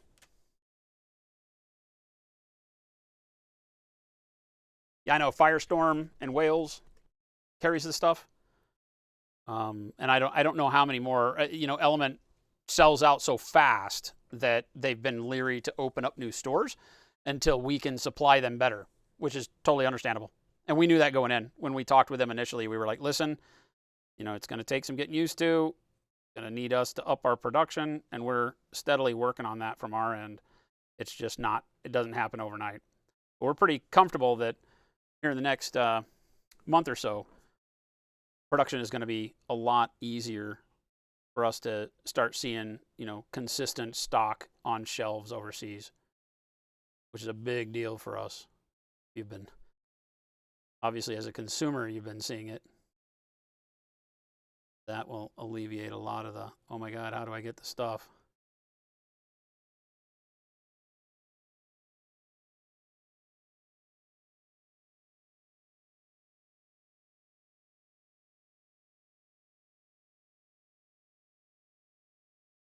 Again, just quickly sketching this in with this thin orange allows me to put it on the model where I want it at first without really overtaking too much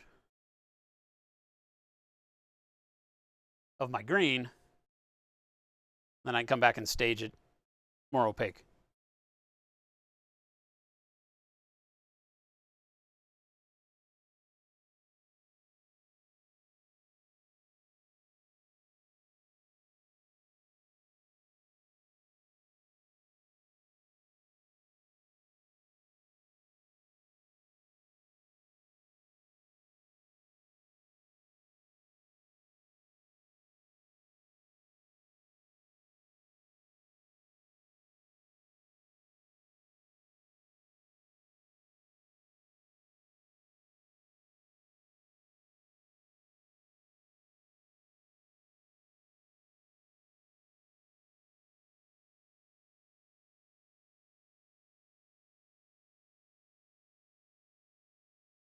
Yeah, it's a chore.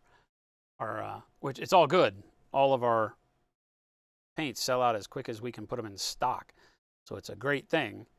It's just very frustrating sometimes when you have, so many places and so many people who want the stuff, and you're just like, well, just hang tight. I swear we're working on it.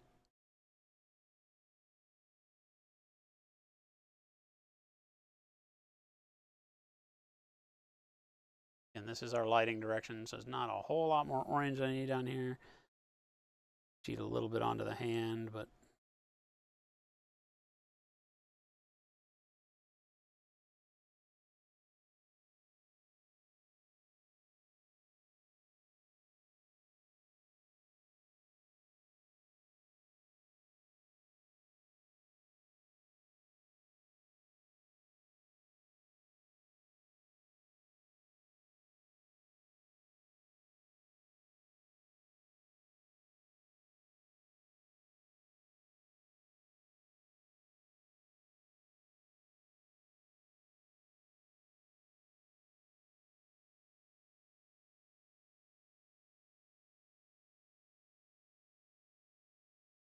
pewter model. He said JB Weld.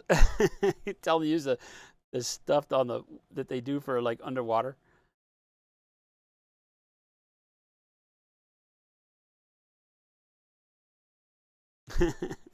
JB Weld, stop messing around. This ain't a game, son. JB Weld, that stuff is horrible.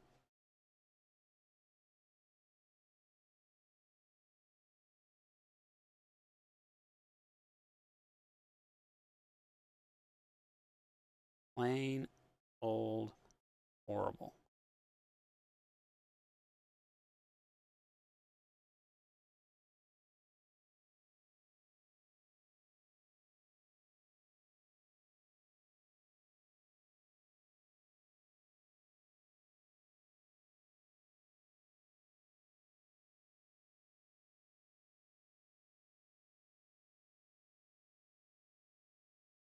Burns, what's the plan after setting orange? Yellows. Yellows. You assemble big minis with JB Weld and they never break? Big minis like big metal minis? What kind of big metal minis do you have? The hell are we talking about? World are we living in? Crazy people.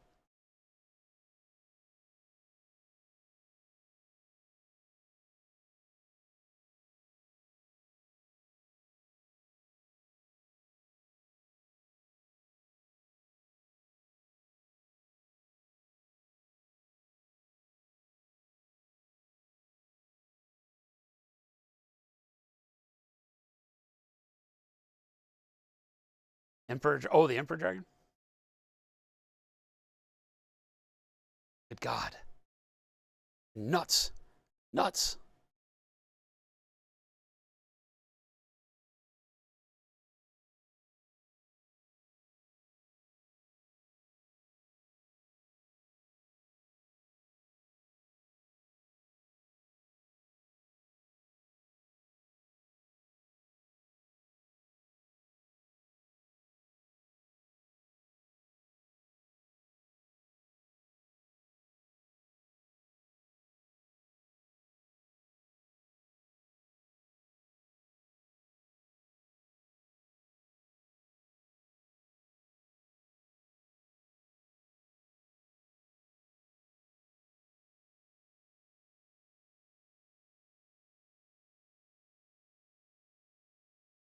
I really like the interplay of that last bit of green. Hey, somebody likes us. And this orange a whole lot. So keeping this thin.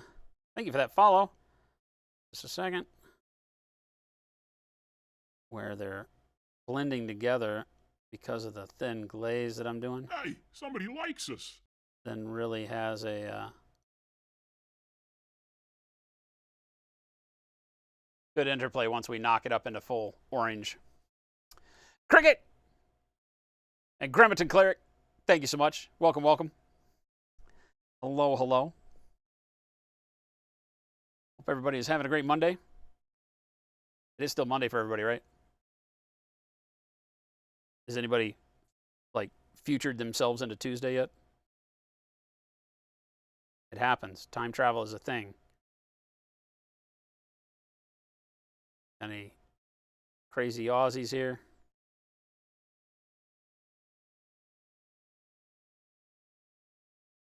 Already tomorrow night. You just don't know it yet.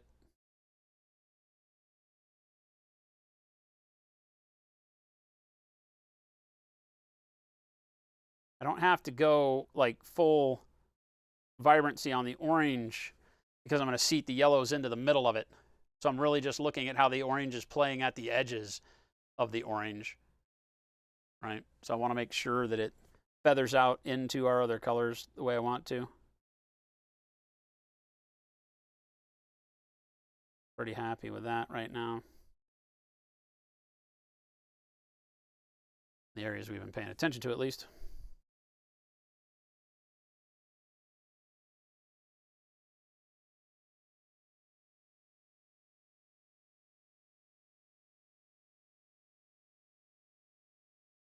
You're not at work, so it's a great day.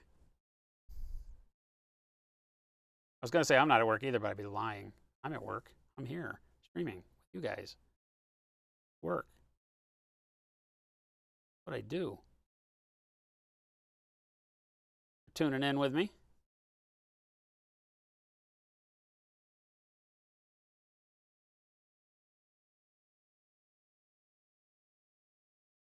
Get rid of a lot of the material. One of the big mistakes a lot of people make when painting thin, whether you want to call it glazing or filtering or whatever you want to call it, is that you'll have too much material on your brush.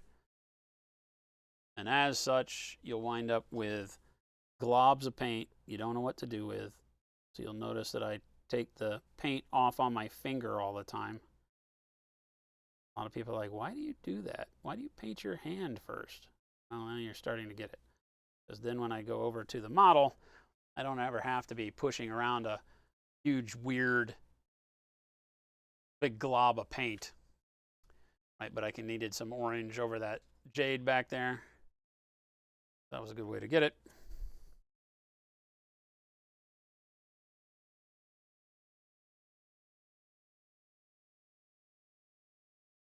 I have a perpetual hobby. I am at work. What are you talking about?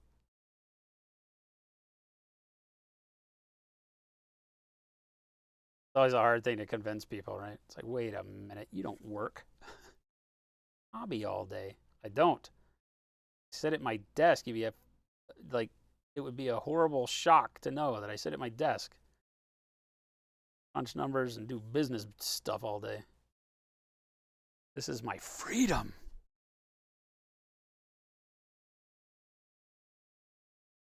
"17 minutes into Tuesday, it's already tomorrow. You freaking time travelers.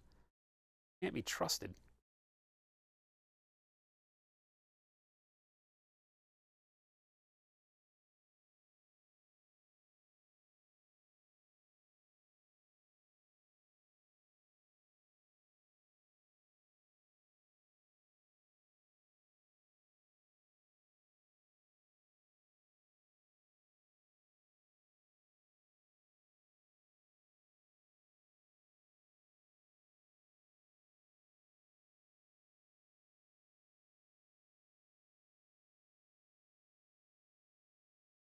Time travel is indeed a thing. If you have left the house later to go to work, you arrive earlier than if you left early to go to work. That's called traffic. I feel like there's another answer for that one. We don't need Carl Sagan to figure that one out. That was traffic. But I hear you. There's always that.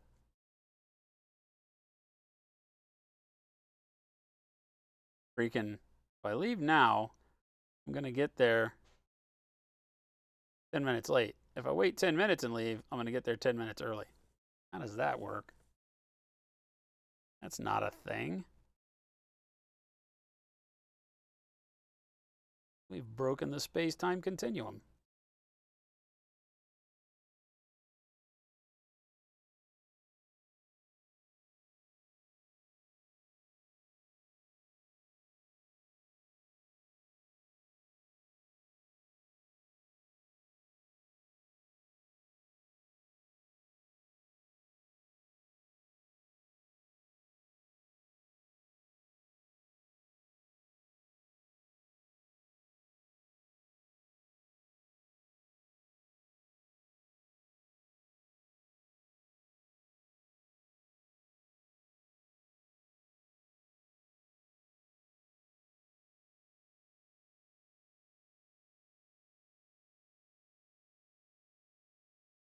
If a northbound train traveling 85 miles per hour is carrying 14 chickens,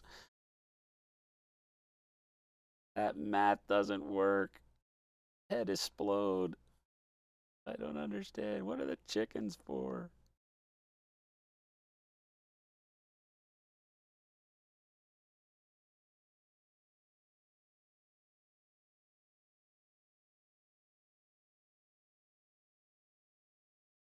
And if you are interested in telling your own story for Mr. Kosmo here, head over to !party in chat.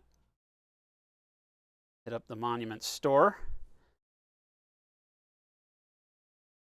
We do 2 models every 3 months. A limited edition. He is one of those this time around. Along with Deidre is up there as well. They should both be in stock, although I never know, because when I paint like this, sometimes a lot of them sell during the stream. Just yell at me and we'll get more in stock.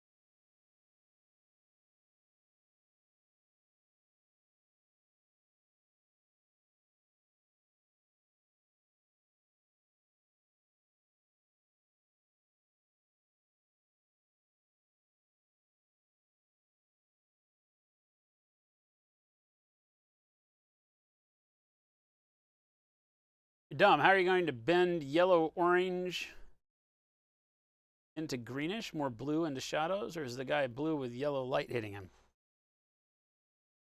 Yes.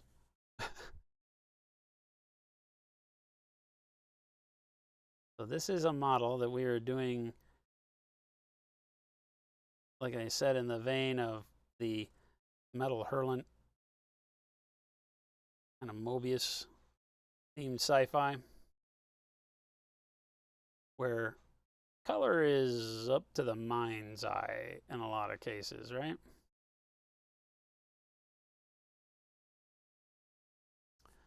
So the blend is already happening, right? The blend is already there. A little rough around some of these edges as I'm sketching it. But like looking in and around here, the blend's already setting up exactly the way I need it to.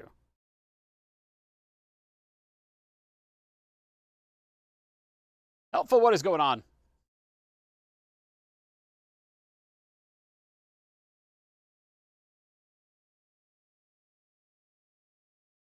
Using the orange very thin to make sure that everything kind of just tails into that green is the big thing. Then remember that the yellow is going to sit in the middle of the orange.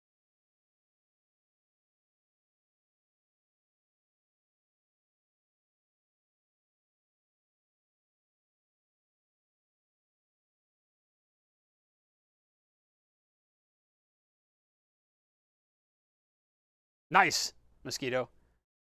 Hope you're doing well. But that's not being dumb, Fern. This is just, it's a unique color scheme that we're going for that is using more of an artful approach to light that doesn't necessarily make sense, right? And drifts more into the cool coloring of things so that we get some visual stimulation from the color and less about, you know, like our Torchlight Deidre that is looking for some semblance of reality in a world of fantasy. This is all fantasy, right? So we're just trying to treat this as, you know, a complete fantastical journey type model. And who knows where we get.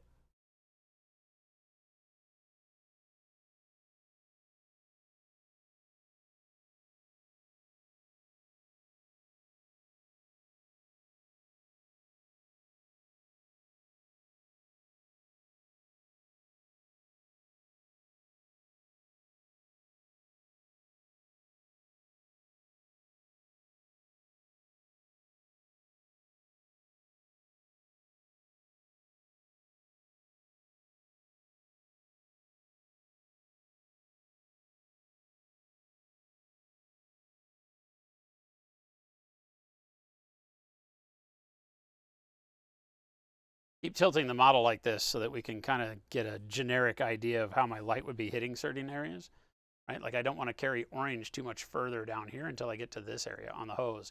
It'll be on the hose, probably more over the top of the back of the hose right here, as a matter of fact.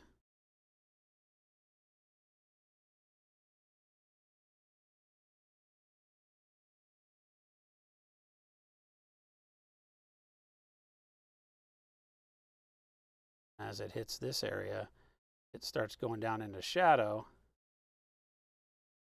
pretty dramatically, so we don't want to carry the orange down too far down there. Even though we have this orange, this hose is a different shape.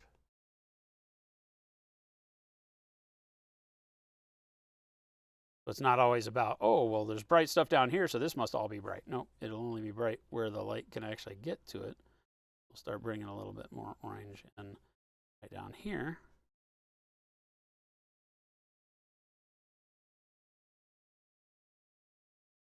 That probably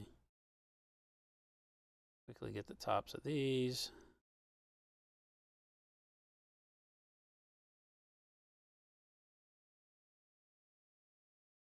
You guys don't get a chance to see me do color for simply artistic color's sake very often. We're the home of realism in our fantasy, right? So most of what we paint is very realistic and has, more of a how it would be. And we talk about, why does concrete look like that? And even when we do, lighting effects and such, we're working on doing them in a sense that is, more based in how light and material and stuff would interplay with real flame, real light, all that. So not so much with him, right? Kosmo is getting the cool sci-fi magazine treatment, the 60s movie poster treatment, stuff like that.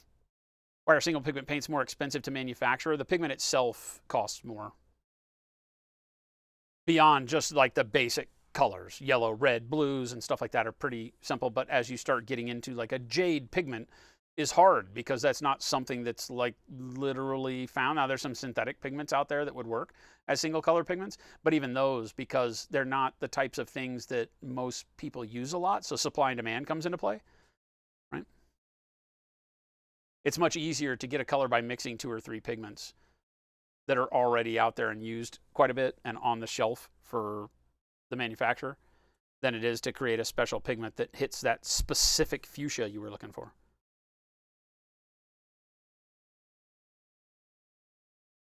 Is the main deal.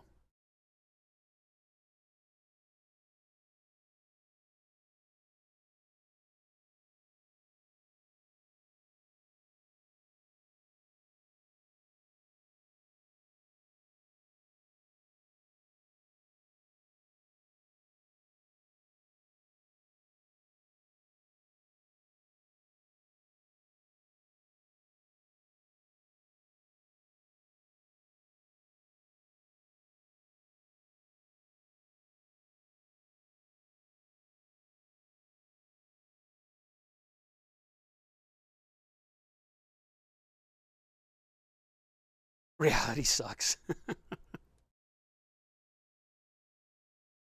So like the study of light in a weird sci-fi space, yeah. Or just like I said, just color for color's sake, right? Like just I want to make something crazy. Who cares?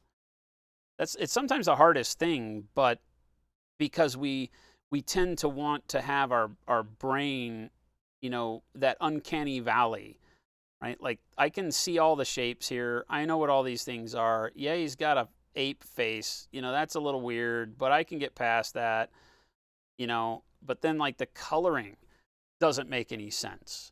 And so you start looking at it from a standpoint of, wow, where must he be for colors to be so out of whack? Like what kind of fantastical thing is going on? And a lot of storytelling happens in that, that area of the mind where the brain is trying to relate what it's seeing and what it knows. And it doesn't know anything like this. You've never been anywhere where, the standard background color for shadows and lack of light was like a blue jade, cool coloring. without there being some sort of like circus light attached to it, right? And then we've got this really warm color sitting in contrast to it. So the brain starts tilting on edge because it's like, I don't know what this is. I don't know what this is. And there's where you get, you know, cool fantasy, cool sci-fi interactions. It's like, I know most of what I'm seeing, but not all. Does not compute. And it's in that does not compute section of your brain that fantastic stories get to take place. Because you can make up anything you want. What do you want it to be?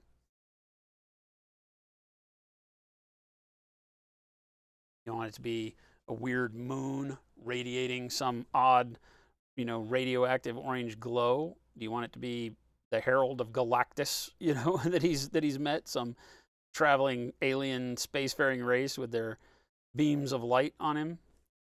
Is he floating in a nebula? Well, he's not. He's on the ground. But that's where our brain gets to write all those cool stories. Into the jadeness. I've been using a lot of jade, but it was much less apparent on Deidre and much more apparent on him. Yeah. So, whereas, you know, the interaction between Bingo and Ilther was not related in color at all. So, you never know what you're going to get around here. You just never know.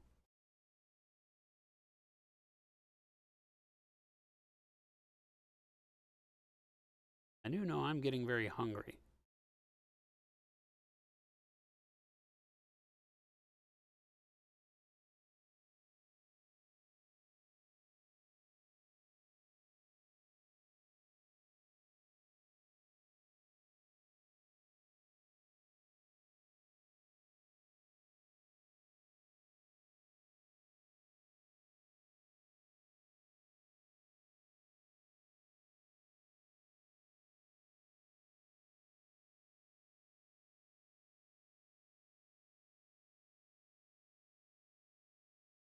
No problem, Fern. You know, and I dread to say that when you can step outside, like I find it very hard personally. Just, you know, just being honest with you, I find it hard to step outside of what the brain knows. Like when I'm thinking about color things, you know, color concepts on things, it's very easy. It's like, oh, his armor's purple and the thing's yellow and this is that, and how's the light going to work? And it'll work like that because that's what my brain knows. So I put what my brain knows down on the object. And so taking time to step outside of what your brain knows and do something like this, which is a stretch of the imagination to make sense of, will really help your artistic sensibilities, I think, for other projects. So that you can, when you're picking your OSL light, you don't just go with yellow torch light. You do some weird witch fire in blue greens, or, you know, and it'll expand your ability to have some really creative stories told on your miniatures. But it takes getting comfortable, and it's hard, right? Like everything that doesn't make sense, it's like, I don't want to pay attention to that. I don't understand that. So when aliens are attacking, you're like, it's not really happening. Let's have dinner. You know, the world's blowing up. We'll deal with that later. My brain can't deal with that right now, kind of a thing. You have some spaghetti sauce. It's been simmering. If we can make it over. Damn you, spaghetti night.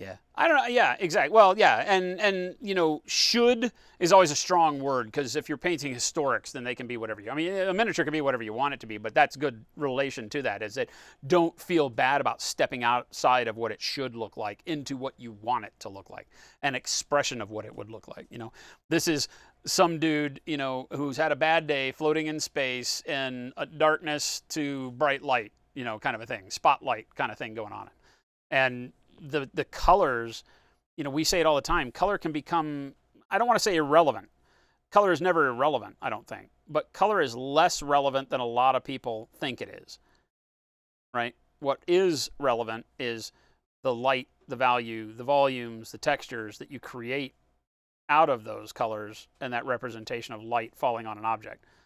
And that's just the way it works, right? Turn the lights off, everything looks the same. So when you turn the lights off in your little state of fantasy, what does it look like? And for me, it looks like jade and orange today. Because I got a wild hair at my butt this weekend, and I was like, you know what? I'm going to paint this as a homage to some of my favorite sci-fi magazines and stuff when I was growing up. Stuff that was in my dad's comic book collection that, like the heavy metals with the naked women that you weren't supposed to look at, and that kind of stuff. Again, metal hurling. Lots of really, really cool sci-fi stuff that was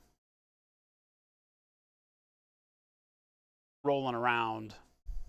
God, I'm chewing through this orange.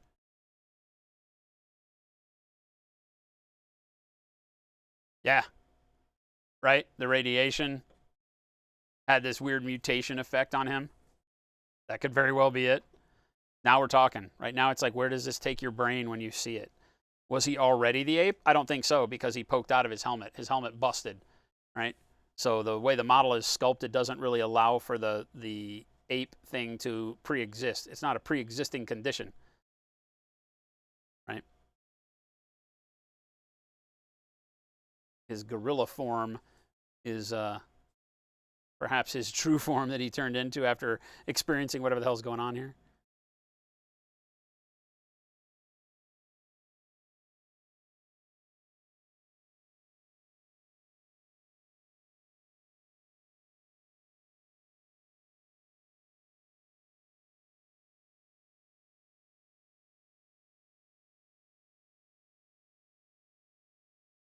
A skinwalker. Electric funeral.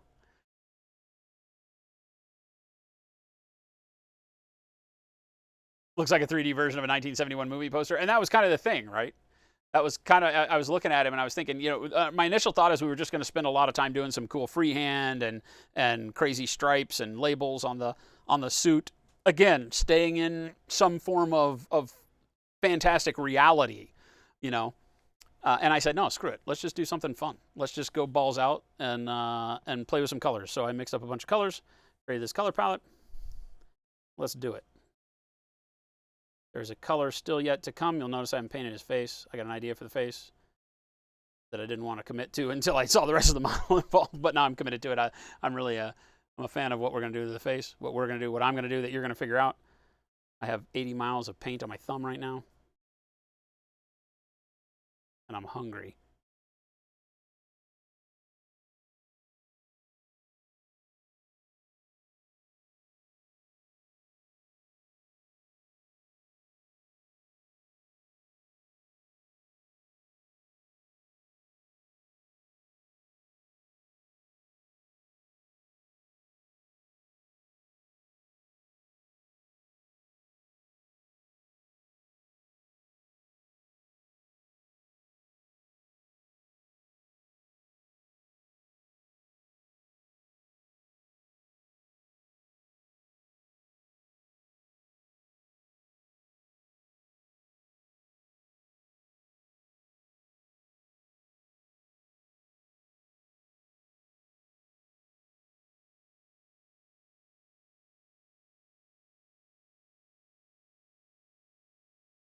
The blend on my thumb could be smoother. Hey, this is fine art. I'm gonna chop my thumb off at the end of this and raffle it off. I'm not really doing that.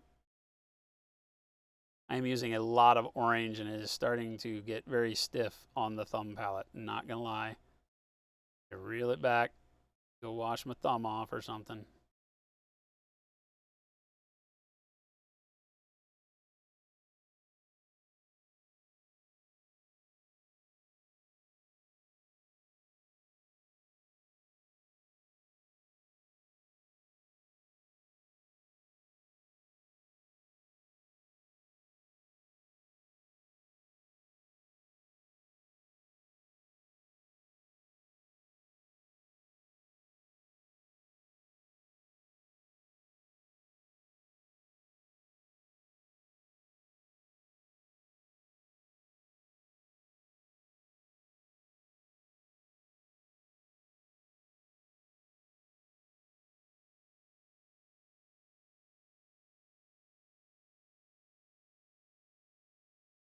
Remember, our light's coming from this way, so I got more shadow from the helmet and stuff over here, more brightness on the backpack over here.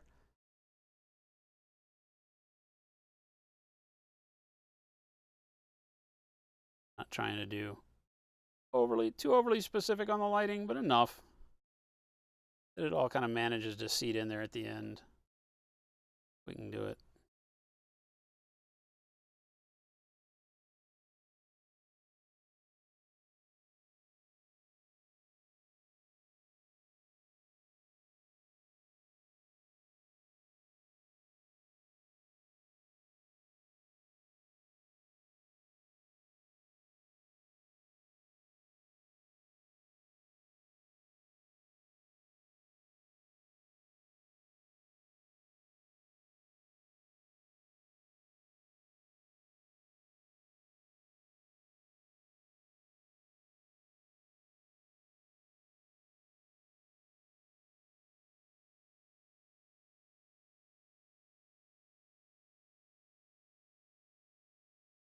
Finger paint's best paint. JP Gray always paints his fingers.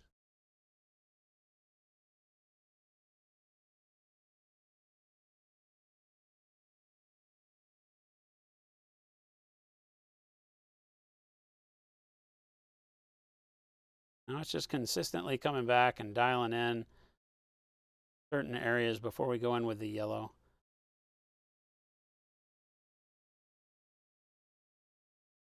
Making sure that the edges where the orange blends out into the green set up the way I want it so I can drop yellow back into the thick of the orange.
Good. And we drop into our area where the vibrancy of the orange is much reduced down low.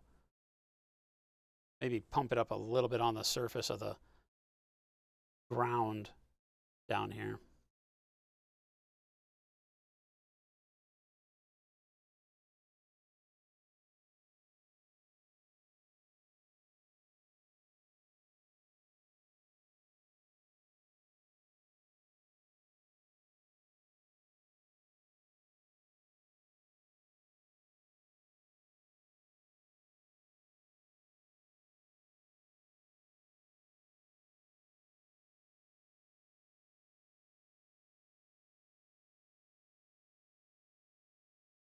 Like if we're going to do that, we got to pump this toe over here up.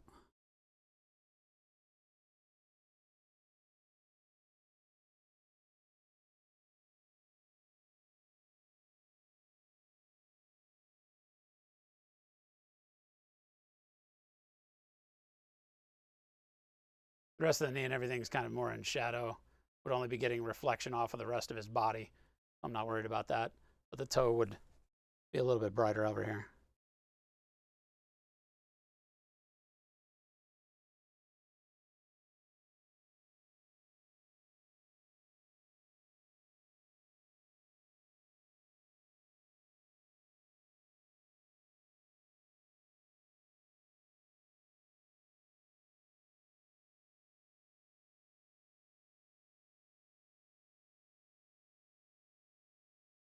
Blaze that orange around into my shadow a little bit more since I brightened that up. Don't want it to look like it's too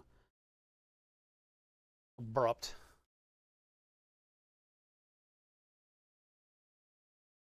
Got to work on this here a little bit more.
Take it easy, Fern. Thanks for joining us, sticking it out.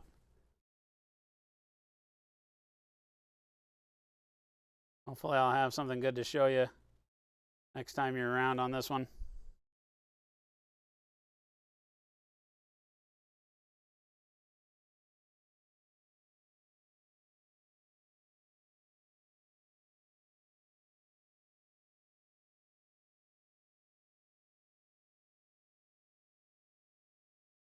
And get a little bit more volume added in on this flag. Dips down into a little bit too much darkness.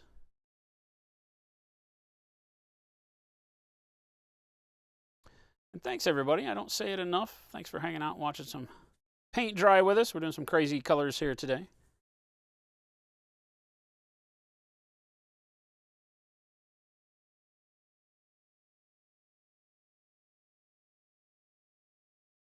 Hope everybody's having fun watching my madness ensue.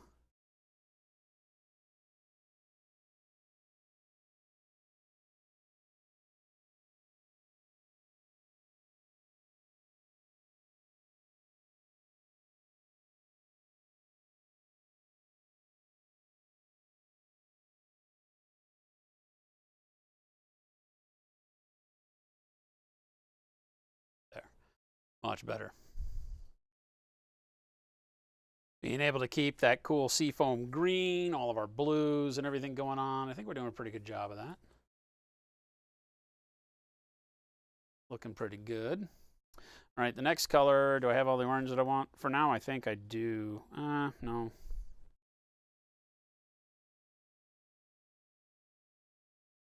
Maybe a little bit more.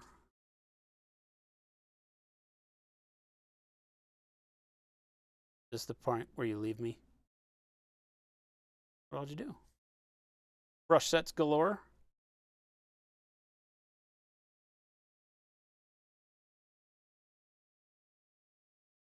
Oh, cool. Oh, okay. Yeah. Lots of knives. Yeah. All right, babe. Out of here. What do you want to do for dinner? Oh, you don't?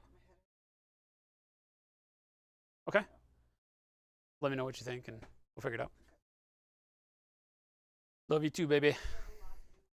Yellow. This is the yellow I think we'll use. I think we're just going to jump straight to this. We're going to bypass gold and yellow. There's no need for it.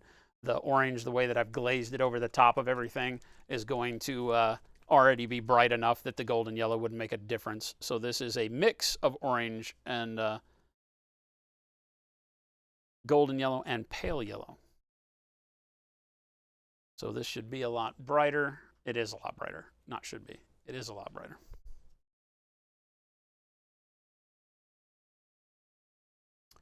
And this will allow us to dump some color right over that orange that has an immediate effect.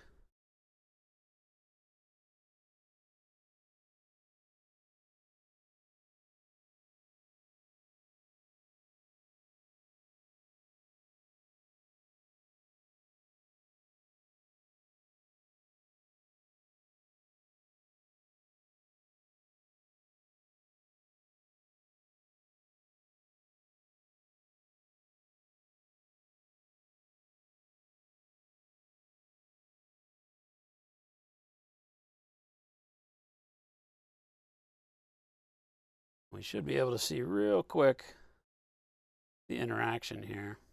We can already see it. Do the whole top end of this thing.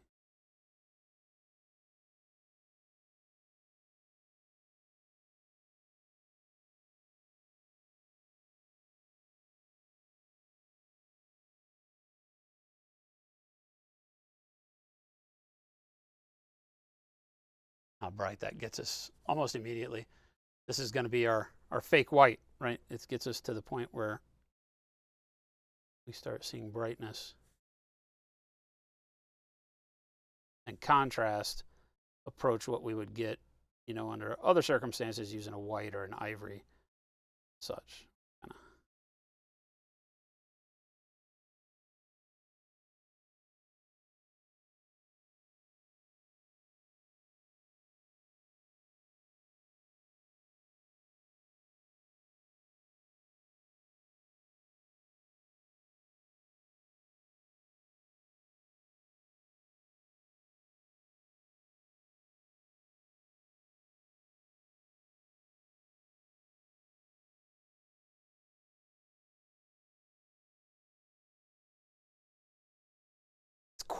quiet? Why is it so quiet?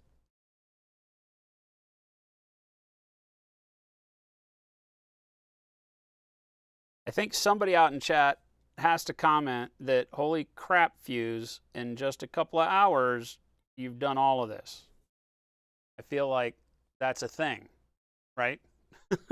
Like, one of the cool things when taking this very sketchy approach to painting is look at how quick we can make all of this come together, right? I never paint this fast. And you can get some really, really cool things happening very, very fast when you're less concerned about, you know, the exactness of it and just more concerned about, let's enjoy painting right now. I mean, now I'm saying that as I'm going into the detail section where I am more concerned about exactness of color placement.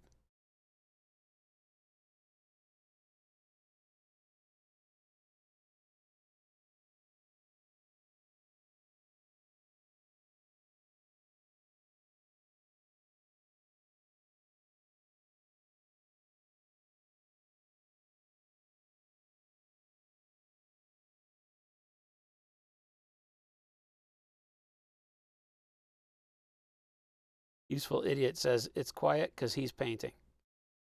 So he's the band director. And he's busy.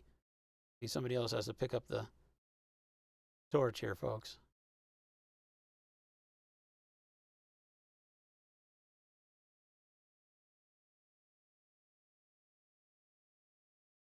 That down here we don't have too much brightness, so I'm not getting too crazy, but I want a little bit of color and highlight.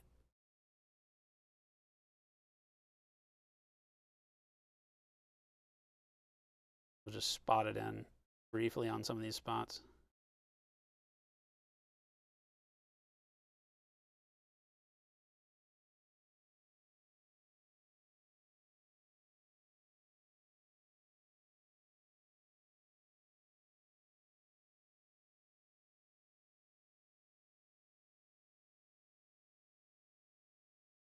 No one can hear you scream in space. Best answer ever. Okay, understood. I like it. I'll allow it to stand.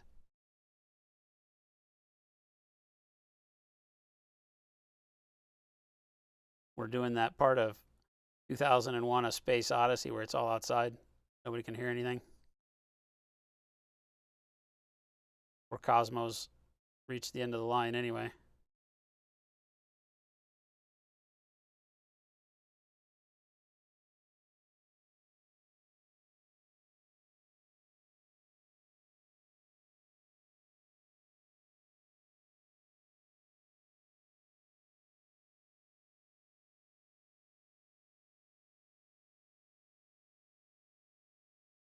I'm using one of our number 4 synthetic brushes. This entire thing, we use the number 6 to do all the initial base coats.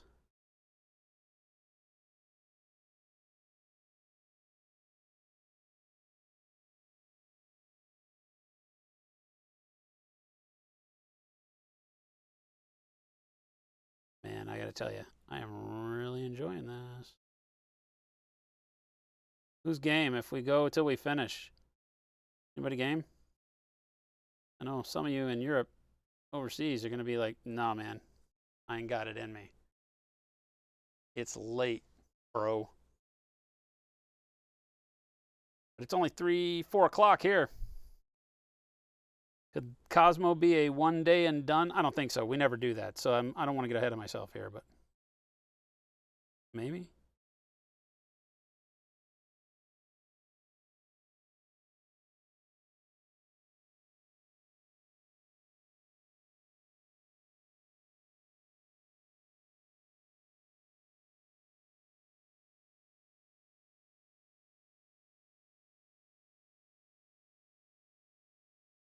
Your spaghetti sauce is almost done. My spaghetti sauce is almost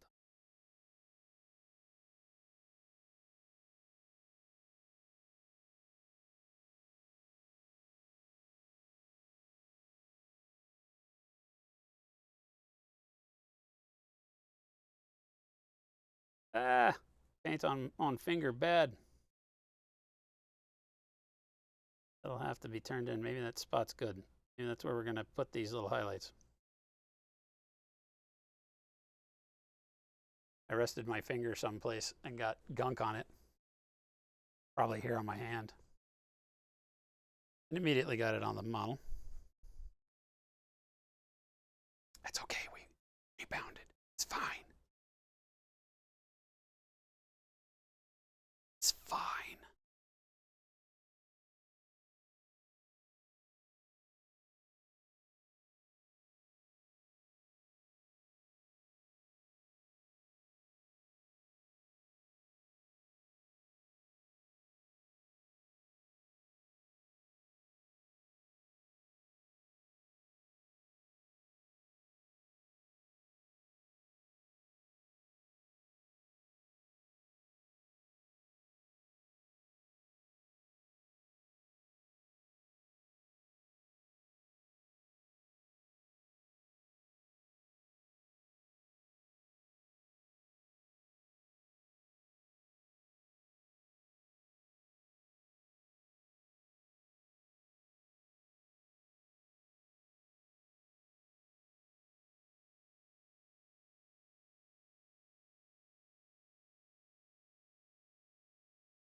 All right, dive right in. Let's do this chest.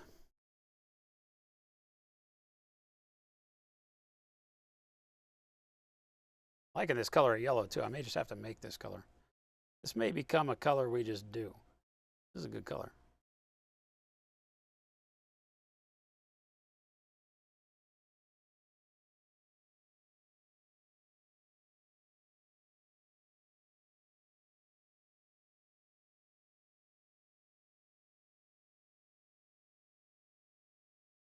This is where we start doing more and more texture. It'll be hard for the camera to read, so let's see if I can zoom in and show you, yeah. So more and more texture that I'll do here as we go brighter and brighter. And not that it's more texture, but it's more visible texture, less loose brushstrokes, more individual brushstrokes equaling texture, I guess is the way to put it.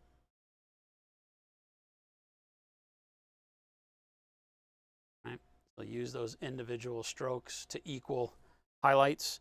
You don't have to paint an entire area with a color to get it to get brighter. You can use a lot of lines and throw those lines into that area. That way you get the texture you're looking for, also the highlight that you wanted. That's what we'll be doing a lot here. This starts to then pick up the texture of the suit along the way.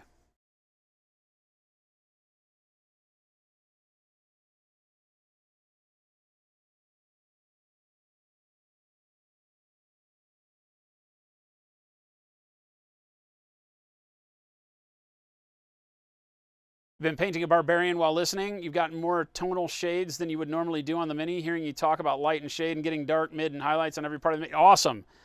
Man, that makes me happy. I love it, right? It literally does tune the way you start thinking about your models. You start looking at every area saying, okay, do I have a mid-tone here? Because that's generally the part you lose, right? In miniature painting, at least, we spend a lot of time going for highlights, right? And in doing so, we lose so much sometimes, right? Because your highlights oversaturate. You lose the ability to find your midtones and vice versa. So awesome. Just always ask those questions. You know, I do. I go back and ask myself, okay, am I seeing everything I need to see here? You know, what's not working? Sometimes it doesn't have to be an active asking of the question. Sometimes you just know, oh, missed it. You know, that ain't gonna cut it. That is not how we do this.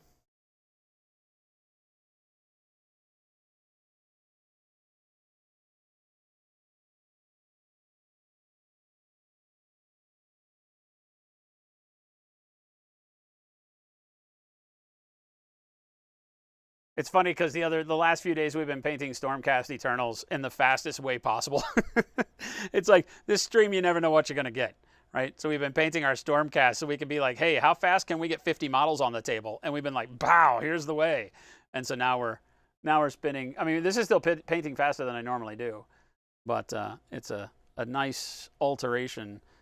Be able to paint quick, get a lot done. And on this guy, it's mostly because we're not worried about things like, you know, what color is everything? You know, what color's the belt? What color's the boots? Who cares, man? It's all just jade and orange.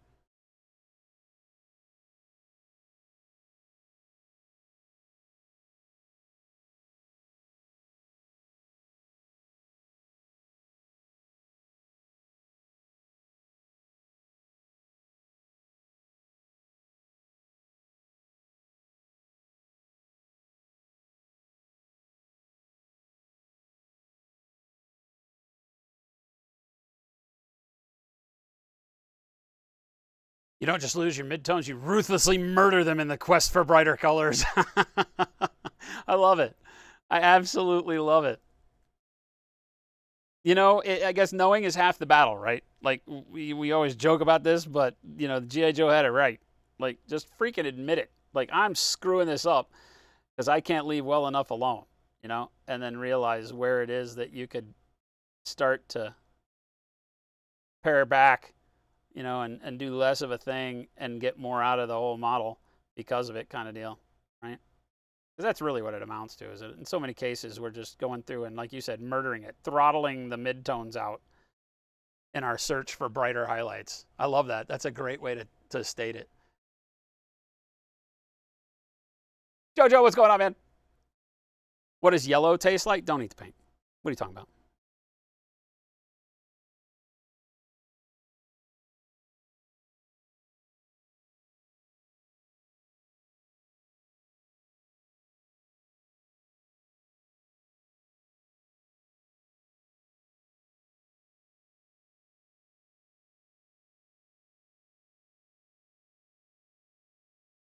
I really like this transition of the shadow after the hose into the little bit of brightness that we get on his hand, right, from our lighting here.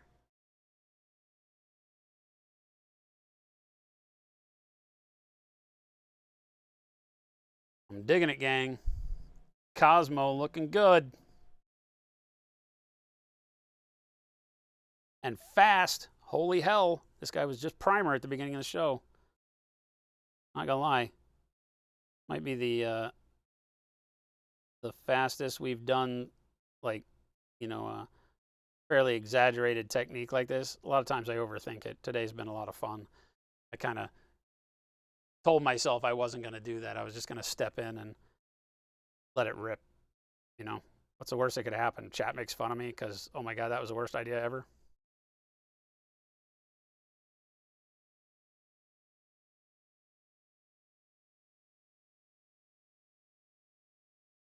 Side of the brush here, just picking up the edges.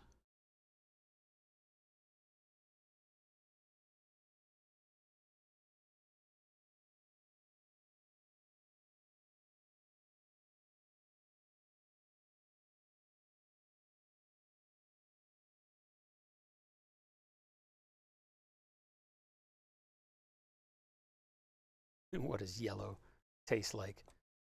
Like victory. Yellow has to taste like victory. I've eaten nothing but half a cup of Chex today. I'm a horrible human being.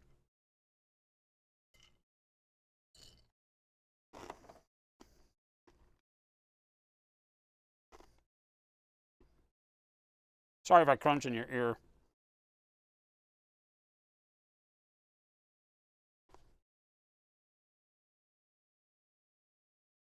I'm fueled 100% off excitement for this model right now, and that's not the good way to do it, I don't think.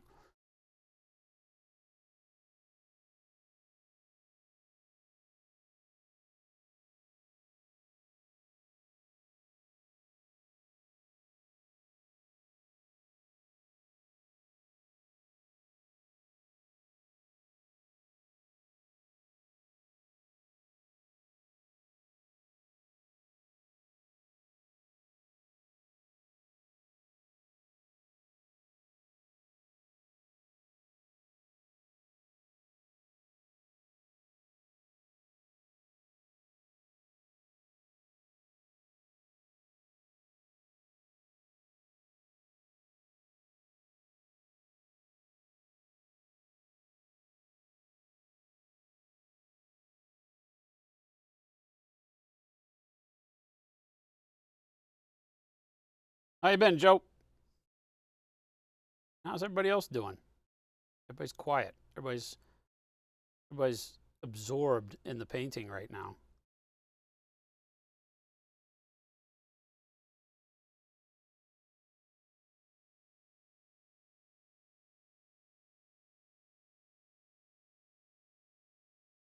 Take it easy, man. Enjoy the spaghetti.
Difficult for me to get the right angle for some of the textures that I want to make here, so we're just going to wing it.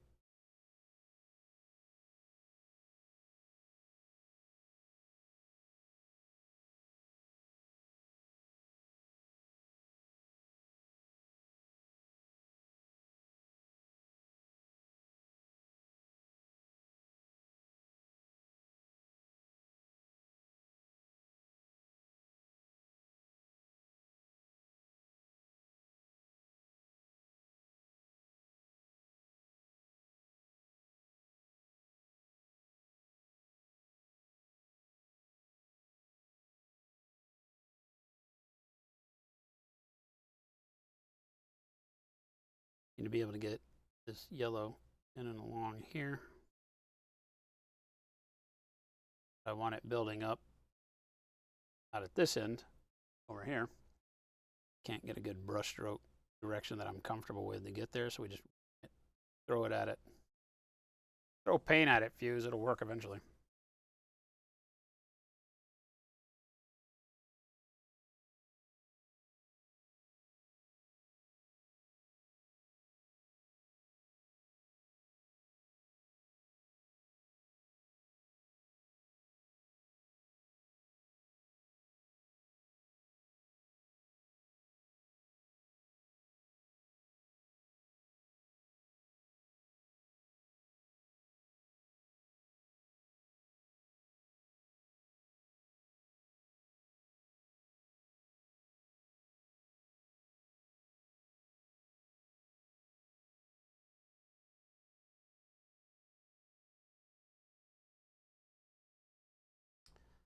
Very little paint on all of the little humps of the fabric there.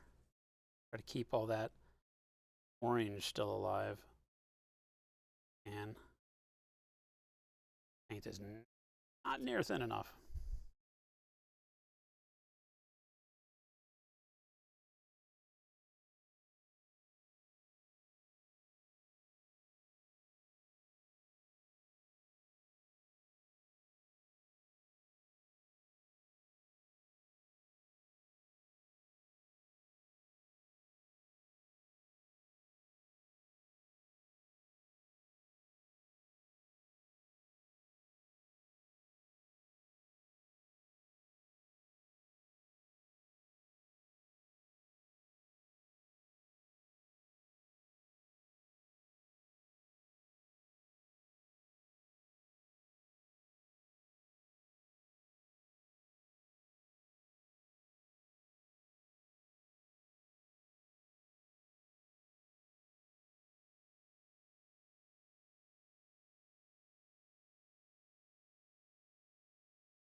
I like it.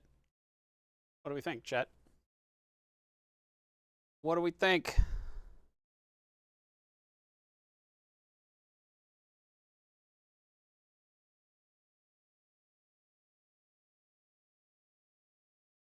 You guys are way too quiet. I don't trust you when you're this quiet.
Not too much brightness on that forearm.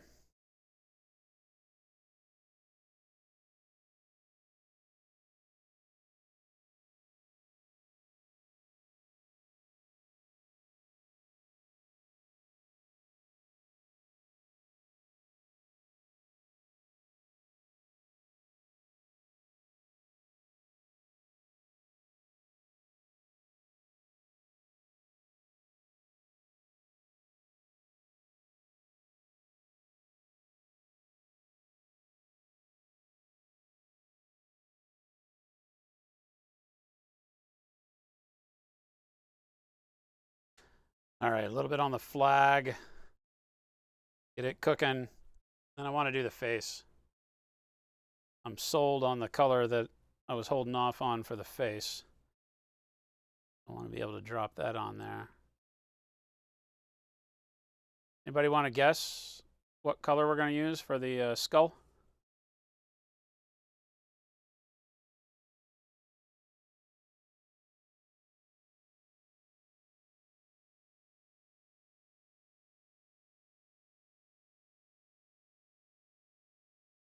Khaki, Brulig, Bastage.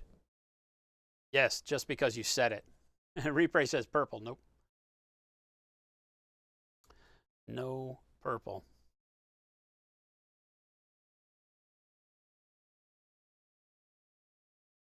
No purple, friendo.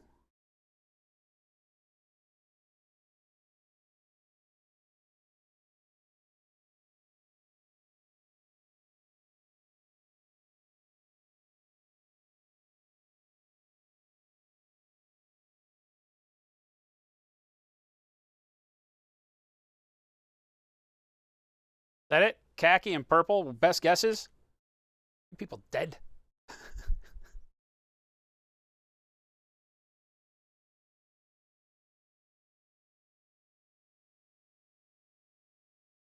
Jade, Squeezle, nope. Olive flesh, nope. Nope.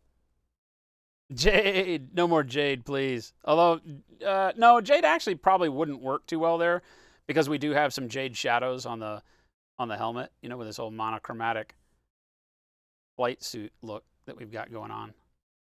I don't know that that would work as well as I initially thought it might.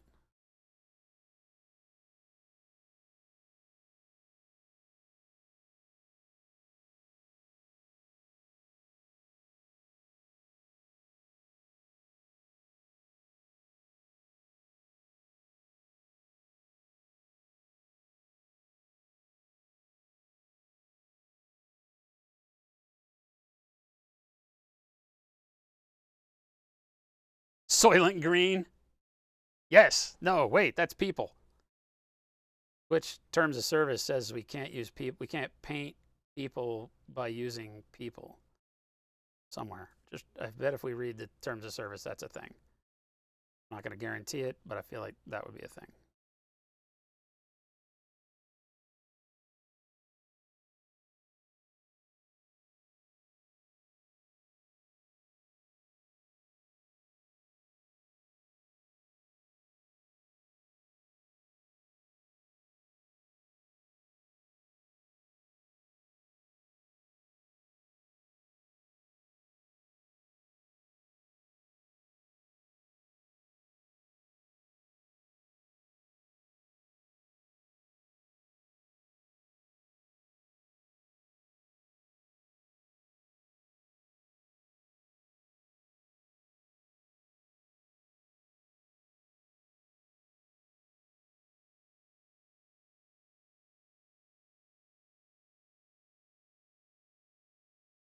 And that's my favorite view of this thing right there.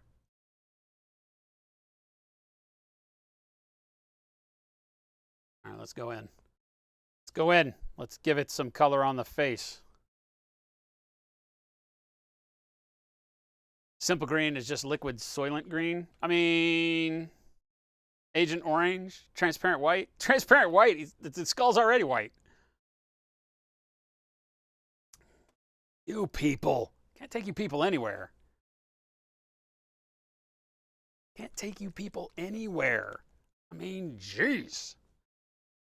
Jeez Louise. Golden brown? No. No. Magenta? No. That's a good guess, though. Magenta could be a thing. Right? That's a good guess. That ain't it. That ain't it, friendo. Away we go.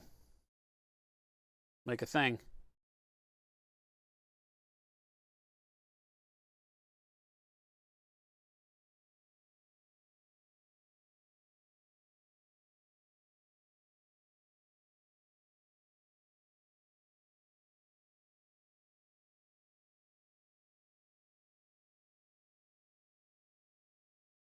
Taria, thank you, thank you, thank you. Brooke is like, mahogany? What?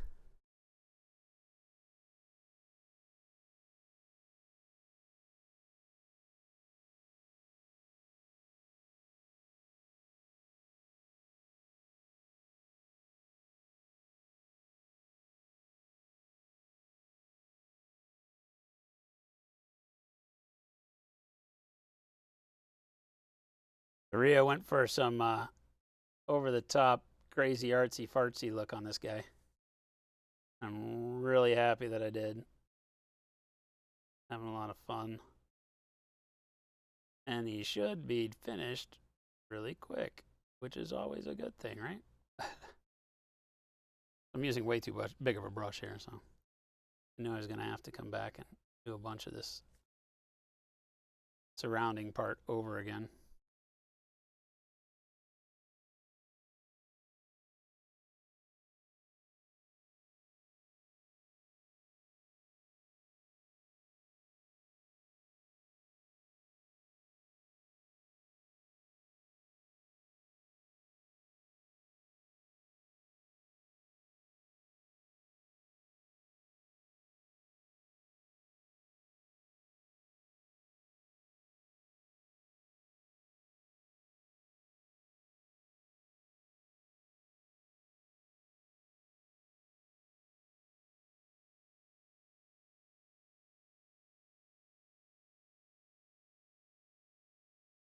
Every once in a while, you just got to go for it.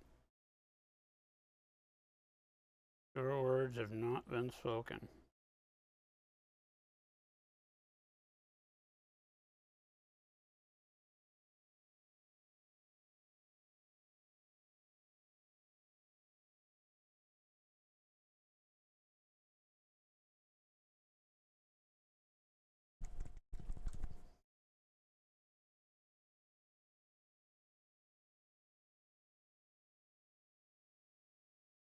And this, as our last of the great homage to that whole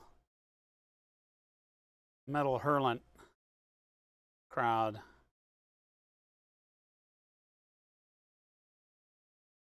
You like that?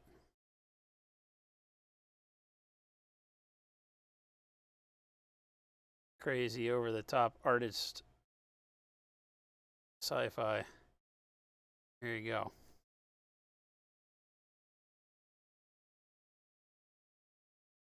Here you go.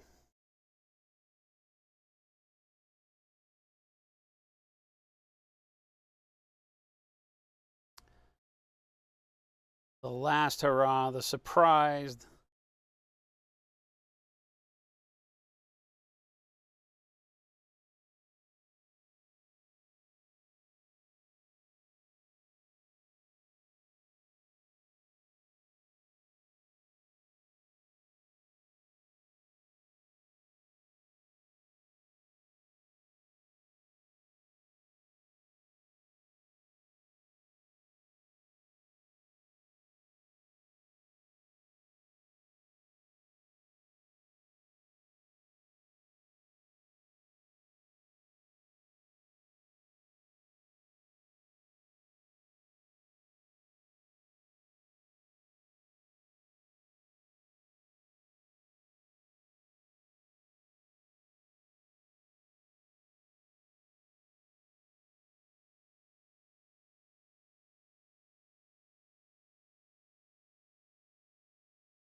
Like me with my surprises, it makes this very, very difficult, right?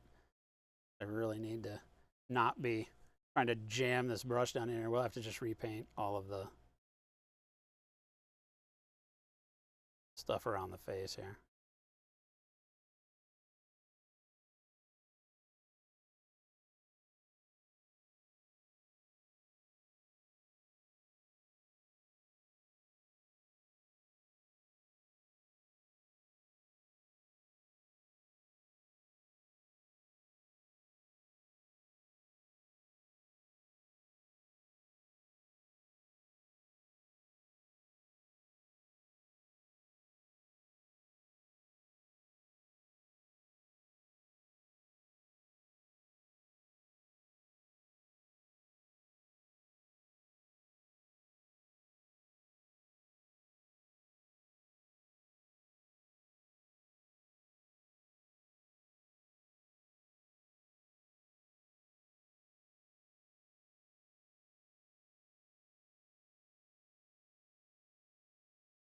I can't get in there. But that's really awkward.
Back to the number 2 real quick.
All right.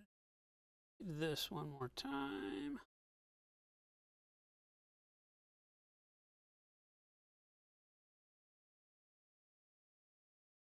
That was really it. Did pretty good. I only had those 2 spots where I got any red on it, right? Oh, a little. I know I got a little bit right there. That.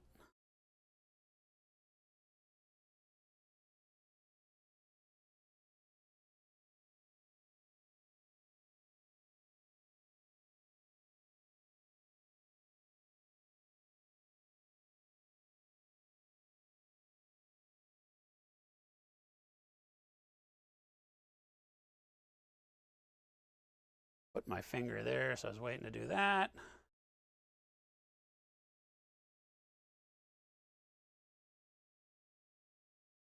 What do we think, chat?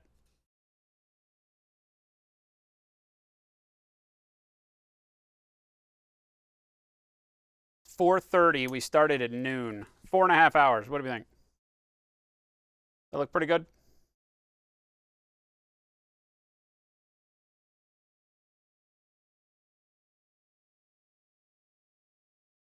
Could clean up some of the blends.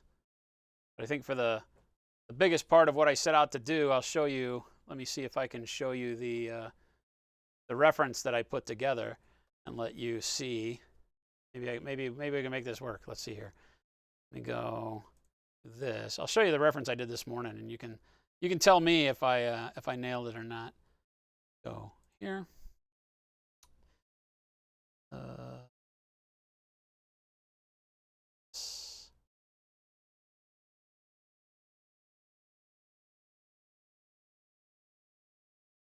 That on, turn that off.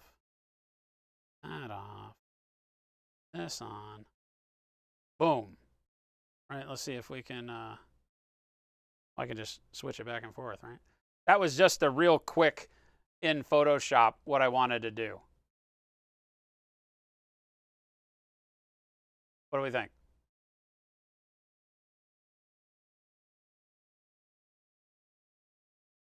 Pretty good start? Pretty good start? Right?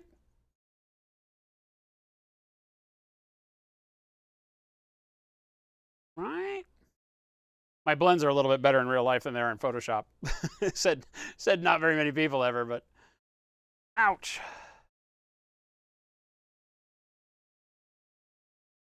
Cha-ching. I like it. I like it. Got some rough to it. Like if we zoom in and get rid of the camera's inability to focus in, the top of the helmet there is a little bit rough. You can see we're a little bit rough on some of the application, but that brighter color in there really helps pull it all together. Right? I'm liking our values on it are pretty good. Right?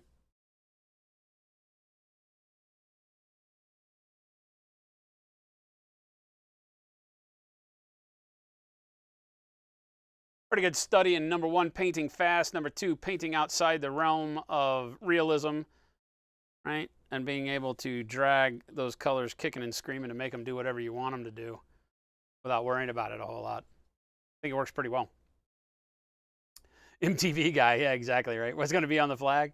MTV. Yeah, I'm probably not going to paint any. I went through this thinking, initially I was going to do a bunch of like freehand and stuff like that. And I was like, well, I don't really want to do that though. So over the weekend, I was like, nah, I want to do something crazy. Let's do this. So we did this. And I'm not going to put anything on the flag. The flag is what the flag is. I could come back and add some sort of logo in there, but I would have really wanted to have done that as I was adding color. Because to go back in over the color blends and stuff that we've been doing now would be a little bit of a nuisance.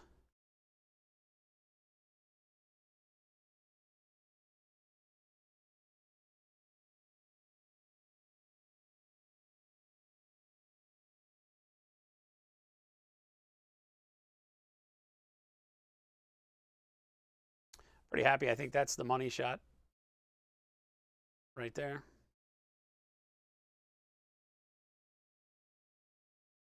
Winds up being the one that gives us the most bang for the buck. Thanks, Repray.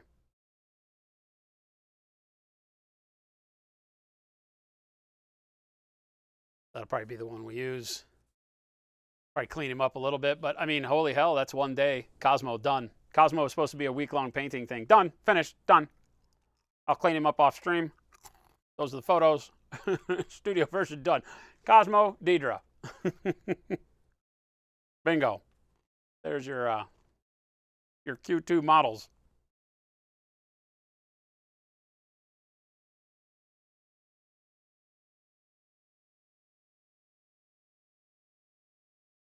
I like it. So guys and gals, that's it for me. It's 4:40 something and I'm hungry. I need to find a snack and finish my day up. But I have been here for 4.5 hours. We nailed it. We had a lot of fun painting Kosmo. Mediocre. Bunch of work that you could be painting for the rest of the week. I know I got tons of other models that could be being painted. So it's like, hey, get this guy out of here. get the most important model we needed to paint out of here. But again, I think that I really set out to say, hey, I think that via sketching, we could create a really, really cool look on a model and show you that, you can be kind of unafraid if you just attack it you know, as you go. I mean, we started this guy at the beginning of the stream with nothing but black primer on him. Right? Now, obviously, I could do more on the back, but I really like the fact that we've got the dark blue with absolutely nothing really happening on it. Then we bring a little bit of the jade as we get some of the reflection off the ground, right? A little bit of the light reflecting into the crevices on the ground and such. But we get a really good look out of this thing in a very quick amount of time. You know, we spent a week and a half or a week and 2 days on her. Two totally different renditions of a concept, right? But Kosmo showing you how you can get your exaggerated contrast through color very, very quickly, you know, just literally splashing in. And like I said, it holds up to scrutiny, right? If we zoom in, I'm not mad at that. He's not going to win me any awards, but for 4.5 hours doing stuff real quick, it holds up. Our blend's pretty good. This is really good right here. This whole move through the shoulder and all that really works really well up into the earpiece and the helmet there. Probably need, as I'm looking at it, before we bust out, let's do one more thing. This is where we do this, chat. It's like, hi, bye, I gotta go. Oh, sorry, not done. I know I have this color on the palette and it's still wet though, so I can do this.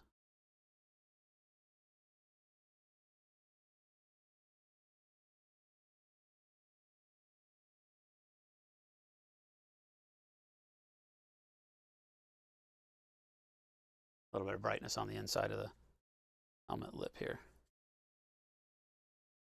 Right in there.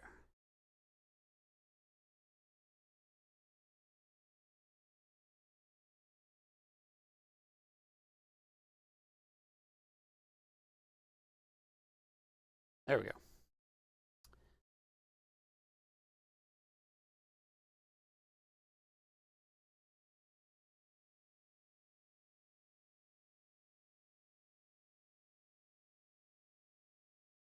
There we go.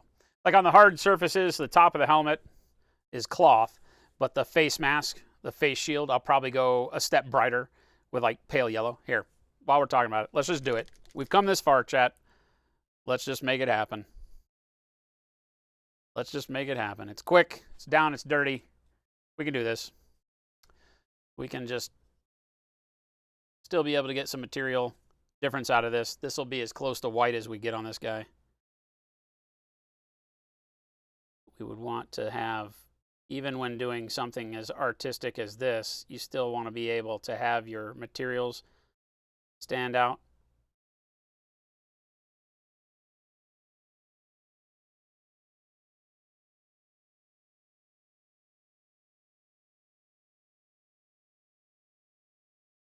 All right, so we can go even brighter than we've done on anything else.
There we go. Everything else is pretty much cloth wrapped except for the skull.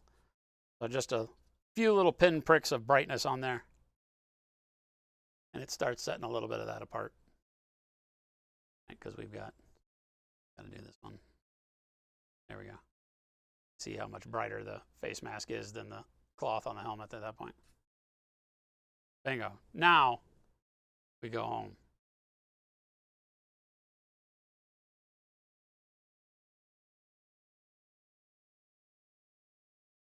Yeah, I mean, you could brighten this up with just a little bit of hint of, highlight on the dark blue, but I like the blue shadow. I like that the fact that we look at it here, you can't really even tell other than, let's see if we can find an angle. Right? That angle right there shows that, like, what have we even done to this model? Nothing. A little bit of jade sneaks in on the banner pole there because of the reflection from the top of his leg. So there's a little halo around the top of his leg, a little bit on the banner pole. Here, it's the banner pole gets bright and nothing else has much going on, right? Here we start to see the light coming around the top, and then of course we get it as we come around. So that's the money shot. This is where we were painting him for, was this view right here. That's his strong side. Although this side's really good too. Showing us a lot more in shadow, but of course you want to show your work. So the angle that we chose, I think, stands out right here. It works really good. Can you do this as a weekend class at the shop at some point? Yeah, probably. I mean, yeah. Thanks, Mr. Grumpy. Lobo, what's going on? All right, so now I'm done. I lied before, I'm not lying now. I'm done, I'm leaving. Hope you've had a good time. Hope we've been able to show you a good time. Some fun stuff with paint. Got an entire miniature done in one show. That never happens. So got yourselves lucky. You got to see it live, in person. And we will catch you later. We stream 5 days a week. So tomorrow we stream at 2 p.m. Pacific till 5 p.m., so a little bit later. Monday, Wednesday, and Friday, like today, is generally only a 2-hour day from 12 noon to 2 Pacific. We went a little bit long so we could finish Kosmo, but Wednesday and Friday will be 2 hours. And then Thursday is our Therapy Thursday day, where you can show off pictures of what you've been working on in the hobby, get feedback from me, talk about techniques, colors, anything that you're seeing as a little bit of a hurdle towards finishing a project, or just come show off your project that you finished. So join us then, and that's 3 p.m. Pacific to 6 p.m., so a little bit later in the day as well on both Tuesdays and Thursdays. So I will leave you. Let's find somebody to raid, so stick around. We'll pass you off. Thank you very much for all the follows. If you have been here and like what you've been seeing, please hit that follow button. And check out the store. Exclamation point store, exclamation point party in chat, and exclamation point Discord. Make sure to join us on the Discord so that you can come in and hang out with us. We got closing in on 1,000 people over on Discord that are great conversation for all of the amazing hobby stuff we got going on. So we're going to find somebody to raid. Stick around, throw some love into their chat whenever we get there, and I will catch you guys back here tomorrow. Adios, gang. I'm out of here.